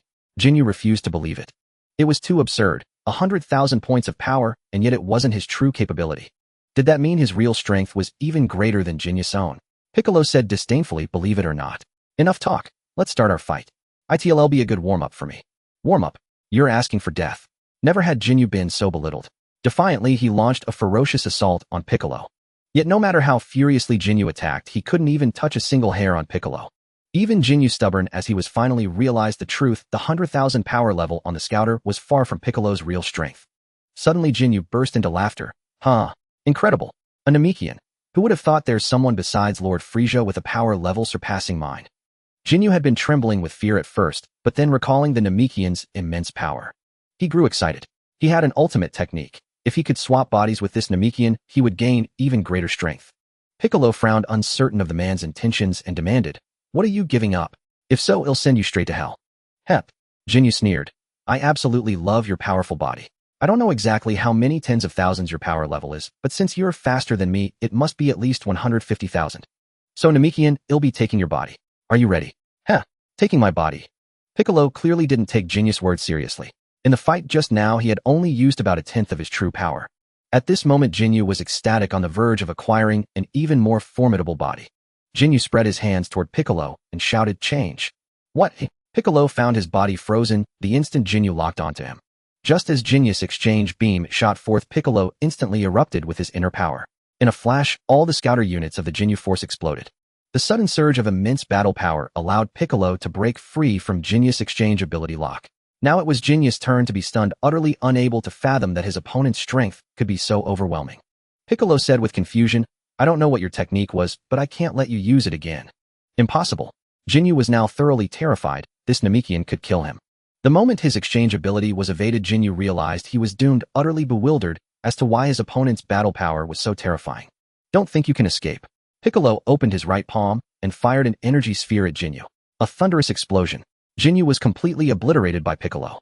After Jinyu was slain by Piccolo, the two remaining members of the Jinyu force were also eliminated by the combined efforts of the Z fighters. Krillin and the others then approached Piccolo, with Krillin marveling in disbelief. "Piccolo, you're incredibly strong. The ki you unleashed just now was unimaginably powerful." "Yes, we've truly fallen behind." Tien Shinhan shook his head helplessly in response. Given Piccolo's current rate of growth, catching up to him seemed like a pipe dream, utterly impractical. Meanwhile, Frieza was fuming over Vegeta stealing the Dragon Balls when his scouter indicated the Jinyu Force's battle power readings had vanished. Frieza frowned and said, "The Jinyu Force's readings are gone. What's going on? Is someone else interfering? And that intruder is quite powerful." So Frieza activated his own scouter, but the moment a reading appeared, it exploded. "What?" Frieza was now thoroughly shocked. "I never expected such a high battle power. No wonder the Jinyu Force was wiped out. Interesting. Let this Emperor go and meet you." With that, Frieza immediately flew toward the location where the reading had appeared. Although the opponent's battle power exceeded the scouter's limit, Frieza believed no one could defeat him, for he was the Emperor of the universe. Frieza. No one in this world could ever defeat him. As Frieza began to move, Vegeta also sensed Frieza's ki shifting. Vegeta analyzed. "Frieza is on the move. It seems he's going after whoever wiped out the Jinyu Force. But I need to confirm if it's Earthlings, and whether Kakarot has come to Namek." Vegeta then blasted off toward the Z Fighter's direction, using his ki to propel himself. Piccolo sensed a powerful ki approaching them, and said, "It seems the main enemy is coming. Let me handle him in battle. You all stay far away to avoid being caught in it." "All right." Tien Shinhan, Yamcha, Krillin, Kaiatsu, and Gohan had no objections. Only Piccolo possessed the strength to face the main enemy. Meanwhile on Earth, Goku emerged from the hyperbolic time chamber. After nearly a year of training in his base form, he had achieved a massive boost. The substantial increase in base power also made his Super Saiyan form stronger and more enduring. His base battle power, once around 20 million, had now soared to approximately 100 million. However, he had reached this level 2 months earlier in the chamber. In the final 2 months, Goku discovered a problem. His base power had plateaued at 100 million and could not be increased through conventional training. To raise it further, he would need a different method. Nevertheless, over the year, Goku had naturally achieved Super Saiyan 2. He was also beginning to grasp the concept of achieving Super Saiyan 3. Honestly, it felt as though successfully unlocking Super Saiyan 4 had paved the way for achieving Super Saiyan 2 and 3. Now as Super Saiyan, Goku wielded a battle power of 5 billion. As Super Saiyan 2, his power reached the tens of billions. And as Super Saiyan 4, he possessed a staggering 400 billion in battle power. Previously, he could only maintain Super Saiyan 4 for less than half a minute, but now he could sustain it for about a minute before his body felt like it was breaking down. Though brief, this gave Goku a formidable trump card for survival. If he encountered an unbeatable foe, activating Super Saiyan 4 would end the fight in a second. Such was the overwhelming might of Super Saiyan 4 now. A 4000-fold boost from base form was enough to annihilate anything. But with his base training hitting a wall, Goku realized he would need to seek advice from King Kai to further increase his base power. After all, unlike the original Goku, his training progress relied entirely on his own exploration, and he didn't believe his insight surpassed that of the original Son Goku. Stepping out of the hyperbolic time chamber, he breathed in the fresh air and smiled. For the time being, I'll let myself relax. Balancing work and rest is the safest approach. On planet Namek, A furious Frieza flew at full speed toward the location where the Ginyu Force had been eliminated. Piccolo reminded the Z fighters, Frieza will be here soon. Stay back. Half a minute later, Frieza arrived at their position. Frieza gazed coldly at Piccolo, Krillin, Tien, Shinhan, and the others. So you are the ones who destroyed the Ginyu Force. So you're Frieza. Piccolo retorted, his eyes fixed on Frieza. Haha. Frieza descended slowly, arms crossed, and smiled at Piccolo. You are correct. I am Frieza. What? Do you and Namekian intend to speak such naive words as defeating me? You are right, Piccolo replied without refutation. Krillin and Tien Shinhan swiftly flew away, leaving the battlefield for Piccolo. Staying would only hinder him. Frieza ignored the departing weaklings. To him, eliminating this strongest Namekian meant the rest were mere trifles. Frieza, arms crossed, grinned. Come, Namekian. Let me see your strength. Oomph. Truly arrogant and conceited. Piccolo instantly recognized Frieza's blind self-confidence in his power. Piccolo's gaze sharpened, and his body vanished in an instant. The speed was too fast even for Frieza to perceive. What? Such speed? Frieza was shocked. He couldn't even see how the Namekian disappeared before him. Vegeta, arriving from afar, witnessed the scene and was equally astounded. What has happened to that guy? Back on Earth, his power was only on par with Nappa. The Z fighters noticed Vegeta. Yamcha proposed, let's take out that Saiyan Vegeta. After all, he's surely an enemy. Wait, Yamcha. Let's observe first. Krillin halted him. Vegeta was spared by Goku's request. Yamcha agreed. All right, I'll follow your lead, Krillin. As the Z fighters conversed, Frieza was kicked into the air by Piccolo, tossed about helplessly. It was clear to all that Piccolo's power far surpassed Frieza's. Vegeta's eyes widened in disbelief. Is this real? Frieza is being utterly dominated by a Namekian without any chance to retaliate. Had he not seen it himself, Vegeta could never believe this scene was true. It was simply too bewildering. Frieza tried to adjust his body, but found no time to do so. The opponent's assault suppressed him completely. Frieza cursed in fury, damn it. Why is this Namekian so powerful? My first form has a battle power of 53000. What infuriated Frieza was that even with 53000 power, he was being crushed. This meant the opponent's power started at around 7000. Piccolo delivered a final punch to Frieza's face, driving him deep into the ground. Piccolo, arms crossed, gazed contemptuously at the rising smoke from the impact site. And they call you the Emperor of the Universe, Frieza. With such paltry strength, it's laughable. Piccolo's disdain stemmed from the fact that he hadn't even used half his power, yet Frieza was already so fragile. Vegeta wondered in confusion, has Frieza truly been defeated? As the smoke cleared, Frieza stood up, blood trickling from his mouth. Piccolo watched calmly. Frieza smirked. Your strength is indeed impressive, Namekian. Now I shall show you my true power. Frieza began his transformation into the second form. Vegeta recalled Zarbin's words. Frieza, like Zarbin, could transform, greatly enhancing his battle power. Vegeta shouted a warning to Piccolo. Hey, you're Piccolo, right? Frieza can transform. His power will skyrocket. Transform. Piccolo, alerted, refocused on Frieza, and indeed sensed his energy rapidly surging. The Z fighters noticed as well. Yamcha worried, not good. Frieza's energy is skyrocketing. Don't worry. Piccolo can handle it. We must trust him, Tien Shinhan reassured. Frieza's body swelled, his height shot up, and his frame became burly. The moment his transformation completed, Vegeta's eyes widened in disbelief. Frieza? I never thought his power would increase this much after transforming. Damn, it's far beyond expectations. Piccolo observed the entire transformation with composure. He stated calmly, Frieza, after transforming, your power is finally somewhat passable. Heh, somewhat passable. Frieza sneered. The Emperor of the Universe was being utterly underestimated. Frieza continued, you'll soon see if my power is somewhat passable, foolish Namekian. It'll show you my true might. After Frieza entered his second form, all the injuries from his first form were completely healed. Piccolo curled his lips into a smile and said, Frieza, it seems that after your transformation, you've become quite confident. You arrogant fool. Enraged, Frieza charged at Piccolo. As his fist shot forward, just as it was about to land, Piccolo dodged it. What? Frieza now truly realized the gravity of the problem. This Namekian's power far exceeded his expectations. Seeing this, Frieza immediately widened the distance, elevating the latent power within him to another level, his battle power instantly reaching the million mark. Vegeta's eyes widened in shock as he exclaimed, damn, it is Frieza's power an abyss. He can still increase it. The Z fighters were equally stunned. They had thought Frieza's power had surged greatly after his transformation, but it turned out he hadn't been using his full strength at all. Piccolo looked at Frieza and said with a smile, Frieza, your battle power has reached a new level. Frieza charged at Piccolo again, now truly infuriated by this Namekian. This time Piccolo could finally savor the joy of battle to the fullest, though he himself still held back a great deal of his power. Krillin watched the battle between Piccolo and Frieza and remarked, both Piccolo and Frieza have such immense energy. I wonder if Goku's strength can surpass them. Goku's power is unfathomable, what's hard for us to guess. Tien Shinhan replied meaningfully. Even though their own strength had increased, they still couldn't perceive the true extent of Goku's power. It was like an abyss, deep and bottomless. Yamcha said, I reckon that by the time Goku arrives on Namek, Piccolo will have already defeated Frieza. Uncle Piccolo will definitely defeat Frieza.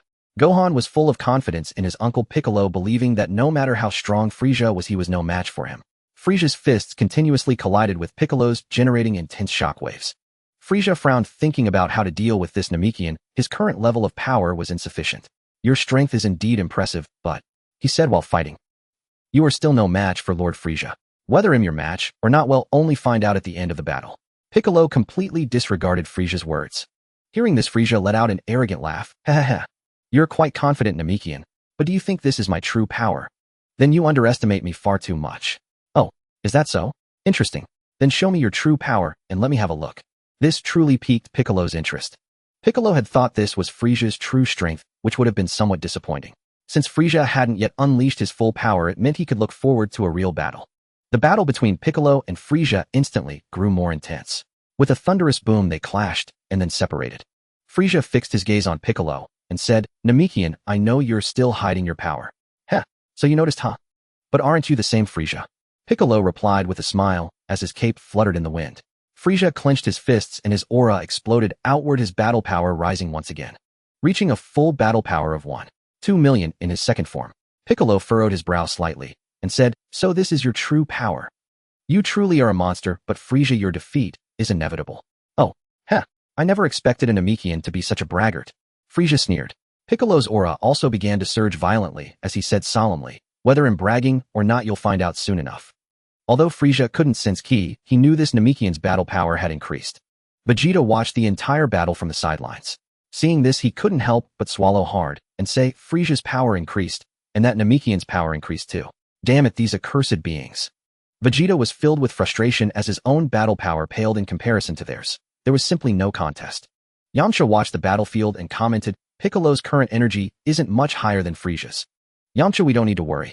That guy Piccolo is still wearing his heavy battle gear. Tien Shinhan replied with a smile. Gohan happily chimed in, that's right. We don't need to worry because Uncle Piccolo will definitely defeat Frieza. But I feel like Frieza is still hiding his strength. Krillin responded with a note of concern. Frieza was also irritated by the Namekian's contemptuous gaze. This time Piccolo launched the attack first. With a thunderous boom, another boom followed. In his heavy gear, Piccolo's battle power was around 1.3 million, slightly higher than Frieza's. Therefore, even when Frieza fought at full power in his second form, he was still suppressed by Piccolo. Frieza continuously defended against Piccolo's onslaught, thinking to himself that this Namekian was indeed not bluffing, his strength was truly formidable. Frieza also realized that he couldn't defeat this Namekian with his second form. He would have to unlock his next form. As Frieza was lost in thought, Piccolo seized the opportunity, accelerated, and slammed his fist into Frieza's face. After Piccolo sent Frieza flying, he rapidly fired countless energy blasts with both hands. All the energy blasts struck Frieza. Boom, boom. The explosion smoke spread over 100 meters in diameter. The Z fighters witnessing this all broke into excited smiles. Yamcha pumped his fist and said, Great, Piccolo took out Frieza. No, Frieza's energy hasn't disappeared yet, Krillin suddenly noticed, speaking up in warning. Tien Shinhan said with a grim expression, and Frieza's energy hasn't dropped at all. It means Piccolo's attack just now had no effect. Vegeta, watching the battlefield, muttered in confusion. Even though Frieza is strong, at least that Namekian has the upper hand. It should be fine. That way I won't have to die. Piccolo ceased his assault and calmly gazed toward the area shrouded in explosion smoke. As the smoke slowly dissipated, it revealed Frieza with a few minor scratches. At this moment, Frieza was so enraged that veins bulged on his forehead. His eyes sharpened as he glared at Piccolo and roared, Namekian, you have thoroughly angered me. After his roar, Frieza chuckled. You are truly fortunate, Namekian. I have reserved 2 more transformations for you. And with each transformation, my battle power increases dramatically. What? Piccolo's brow furrowed instantly. Although Piccolo himself hadn't unleashed his full power, yet based on what Frieza said, it was possible that Frieza's strength surpassed his own. Frieza and Piccolo simultaneously descended from midair to the ground. Seeing this, Vegeta felt terrible. He had thought that Namekian could defeat Frieza, but now he realized he had been delusional. Such a feat was utterly impossible. Frieza was far too powerful, an invincible existence. Frieza began to surge with energy. Piccolo assumed a combat stance, his eyes fixed intently on Frieza. Frieza started evolving from his second form into his third form. His skull elongated, and more horns sprouted from the top of his head. The moment Frieza completed his transformation, the Z fighters were stunned. Gohan said worriedly, "Uncle Piccolo, this is bad. Frieza's energy has skyrocketed." Krillin said anxiously. Yamcha also voiced his concern. "Our situation is truly dire. Now we can only pray that Goku arrives soon." "Damn it, even if we went up there we wouldn't be of any help," Tien Shinhan replied, his face equally grim. Piccolo stared at Frieza's current form, his eyelids twitching. What a monster. With just one transformation his battle power has increased this much. Piccolo grabbed his heavy-weighted cape and threw it off. The heavy cape crashed heavily onto the ground, causing the earth beneath it to cave in. Frieza raised an eyebrow in slight surprise. "So you hadn't been using your full strength just now either. How surprising, Namekian." After removing his weighted cape, Piccolo's battle power increased from approximately 1.3 million to around 1.6 million. Frieza licked his lips and smirked. "Then let me see what you're truly capable of, Namekian. Don't disappoint me." The moment Frieza finished speaking, he instantly charged at Piccolo. Piccolo immediately began to create distance, leading Frieza in a chase. Piccolo noticed that Frieza's speed wasn't greater than his own, which restored a sliver of his confidence. He also knew that fleeing constantly wasn't a solution. He needed to find a way to counterattack. Frieza wore a smirk the entire time. He planned to toy with this Namekian for a while. He wanted to see just how far this Namekian's limits lay. After all, Frieza had never encountered anyone besides his father who was this powerful. Of course, in Frieza's eyes, even this level of strength was as fragile as a newborn. Piccolo seized an opportunity, pressing his fingers to his forehead as a vast amount of energy converged at his fingertips. "Take this, Frieza." Special beam cannon. After gathering the energy for the special beam cannon, Piccolo fired it directly at the pursuing Frieza. Frieza saw an attack carrying astonishing energy hurtling toward him. At the critical moment, Frieza crossed his arms to shield his head. Boom. Piccolo's special beam cannon struck Frieza squarely, causing a massive explosion. Vegeta, watching from afar, wondered aloud, did it work? The Z fighters also stared intently at the battlefield. As the smoke slowly cleared, it revealed Frieza completely unharmed. Frieza licked his lips and grinned. "That attack of yours wasn't bad, but in this form my battle power is over 2 million. 2,200,000 to be precise. Unfortunately for you, your power is no match for mine." "What? This is trouble," Piccolo thought, realizing his strongest attack couldn't even injure Frieza. He knew the situation was dire. Since his ultimate attack had failed to harm Frieza, Piccolo understood that he had lost this battle. He could no longer defeat Frieza. Seeing this, Frieza said, "Namekian, it seems you've given up. Then allow me to send you on your way." "Damn it, even so. It won't be that easy for you to kill me." Piccolo's only remaining confidence lay in his speed. He surged with energy and took flight again, with Frieza pursuing him at full speed. This time, however, it was clear to anyone watching that Frieza's speed had surpassed Piccolo's. Yamcha gasped, "This is bad. It looks like we're all doomed." "Goku, hurry up." Krillin prayed desperately for son Goku to arrive on the battlefield. If Goku didn't come soon, they might all die. Vegeta sweated coldly and muttered to himself, "No, I need to find a chance to escape. There's no time to keep gathering the Dragon Balls. I have to save my own skin." After several rounds of fleeing, Piccolo was eventually caught by Frieza, who laughed. "Namekian, it seems your speed is no match for mine now." "Damn it. Is there really no other way? Son Goku, what are you doing? Why aren't you coming?" Piccolo couldn't help but place his hopes on son Goku. Frieza raised his finger and aimed at Piccolo, instantly firing countless laser blasts that struck Piccolo. Piccolo was powerless to evade Frieza's attacks. His battle power of 1.6 million was utterly no match for Frieza's 2 million. All he could do was endure Frieza's relentless assault. Vegeta, witnessing this, couldn't help but tremble. Clenching his fists, he muttered, "No, I have to get out of here now. Once that Namekian dies, it'll be my turn." Vegeta burst his energy and immediately turned to flee. Just as he departed, Frieza's gaze locked onto Vegeta. A smirk curled at the corner of his mouth. "Vegeta, I won't let you escape. As for you, Namekian, I'll deal with you shortly." Frieza ceased his assault on Piccolo. By now, Piccolo's body was covered in countless wounds, battered and bruised all over. Frieza chuckled. "Namekian, it seems this is the end for you. But I'll deal with you later. First, I need to take care of that fleeing monkey." With that, Frieza exploded with energy and pursued Vegeta's escape route. After Frieza left, Piccolo finally caught his breath. Having endured a massive barrage of attacks from Frieza, he had long reached his limit. The Z fighters flew over one by one. Son Gohan quickly steadied Piccolo and asked with concern, "Piccolo, are you all right?" "I'm fine. We need to hide immediately. Once Frieza finishes with Vegeta, we'll be next." Realizing he couldn't defeat Frieza, Piccolo urged everyone to flee and conceal themselves. Den timidly suggested, "I can heal you." "Den, you can heal? That's amazing. But I have Senzu beans. We appreciate your kindness." Krillin replied with a smile, handing a Senzu bean to Piccolo. Piccolo took it and swallowed it in one gulp. Instantly, his injured body was fully restored. Den stared in astonishment. "Krillin, that bean of yours is incredible. It healed someone completely in an instant. Pretty amazing, right? Krillin beamed with confidence. The Senzu beans from Earth were truly remarkable, capable of healing any injury in a flash. Suddenly Piccolo turned his gaze toward a direction and the Z fighters followed suit. They saw a figure flying toward them. It was Nail, the attendant of the Grand Elder. After Nail arrived, Piccolo asked in confusion, "Aren't you supposed to be protecting the Grand Elder? Why are you here on the battlefield?" "The Grand Elder sent me," Nail replied calmly. The Z fighters suddenly understood. Nail had been dispatched by the Grand Elder.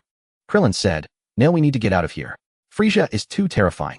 Even Piccolo is no match for him." "Yes, Frieza is truly formidable," Yamcha added. Tenshin Hanchaozu and Son Gohan nodded in agreement. Nail glanced at Den, then at the Z fighters, and finally fixed his eyes on Piccolo. Piccolo furrowed his brow in confusion. "I know you're puzzled." Nail stated the purpose of his visit. "Piccolo, let us fuse. Rest assured you will remain the dominant consciousness. This is to utterly defeat Frieza." "What?" The Z fighters were stunned. They had never imagined that Namekians could fuse. Their horizons were broadened in that instant. Piccolo said gravely, "Fuse. Fine. But if I sense anything amiss, I'll expel you immediately." Piccolo agreed to Nail's proposal because the pressure from Frieza was overwhelming. He had already unleashed his full power, yet couldn't even budge Frieza. To continue waiting passively would only lead to death. So he might as well take a gamble. Perhaps it would be enough to defeat Frieza? Hearing Piccolo's agreement, Nail breathed a sigh of relief. "I am a warrior-type Namekian. By fusing with me, you will merely gain an increase in battle power. I hope this fusion of yours doesn't disappoint me." Piccolo placed his hand on Nail's shoulder. Nail began to unleash his inner energy. Although his battle power was only 4-2-0, fusion was not a simple on plus and equals 2 equation. As Nail fully erupted his energy, he instantly merged into Piccolo's body. "Oh!" Piccolo couldn't help but roar. "Piccolo! Piccolo! Piccolo!" The Z fighters watched him with concern, fearing something might go wrong. However, after a few seconds, Piccolo's state stabilized. Den clasped his hands together. "Brother Nail." The moment the fusion was complete, Piccolo gazed at his own hands in disbelief. So my power still had room for such a vast increase. It multiplied my strength by 5 times. What a terrifying fusion effect. Now I no longer need to fear Frieza's final transformation. What Piccolo didn't know was that this was merely the most basic form of fusion, or rather an absorption, with a limited amplification. Yet compared to the original story, the boost was even greater. In the original tale, Piccolo's battle power upon arriving on Namek was around 200. After fusing with the gravely injured Nail, it increased 7-fold to 1/4,000,000. Now Piccolo had a battle power of 1/6,000,000. After fusing with Nail, whose power was 4200, it multiplied 5-fold, reaching approximately 8,000,000. Piccolo looked at the others and said, "Wait for me here, or if you want to watch, don't get too close." "Good luck, Piccolo. You must defeat Frieza," Krillin encouraged. Gohan added, "Uncle Piccolo, I know you can beat Frieza. Don't worry. Leave it to me this time." Piccolo, having greatly increased his power, replied with renewed confidence. Piccolo slowly turned his gaze toward Frieza and Vegeta, saying, "I'll head out first." With that, he burst forth and pursued them. Frieza had already beaten Vegeta into a heavy pulp and tossed him aside, sneering, "Vegeta, with such feeble strength, you dared betray me. What a foolish and reckless idiot. But consider yourself lucky, Vegeta. At this final moment of sending you off, I'll show you the true form of Lord Frieza." With that, Frieza began to unlock the final form hidden within his body, his ultimate form. Vegeta clutched his stomach, staring in disbelief as Frieza transformed, muttering, "Damn it, Frieza, what kind of monster are you? How can your power be this immense? Curse it." At this moment, Vegeta felt he was going mad. Frieza's battle power was an abyss with no bottom. He couldn't fathom where Frieza's limits lay. Vegeta couldn't help but regret betraying Frieza. He should have waited until his own strength was truly formidable before turning against him, rather than being so helpless now. Piccolo, rushing over, sensed Frieza's energy rising again and said, "It seems Frieza is undergoing his final transformation." So Piccolo accelerated his flight. Mid-transformation, Frieza caught sight of the Namekian and exclaimed in shock, "That guy. Didn't I just injure him? Why is he completely healed? And he feels different somehow." Vegeta, still clutching his stomach, looked up at Piccolo and muttered in confusion, "That Namekian, isn't he afraid of death? Instead of fleeing, he comes to die. How utterly foolish." Piccolo slowly descended, landing before Frieza, waiting for him to complete his final transformation. Piccolo also wanted to see what Frieza's true strength was like given this rare opportunity. At the same time, Piccolo was aware of the risk, but he simply wanted to test whether the current him could stand against Frieza's true power. What Piccolo didn't realize was that he had made a grave miscalculation. He had misjudged how Frieza's battle power increased with each transformation. Previously, each of Frieza's transformations had roughly doubled his power, from 5,300 to 1/2,000,000, then to 2,000,000. He had no idea that Frieza's final transformation would cause a qualitative leap in his battle power. When Frieza fully completed his transformation, his entire body became more compact and refined. No longer as grotesque as before. Piccolo frowned and remarked, "Frieza, so this is your final form. Quite miniature." He laughed. Frieza in his ultimate form. "Namekian, I don't know how you recovered, but since you dare come back then." Before Frieza could finish, he aimed a finger at Piccolo and fired a laser beam. However, contrary to what Frieza and Vegeta expected, the attack did not hit. Piccolo easily dodged Frieza's laser. Frieza asked, taken aback, "You didn't have this speed before. What happened to you, Namekian?" "Frieza, I've simply increased my battle power just like you," Piccolo replied with a confident smile. Frieza burst into laughter. "What a joke. That's hilarious, Namekian. You're quite confident. But sometimes that confidence can cost you your life." "We'll see about that, Frieza." Piccolo assumed a fighting stance. Frieza flexed his hands, slightly elevating his power to another level, from 3 million to over 4 million in battle power. Piccolo could sense every fluctuation in Frieza's battle power. Frieza struck first, and Piccolo immediately countered. However, Piccolo didn't intend to go all out immediately. He wanted to spar with Frieza properly. Vegeta struggled to his feet, constantly retreating from the battlefield, muttering, "I don't know what happened to that Namekian, but I have to get away. I nearly died just now." Vegeta began fleeing in one direction. The memory of nearly being killed by Frieza still haunted his mind. It was terrifying. Frieza, now locked in battle with Piccolo again, questioned in confusion, "Back then you were fighting with all your strength, weren't you? How could you have held back? How did your power skyrocket in such a short time?" The Namekian's sudden surge in power baffled Frieza immensely. "There's much you don't know, Frieza." Piccolo didn't answer directly. After all, the priority was to defeat Frieza. Frieza shook his head as he fought. "Never mind. Even if I ask, you won't tell me. But one thing is certain, no one can defeat me." "Is that so?" Piccolo was still probing Frieza's strength. Even using only half his power, he vaguely sensed that Frieza hadn't yet revealed his true might. Thus, Piccolo fought with caution. Piccolo could sense that Frieza had not yet unleashed his true power. At the same time, Frieza could also perceive that this Namekian had likewise not revealed his full strength. Frieza muttered to himself in confusion, strange what exactly happened to this Namekian in such a short span of time. How has his power increased so dramatically? As Vegeta fled, he noticed that Piccolo and Frieza were now locked in a stalemate once again. Halting his escape, Vegeta turned to look at the battlefield with bewilderment.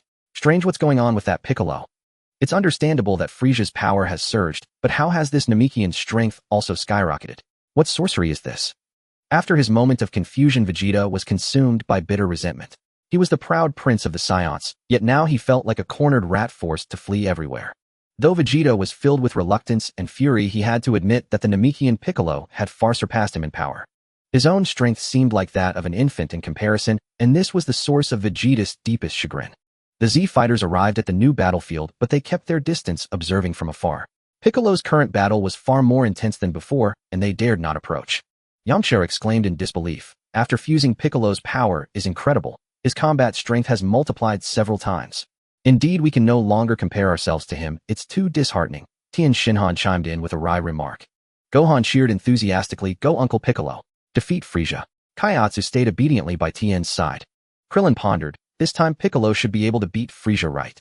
After all, this is Frieza's final transformation. "I think so too." Yamcha nodded in agreement with Krillin. Frieza and Piccolo clashed from the sky to the ground and back again, locked in an intense, evenly matched struggle. After a fierce exchange of blows, they separated once more, glaring at each other. Frieza smirked. "You're quite impressive, Namekian, but this is as far as you go. Even with your enhanced power, you are destined to lose against me." Frieza still spouting nonsense. Piccolo's anger flared at Frieza's continued arrogance. "Isn't this just another way of looking down on everyone?" Piccolo clenched his fists and roared, "Frieza, you will pay for your hubris." Piccolo's energy surged instantly as he boosted his combat power to around 6 million. Frieza observed appreciatively. "Oh, excellent, truly excellent. Then I suppose I must show you a thing or two as well." Frieza spread his arms, and his energy shot up in an instant. "You wretched creature, I never expected your final transformation to amplify your power so greatly." Piccolo remarked, his brow twitching as he sensed Frieza's rising energy. Frieza crossed his arms and swished his tail. "I'll grant you a privilege, Namekian. I'll fight you without using my hands. How's that for a generous offer? Damn it, there's a limit to how much you can insult someone." Piccolo clenched his fists in fury. This Frieza was not just arrogant, he didn't even regard him as a worthy opponent. But then Piccolo broke into a grin. "Have Frieza then prepare to die?" His anger transformed into a strategic opportunity. He would strike while Frieza was in his moment of overconfidence. He would utterly destroy Frieza. As for Frieza, he paid no mind to Piccolo's thoughts. When one's power is absolute, many things become inconsequential. Piccolo launched a new offensive instantly. Frisia's decision to forego his hands did not go unnoticed by Vegeta and the Z fighters. Vegeta cursed, "Damn it. Even at this level of power, is Frisia still not showing his true strength? Why? This is infuriating." Despite his constant grumbling, Vegeta did not forget to flee. Only by escaping this place could he feel safe, staying would lead to the same inevitable outcome. Just as Vegeta was about to turn and leave, a laser beam shot past his eyes, startling him into an abrupt halt. His face twitching, he roared at Frisia, "Damn you, Frisia." Frisia's cold laugh was his only reply. Piccolo pressed his attack, noticing that Frisia dared to divert his attention during their battle. This both baffled and unnerved him, revealing Frisia's terrifying depth. He had already exerted about 3/4 of his power, yet Frisia was casually fighting with his arms crossed. This could only mean Frisia was still holding back. If that were the case, Frisia's combat power might be equal to his, or perhaps even greater. Among the Z fighters, Krillin stared at the battlefield in shock. No way. Even with all that power, Piccolo can't gain the upper hand against Frisia. And Frisia isn't even using his hands. "Krillin, we need to prepare for the worst." Tien said, his eyes dimming with despair. He had never felt so powerless. Gohan mustered his courage. "Uncle Piccolo won't die, and neither will we. Dad will come. Yes, we still have Goku." Yamcha's hope reignited, fueled by faith in Goku. Krillin, Tien, and Kaiatsu nodded in agreement. Goku was their greatest hope. Once Goku arrived, everything would be resolved. The battle between Piccolo and Frisia was exceptionally fierce, yet Frisia fought without using his hands, maintaining an eerie ease throughout. Seeing that his relentless assaults yielded no result, Piccolo demanded loudly, "Frisia, fight me properly. Use all your strength, every last bit of it. Do you hear me?"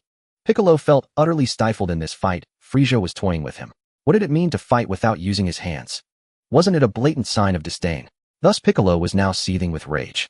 Frisia sneered at the agitated Namekian. "What's this?" "Namekian, I, the great king, have granted you a privilege. Why not simply enjoy it? Why must you refuse? Do you even comprehend the grave consequences of defying me? For I have been using merely 1/20th of my power. Do you understand now, Namekian?" "Well, what did you say?" 1/20th. There must be a limit to your jokes." Piccolo refused to believe Frisia's preposterous claim. How could he have only used 1/20th of his strength? If Frisia truly possessed such immense power with only a fraction of his might, then his full strength would surely be earth-shattering. Piccolo was convinced Frisia was merely boasting. In Piccolo's view, Frisia had likely unleashed half his power, not the so-called 1/20th. Frisia looked at the Namekian, who refused to believe the truth, and shook his head helplessly. "How utterly foolish. You won't even trust the truth. Very well then. I'll show you a little of what I can really do. Now's my chance." Piccolo seized the moment when Frisia was slightly distracted, unleashing his full power. His battle power instantly soared to 8 million. With a burst of speed, his fist slammed brutally into Frisia's face. Caught off guard, Frisia was sent flying thousands of meters away, crashing onto the lake's surface. Gohan watched in excitement as Piccolo sent Frisia flying. "Great! Uncle Piccolo can defeat Frisia. I never knew Piccolo was hiding so much strength." "Impressive," Krillin remarked with admiration. Judging by the current situation, it seemed Piccolo could indeed defeat Frisia. Surely Frisia wasn't still holding back. That would be far too monstrous. They had been praying for Goku to arrive quickly, but now it seemed Piccolo might just win. Tien Shinhan warned with concern. "What worries me is that Frisia might not have used his full power yet. If so, we're in real trouble." Hearing this, Kaiatsu looked fearfully at Tien. Every Z fighter shared the same concern. From the very beginning, Frisia's strength had seemed bottomless, continuously escalating. It was simply beyond terrifying. Frisia, sent flying by Piccolo, slowly floated back up. His face bore no wounds. He was completely unharmed. Frisia casually wiped a speck of dust from his face. "Not bad, Namekian. You've finally decided to unleash your hidden power. But in my eyes, it's still nothing. My full-force blow couldn't even scratch you." Piccolo clenched his fists, deep resentment burning within. Despite his immense increase in power, he still couldn't shake Frisia. Frisia raised a finger and chuckled. "I've decided to stop giving you special treatment. From now on, I'll use 1/10 of my power. Don't disappoint me, Namekian." Frisia's aura surged dramatically. Piccolo's eyelids twitched, and he instinctively took 2 steps back. The Z fighters moved to fly to Piccolo's aid. Piccolo immediately shouted, "Don't come over. Stay where you are." "Uncle Piccolo!" Gohan cried out in worry. Krillin shook his head helplessly. "We'd better not get in Piccolo's way." Yamcha and Tien agreed. Rushing in would only complicate things for Piccolo. It was better to wait and see if Piccolo could hold Frisia off until Goku arrived. All hope for defeating Frisia now rested on Goku. Injured and fleeing, Vegeta flew while sensing the battle with his ki. He laughed bitterly. "What a fool I am. Why did I choose to resist that monster Frisia? He's simply not someone any being can stand against. But Frisia, I won't let you get the Dragon Balls. If you achieve eternal life, then I, the proud prince of the Saiyans, will be doomed forever." Vegeta's plan was to take the remaining Dragon Balls, preventing Frisia from gathering them all. He believed that if he could do that, he might still have a chance to turn the tables in the future. Suddenly, a laser beam pierced through his back. In an instant, Vegeta was mortally wounded, falling from the sky. Frieza, standing before Piccolo, withdrew his finger and glanced disdainfully at Vegeta. What a reckless fool. Did he really think he could flee from me? Utter arrogance. Lying gravely wounded on the ground, blood streamed from the corner of Vegeta's mouth.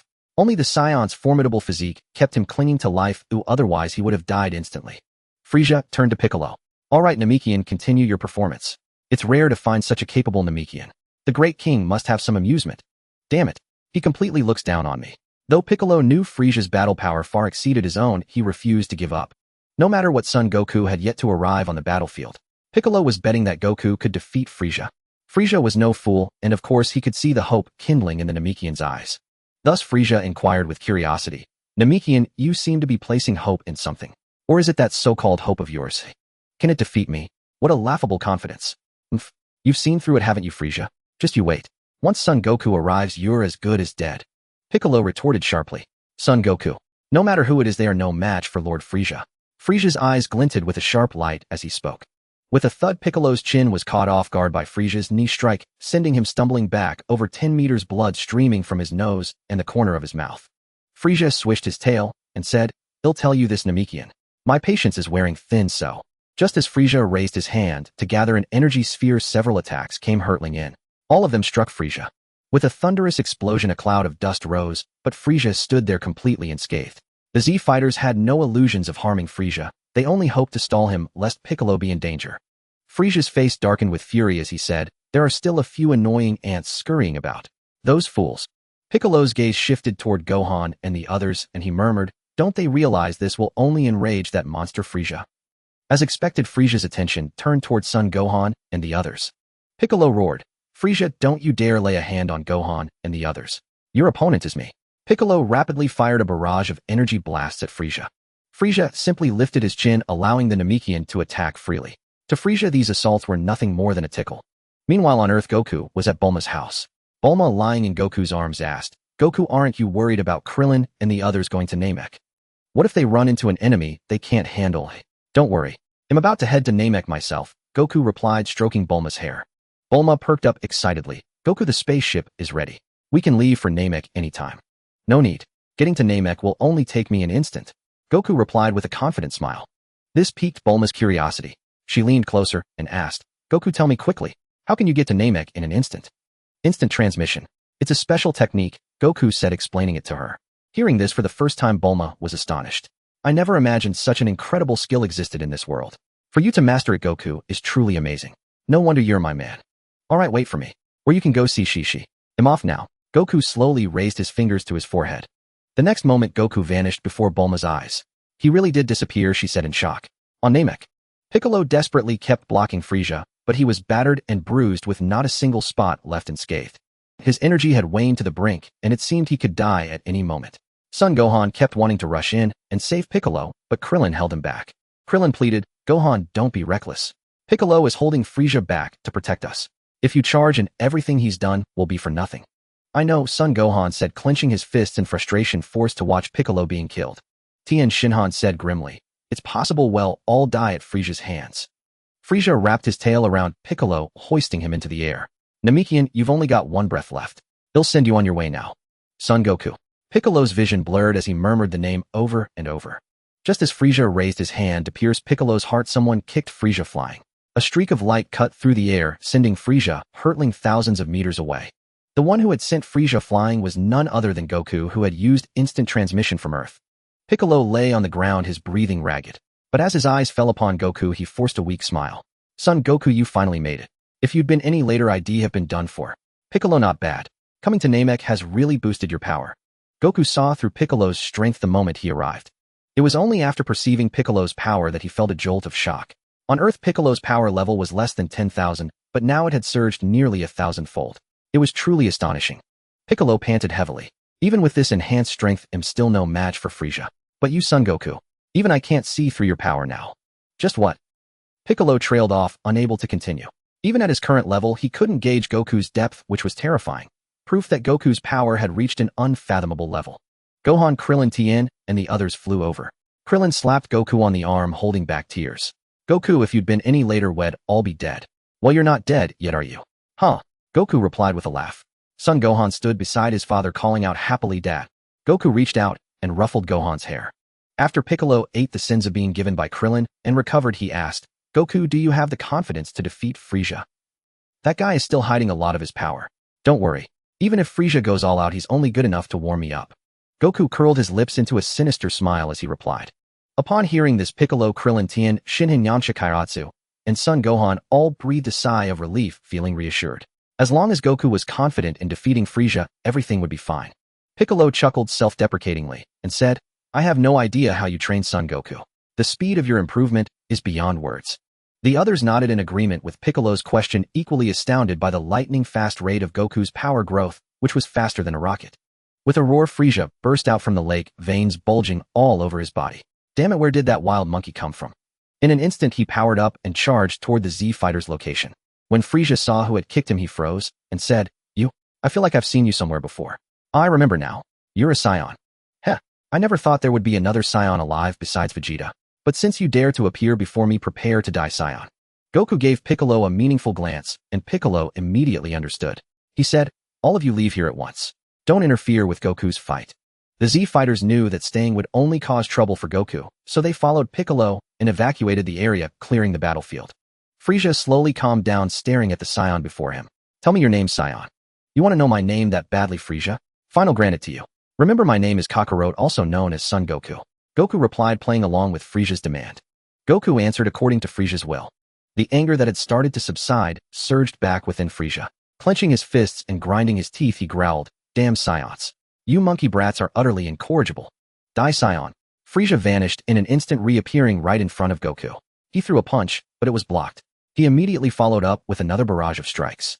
However, as Frieza continued his relentless assault, he realized that all his attacks were completely ineffective against this Saiyan. Frieza's eyes widened in disbelief. How is this possible? I'm using a full third of my power, and yet. Seeing that his attacks were useless, Frieza decisively ceased his offensive and distanced himself from the Saiyan. He fixed his gaze on the Saiyan, trying to see through his true strength. No matter how hard Frieza observed, he could not sense the Saiyan's energy level. Frieza's eyes sharpened. "You Saiyan are completely different from the Saiyans of old. Is that so? What are you scared, Frieza?" Goku replied with his arms crossed, smirking at Frieza. On the Z-Fighter's side, Yamcha was trembling with excitement. So amazing. Goku is incredible. He's completely suppressing Frieza. To be precise, Son Goku's power far surpasses Frieza's, said Piccolo, who had the highest battle power among them, and could see the situation more clearly. As expected of Goku. He's just too strong, Krillin said, throwing his hands up. He knew that as long as Goku was here, he wouldn't let them down and would surely overcome the enemy. Tien Shinhan laughed self-deprecatingly. "Back in the day, I could still match Goku evenly. Now comparing myself to him is like comparing a single drop of water to a vast ocean. There's simply no comparison." Hundreds of kilometers away, Vegeta, who had been fleeing, suddenly stopped and looked toward the battlefield. "That energy. It's Kakarot's. No doubt about it, it's Kakarot's. But Frieza's power seems far inferior to Kakarot's. Damn it, could this be Kakarot's true strength? No, I have to go and confirm it myself. How can a low-class warrior reach such a level? How can I, the prince of all Saiyans, accept this?" Unable to accept it, Vegeta abandoned his escape and turned back toward the battlefield. Vegeta wanted to personally confirm whether Kakarot truly possessed such overwhelming power. This reminded Vegeta of a Saiyan legend: once every 1,000 years a Super Saiyan would appear among their race. Vegeta had always believed that he himself was that Super Saiyan, but now his confidence had been repeatedly shattered by Kakarot. Thus Vegeta risked his life to return to the battlefield. At this point, his battle power was barely over 1,000. And Kakarot, compared to him, Vegeta might as well just crash and die. As he accelerated back, he roared, "Kakarot, I, Vegeta, refuse to believe you're the Super Saiyan." On the battlefield, Frieza was now using half of his full power against Goku. Goku simply countered every move without taking the initiative to attack. This both puzzled and infuriated Frieza. In the past, it was always Frieza who toyed with others. Now he was being toyed with by a Saiyan monkey. Frieza had never been this angry in his life. After firing an energy blast, Frieza flew into midair, his eyes locked onto the Saiyan below. His eyes bloodshot, he roared, "Saiyan, I'll tear you limb from limb, or I won't be able to quell this hatred." "Frieza, hey, raise a suggestion, become my underling and you might achieve greater heights," Goku taunted. Frieza, upon hearing the Saiyan monkey's utterly humiliating words, trembled with fury, never having felt such rage in his life. Frieza's eyes burned crimson as he glared at the Saiyan monkey, grinding his teeth as he spat out each word, "Saiyan, you are dead." You are the first to dare speak to Lord Frieza like this, and you will be the last. Frieza instantly unleashed half his power and charged at the Saiyan monkey.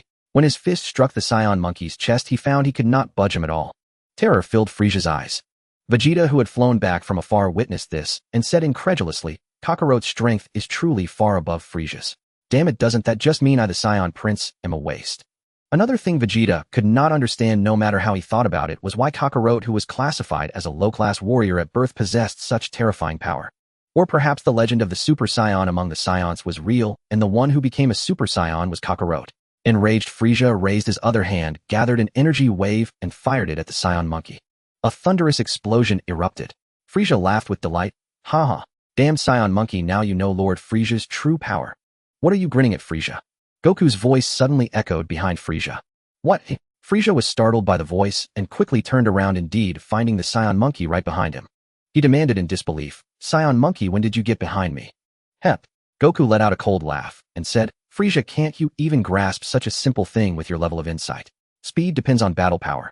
Saiyan monkey, are you trying to tell Lord Frieza that your battle power surpasses mine? Frieza pointed at the Saiyan monkey and demanded. Goku curled his lips into a smile and said, what do you think, Frieza? Unforgivable. Frieza, who had never suffered such humiliation, was driven to the brink of madness. From the start of the battle with this Saiyan monkey until now, he had been toyed with. Now Frieza only wanted one thing: to kill this Saiyan monkey, or else his hatred could never be quenched. Frieza suddenly burst into laughter and said, Saiyan monkey, you didn't think that was my full power, did you? To tell you the truth, that was only half of my strength. Now I'm going to use 100% of my power. Once I do, you're dead, Saiyan monkey. Goku still stood with his arms crossed, a smile on his lips as he replied, then I look forward to it, Frieza. If you disappoint me, you'll die a miserable death. You damned Saiyan monkey. Hearing this, Frieza was about to explode with rage. Unable to contain himself any longer, he spread his arms and began to power up.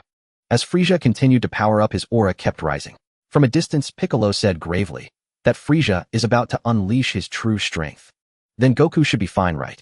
Krillin asked uncertainly. Yamcha, Tien, Shinin, Kaiatsu, and Gohan all turned their gazes toward him. Piccolo replied, I speculate that at best Frieza's power is equal to Goku's. The chance of him surpassing Goku is minuscule. Upon hearing Piccolo's confirmation, Krillin, Yamcha, Tien, Shinin, Kaiatsu, and Gohan felt somewhat more at ease. The truth was their own strength was too weak, forcing them to place all their hopes on Goku. If even Goku couldn't handle it, then they would all be completely doomed as well. Vegeta too stared intently at Frieza and muttered, that bastard Kakarot should be fine. As for Frieza, one day, I will surpass everyone. Frieza's battle power continued to skyrocket. 90%, 91, 92, 93, 99. Then with a furious roar, Frieza unleashed his full 100% power. His muscles bulged and his aura radiated around his body. After unleashing his true full power, Frieza smiled confidently and said, Saiyan monkey, you're dead. Frieza instantly dashed in front of Goku and threw a punch. Goku countered with a punch of his own. Bam, bam, bam. The fierce clash between Goku and Frieza erupted instantly, their attacks trading back and forth. Normally, Goku's base battle power of 100 million would not be able to trade blows evenly with Frieza's 120 million. This was because the latent energy within Goku was so immense that he could burst forth with even greater power at any moment. Even unleashing several times his normal power was instantaneous. This vast latent energy was the power of Super Saiyan. Seeing that even after unleashing his true power, he still couldn't gain the upper hand, Frieza began to grow anxious. Frieza roared, damn Saiyan monkey. I never thought your strength would be so great that you could match my full power evenly. Evenly matched? What makes you think that, Frieza? As Goku finished speaking, he raised his hand and sent Frieza flying with a burst of energy. Frieza was blasted hundreds of meters away before barely stopping, staring at Goku in terror and saying, Who are you? How can your power surpass mine, the Emperor of the Universe? Unforgivable, damn it. Wukong, too indifferent to respond to Frieza's interrogation, struck him directly with a fist, smashing him into the ground. Then he delivered another punch to Frieza's head. The relentless blows left Frieza's skull ringing with a deafening buzz. Frieza spat out a mouthful of blood and struggled to his feet, his eyes bloodshot as he roared, How dare you? You damned Saiyan monkey. The humiliation I've suffered today, I will repay tenfold. Before Frieza could even react, Wukong delivered several sharp slaps across his face, leaving him utterly bewildered. Stars swirled in Frieza's mind as he thought, Who am I? Where am I? What am I doing? Wukong taunted Frieza, villains fall because of their endless chatter. In battle, decisive action prevails over pointless monologue. The Z fighters and Vegeta were completely stunned. The mighty Frieza with his immense power was being toyed with like an infant by Sun Wukong. Vegeta clenched his fists, grinding his teeth as he muttered, Kakarot, just how strong are you? One day I will surpass you. Just you wait. Krillin laughed heartily, haha. The current Wukong truly gives one an overwhelming sense of security. Indeed. Tien Shinhan replied with a single word, yet the excitement deep within him remained unshaken. Frieza gathered energy waves in both hands and fired them at Sun Wukong. Wukong calmly raised an arm and deflected the attack. The energy wave struck a distant island, reducing it to ashes in an instant. When Wukong looked up, Frieza had already ascended into midair. Consumed by humiliation, Frieza could only think of one thing: killing the accursed Saiyan monkey, lest he be haunted by this shame for the rest of his life. Frieza raised a finger, and a red energy sphere began to swell. He intended to annihilate the planet Namek itself. Only by destroying the planet could he finally kill the damned Saiyan monkey, for he realized he stood no chance in a fair fight. Thus the only option left was to obliterate the planet. That was the Saiyans' greatest weakness. They could not survive in the vacuum of space. As the energy sphere grew larger, Frieza burst into maniacal laughter. Ha! Saiyan perish along with this planet. Not good. Piccolo warned in alarm. That madman Frieza intends to destroy Namek. You can't be serious. Yamcha was terrified. What do we do now? Can Wukong stop him? He should be fine, Tien Shinhan replied uncertainly. Krillin said with unwavering faith, we can only trust Wukong. He's strong enough. He'll manage. Vegeta's lips twitched as he muttered, Kakarot, no matter what, you'd better stop Frieza. I don't want to die here. As Frieza completed the formation of the red destruction sphere, he shouted, die, you damned Saiyan monkey. Frieza hurled the 100-meter-wide red energy sphere toward the surface of Namek. Wukong watched with an eerily calm gaze, utterly unconcerned. In his eyes, no matter how much energy Frieza gathered, it was still insignificant. In a flash, Wukong appeared beneath the descending red sphere and raised his left hand. The moment the sphere touched his palm, it halted instantly. What a... stopped so easily. Frieza was stunned to see his ultimate attack effortlessly neutralized, and fear began to creep into his heart. Trembling violently, Frieza roared in desperation, damn it. How can a Saiyan be this powerful? My full strength is like a child's before him. I'm helpless. I have to escape Namek. Frieza immediately turned and blasted away, fleeing at top speed. He knew that continuing to fight that Saiyan would only lead to his death. Yet deep down, Frieza resolved to one day kill the accursed Saiyan monkey. Vegeta watched in disbelief as Frieza fled without hesitation. Was this the same cosmic emperor he knew? Why did he seem so pathetic now? Still, Vegeta couldn't ignore the threat. At this stage, he hadn't yet transformed into the arrogant Super Saiyan seen in the original story. In the original tale, once Vegeta became a Super Saiyan, he dismissed anyone weaker than him with utter contempt, the epitome of arrogance. But at this moment, Vegeta remained cautious. He shouted, Kakarot, Frieza is escaping. Go after him. If he gets away, he'll bring reinforcements for revenge. That would be trouble. Vegeta knew Frieza was a member of the Frost Demon clan, and he was aware that Frieza had a brother and a father. Though their strength was unknown, they were surely formidable. The Z-Fighters also witnessed Frieza's retreat. None of them had anticipated that the tyrant would flee. After deflecting Frieza's red energy sphere into space, Wukong watched the distant figure of Frieza receding. Honestly, Wukong felt little desire to kill Frieza now. The tyrant was far too weak in comparison. The Saiyan warrior instinct for battle burned within Wukong even in his reincarnated form. Frieza kept accelerating his escape, yet he noticed that the Saiyan monkey wasn't pursuing him at all. Puzzled, he muttered, what's going on? Why isn't that Saiyan monkey chasing me?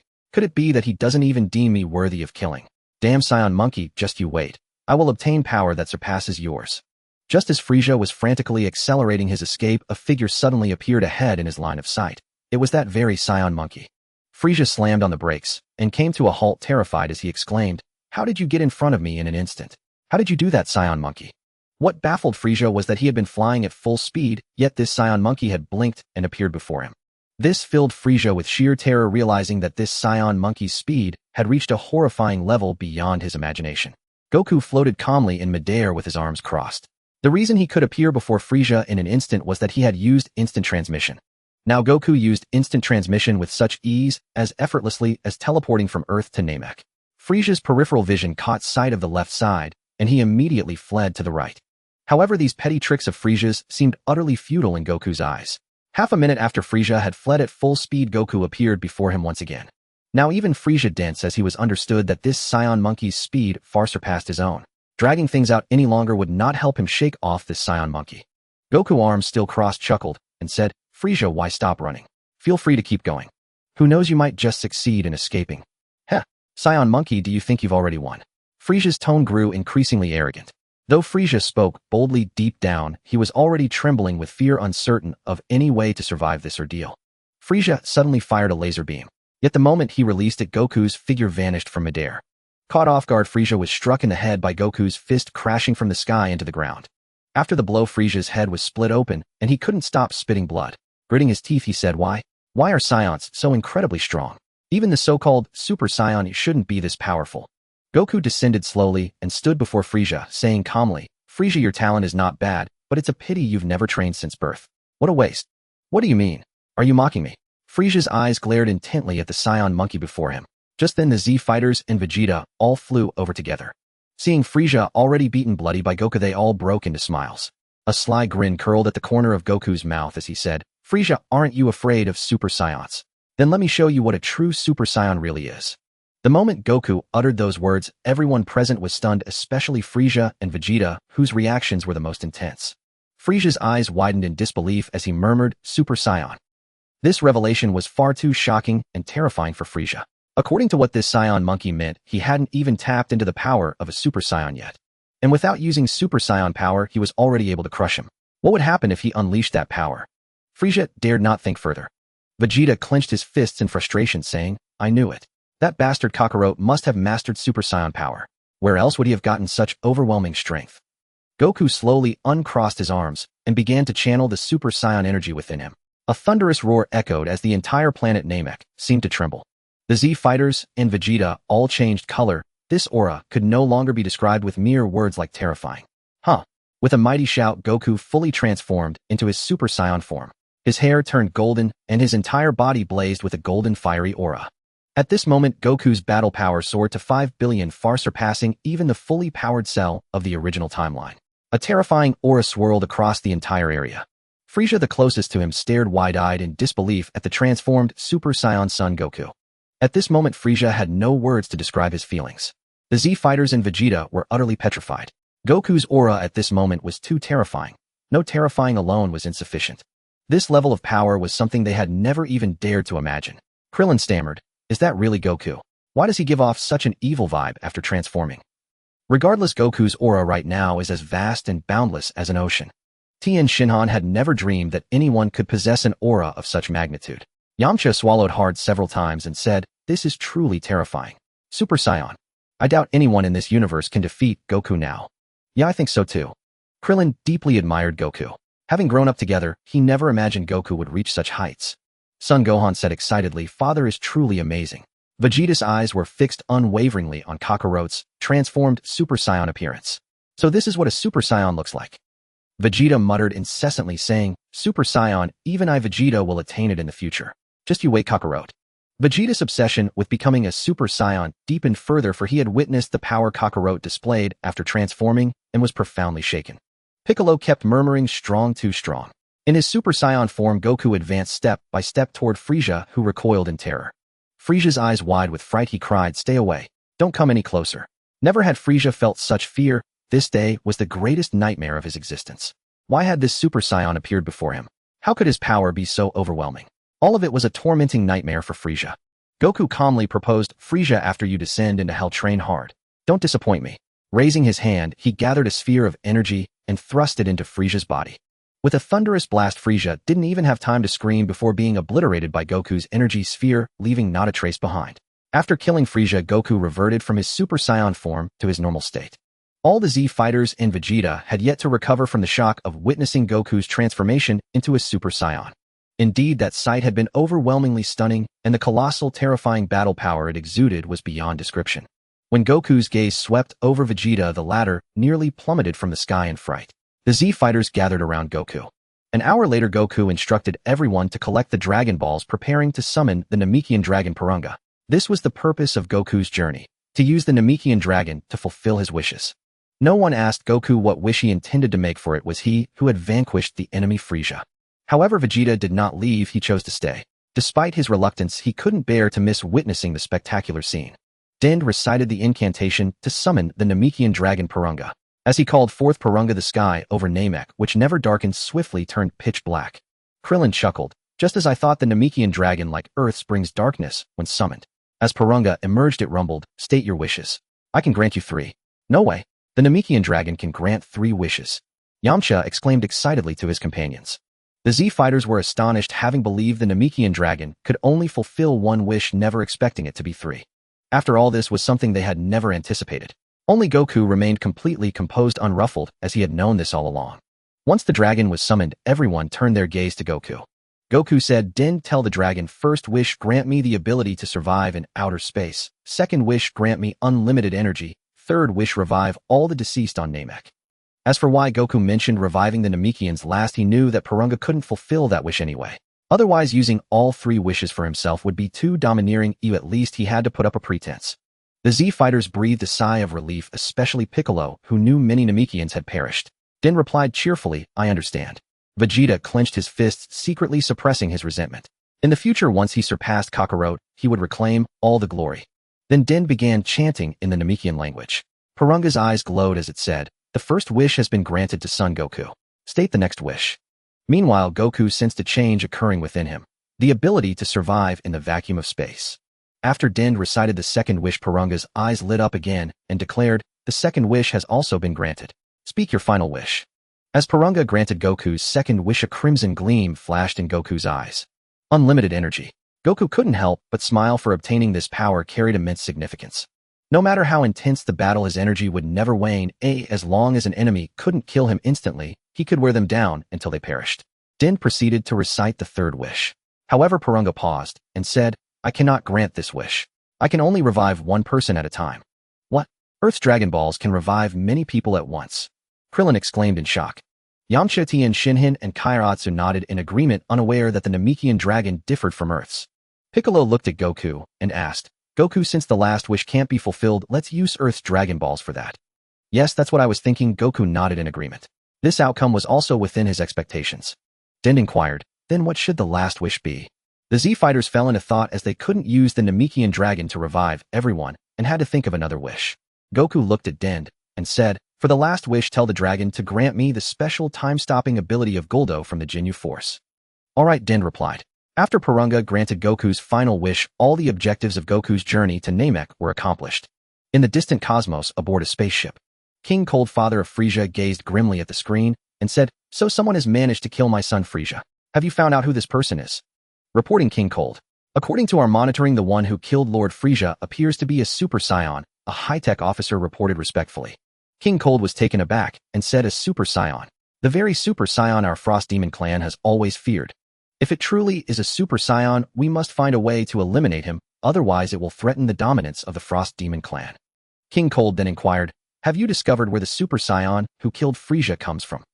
"Yes, based on previous communication data, it is Earth, located in the Milky Way galaxy," the officer responded respectfully.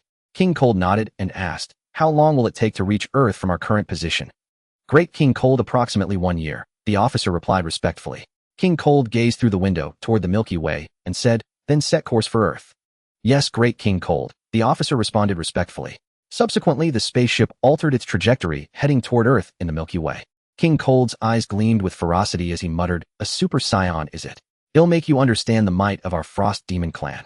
Yet despite his harsh words, King Cold harbored doubts within, uncertain whether his own strength could truly contend with that Super Saiyan. The fact that this Super Saiyan could kill Frieza meant his power must far surpass that of his son. King Cold was well aware of his own capabilities. He was roughly on par with his son Frieza, or to be precise, even slightly inferior in combat power. King Cold's battle power was 100 million, while his son Frieza's was 120 million. Suddenly King Cold broke into a grin and said, "It seems I must contact my eldest son. However, given the distance, it would take him at least 2 years to arrive. Never mind, when the time comes, I'll join forces with my eldest son to deal with that Super Saiyan. That will be far more certain." Having made his decision, a new King Cold declared, "Contact my eldest son Cooler." After all, King Cold understood his eldest son's strength, far greater than both his own and Frieza's. With the father and son united, what was a mere Super Saiyan? It would be nothing but a trivial matter. "Great King Cold, are you certain you wish to contact Lord Cooler? That would require us to adjust our arrival time on Earth." The officer inquired cautiously. King Cold's icy stare instantly fixed upon him. Startled, the officer quickly replied respectfully, "Yes, Great King Cold. I will contact Lord Cooler immediately." King Cold withdrew his gaze, picked up his wine glass, and began to drink. Meanwhile, in another part of the deep cosmos, aboard a different spaceship, one of Cooler's 3 trusted subordinates reported respectfully, "Great King Cooler, your father King Cold has sent word requesting you to join him on Earth in the Milky Way to deal with the Super Saiyan who killed Lord Frieza. Oomph. Cooler snorted, his tone laced with a hint of displeasure. Fine, I understand. I would also like to witness the strength of this Super Saiyan and see if he is truly as formidable as they say. Yes, Great King Cooler. I will send the reply immediately, the subordinate responded respectfully. In Cooler's view, it was his younger brother Frieza's foolishness that had led to this tragedy. If only he had been ruthless enough back, then how could there still be remnants of the Saiyans? Moreover, Cooler possessed absolute confidence in his own strength. He believed that even a Super Saiyan could not defeat him. That was the source of his arrogance. His final form was anything but ordinary. As for the Super Saiyan, Cooler had never taken him seriously. On the other side, King Cold received his eldest son's response, agreeing to accompany him to Earth in the Milky Way to pursue the Super Saiyan. Meanwhile on Earth, Goku, the Z Fighters, and Vegeta had all returned to Earth. They used the Earth's Dragon Balls to revive the Namekians who had been killed by Frieza. Goku thought, since I used the Namekian Dragon Balls, I might as well report it. Besides, using the Dragon Balls doesn't cost me anything. At worst, it will only make the future Shadow Dragon stronger. But for Goku, fear was never a concern. With unlimited energy at his disposal, he could now fully utilize Super Saiyan 4. That was Super Saiyan 4, after all. Being able to use it came with a tremendous burden on the body. Ultimately, even with unlimited energy, if one's base combat power was insufficient, forcibly activating Super Saiyan 4 placed an immense strain on the body. At Mount Pozu, Goku took Shishi and Bulma out for a leisurely outing. Shishi smiled and asked, Goku, are you truly at ease leaving Gohan to train with that demon King Piccolo? Of course I am. There's nothing to worry about, ha. Goku replied cheerfully. In his view, entrusting his son Gohan to Piccolo was the most suitable arrangement. Bulma chuckled beside them. Isn't this great? Now we have some private time to travel with Goku. You're right, Shishi replied with a smile, cherishing these precious moments with her loving Goku. Time passed day by day until 2 years had elapsed. During these 2 years, the Z Fighters and Vegeta each trained with relentless dedication, though the intensity of their regimens varied. Piccolo and Vegeta were the most fervent, both striving to match Goku's pace.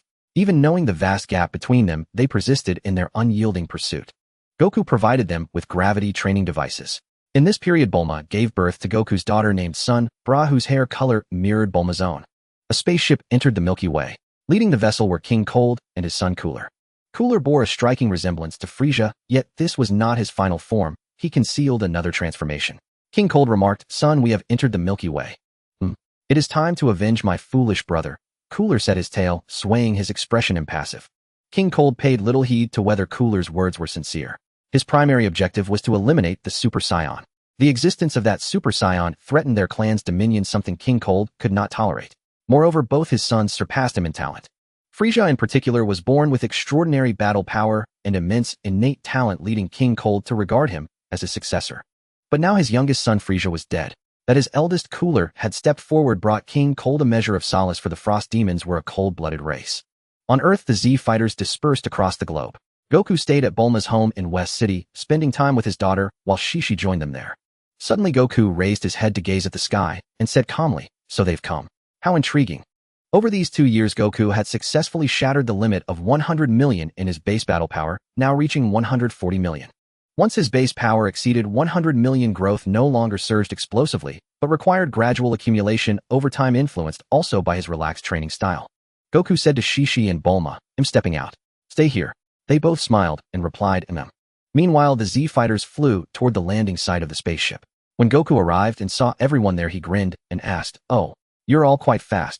Not bad at all. Over these 2 years, your strength has improved to varying degrees. No matter how much we improve, we can't compare to you, Goku. Krillin replied, rubbing his nose with a smile. Yamcha nodded in agreement. Yeah, Goku, don't tease us.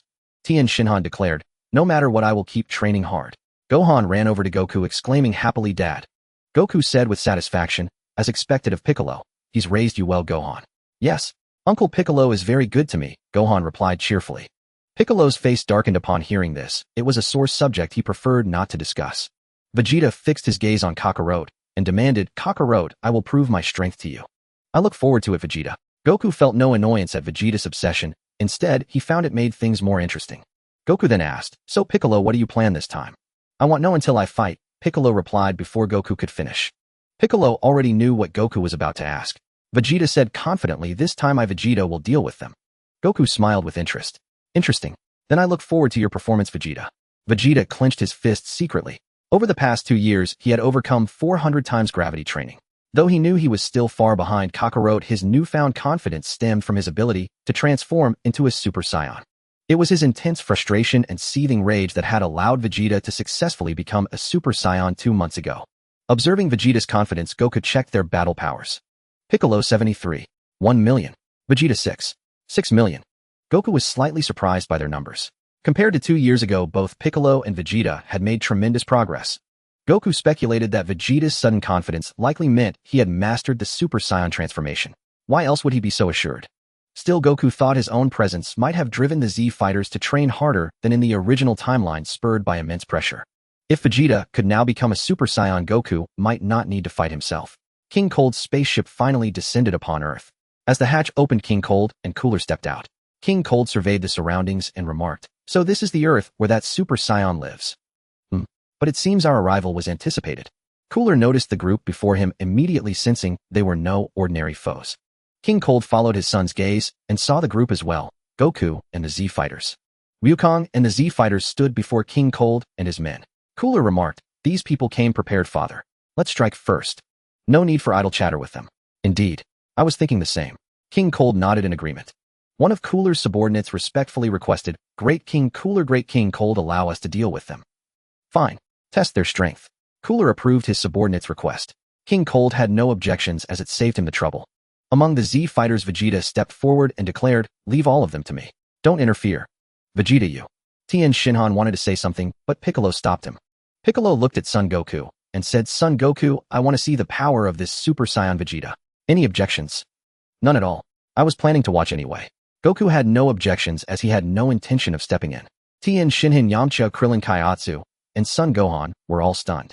They never imagined that Vegeta could also transform into a Super Saiyan like Goku. This revelation was utterly shocking to them. After all, they still vividly remembered the overwhelming power Goku displayed when he first became a Super Saiyan on planet Namek, a power that could terrify anyone. Now they were simply astounded that Vegeta had also mastered the transformation into a Super Saiyan. Vegeta cast a confident glance at Kakarot. At this moment, he could finally reclaim his pride. Goku paid no attention to Vegeta. His interest lay solely in watching the battle. King Cold stared at Vegeta and asked in confusion, "This one is a Saiyan?" "Yes, father. Vegeta, the prince of the Saiyans." Cooler replied calmly. King Cold nodded and said, "I see. But this Saiyan doesn't appear to be the legendary Super Saiyan." Cooler's 3 henchmen and King Cold soldiers had already charged forward.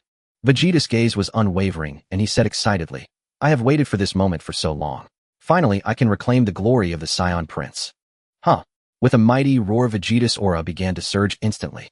Everyone present was stunned except for Goku, who remained unmoved.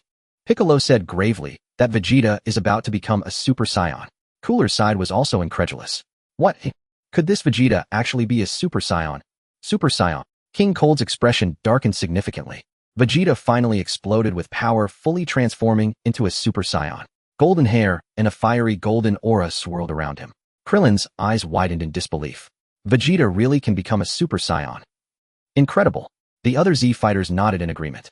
To be honest, seeing it firsthand was far more shocking than just hearing about it, especially since they had witnessed Goku's transformation before. Piccolo sensed Vegeta's energy, then glanced at Goku and said, "However, Vegeta's energy as a Super Saiyan is far inferior to Goku's." Piccolo's reminder brought the others back to their senses somewhat. It was just that the sight of Vegeta transforming into a Super Saiyan was too overwhelming. Krillin sensed Vegeta's energy and said, "It seems so.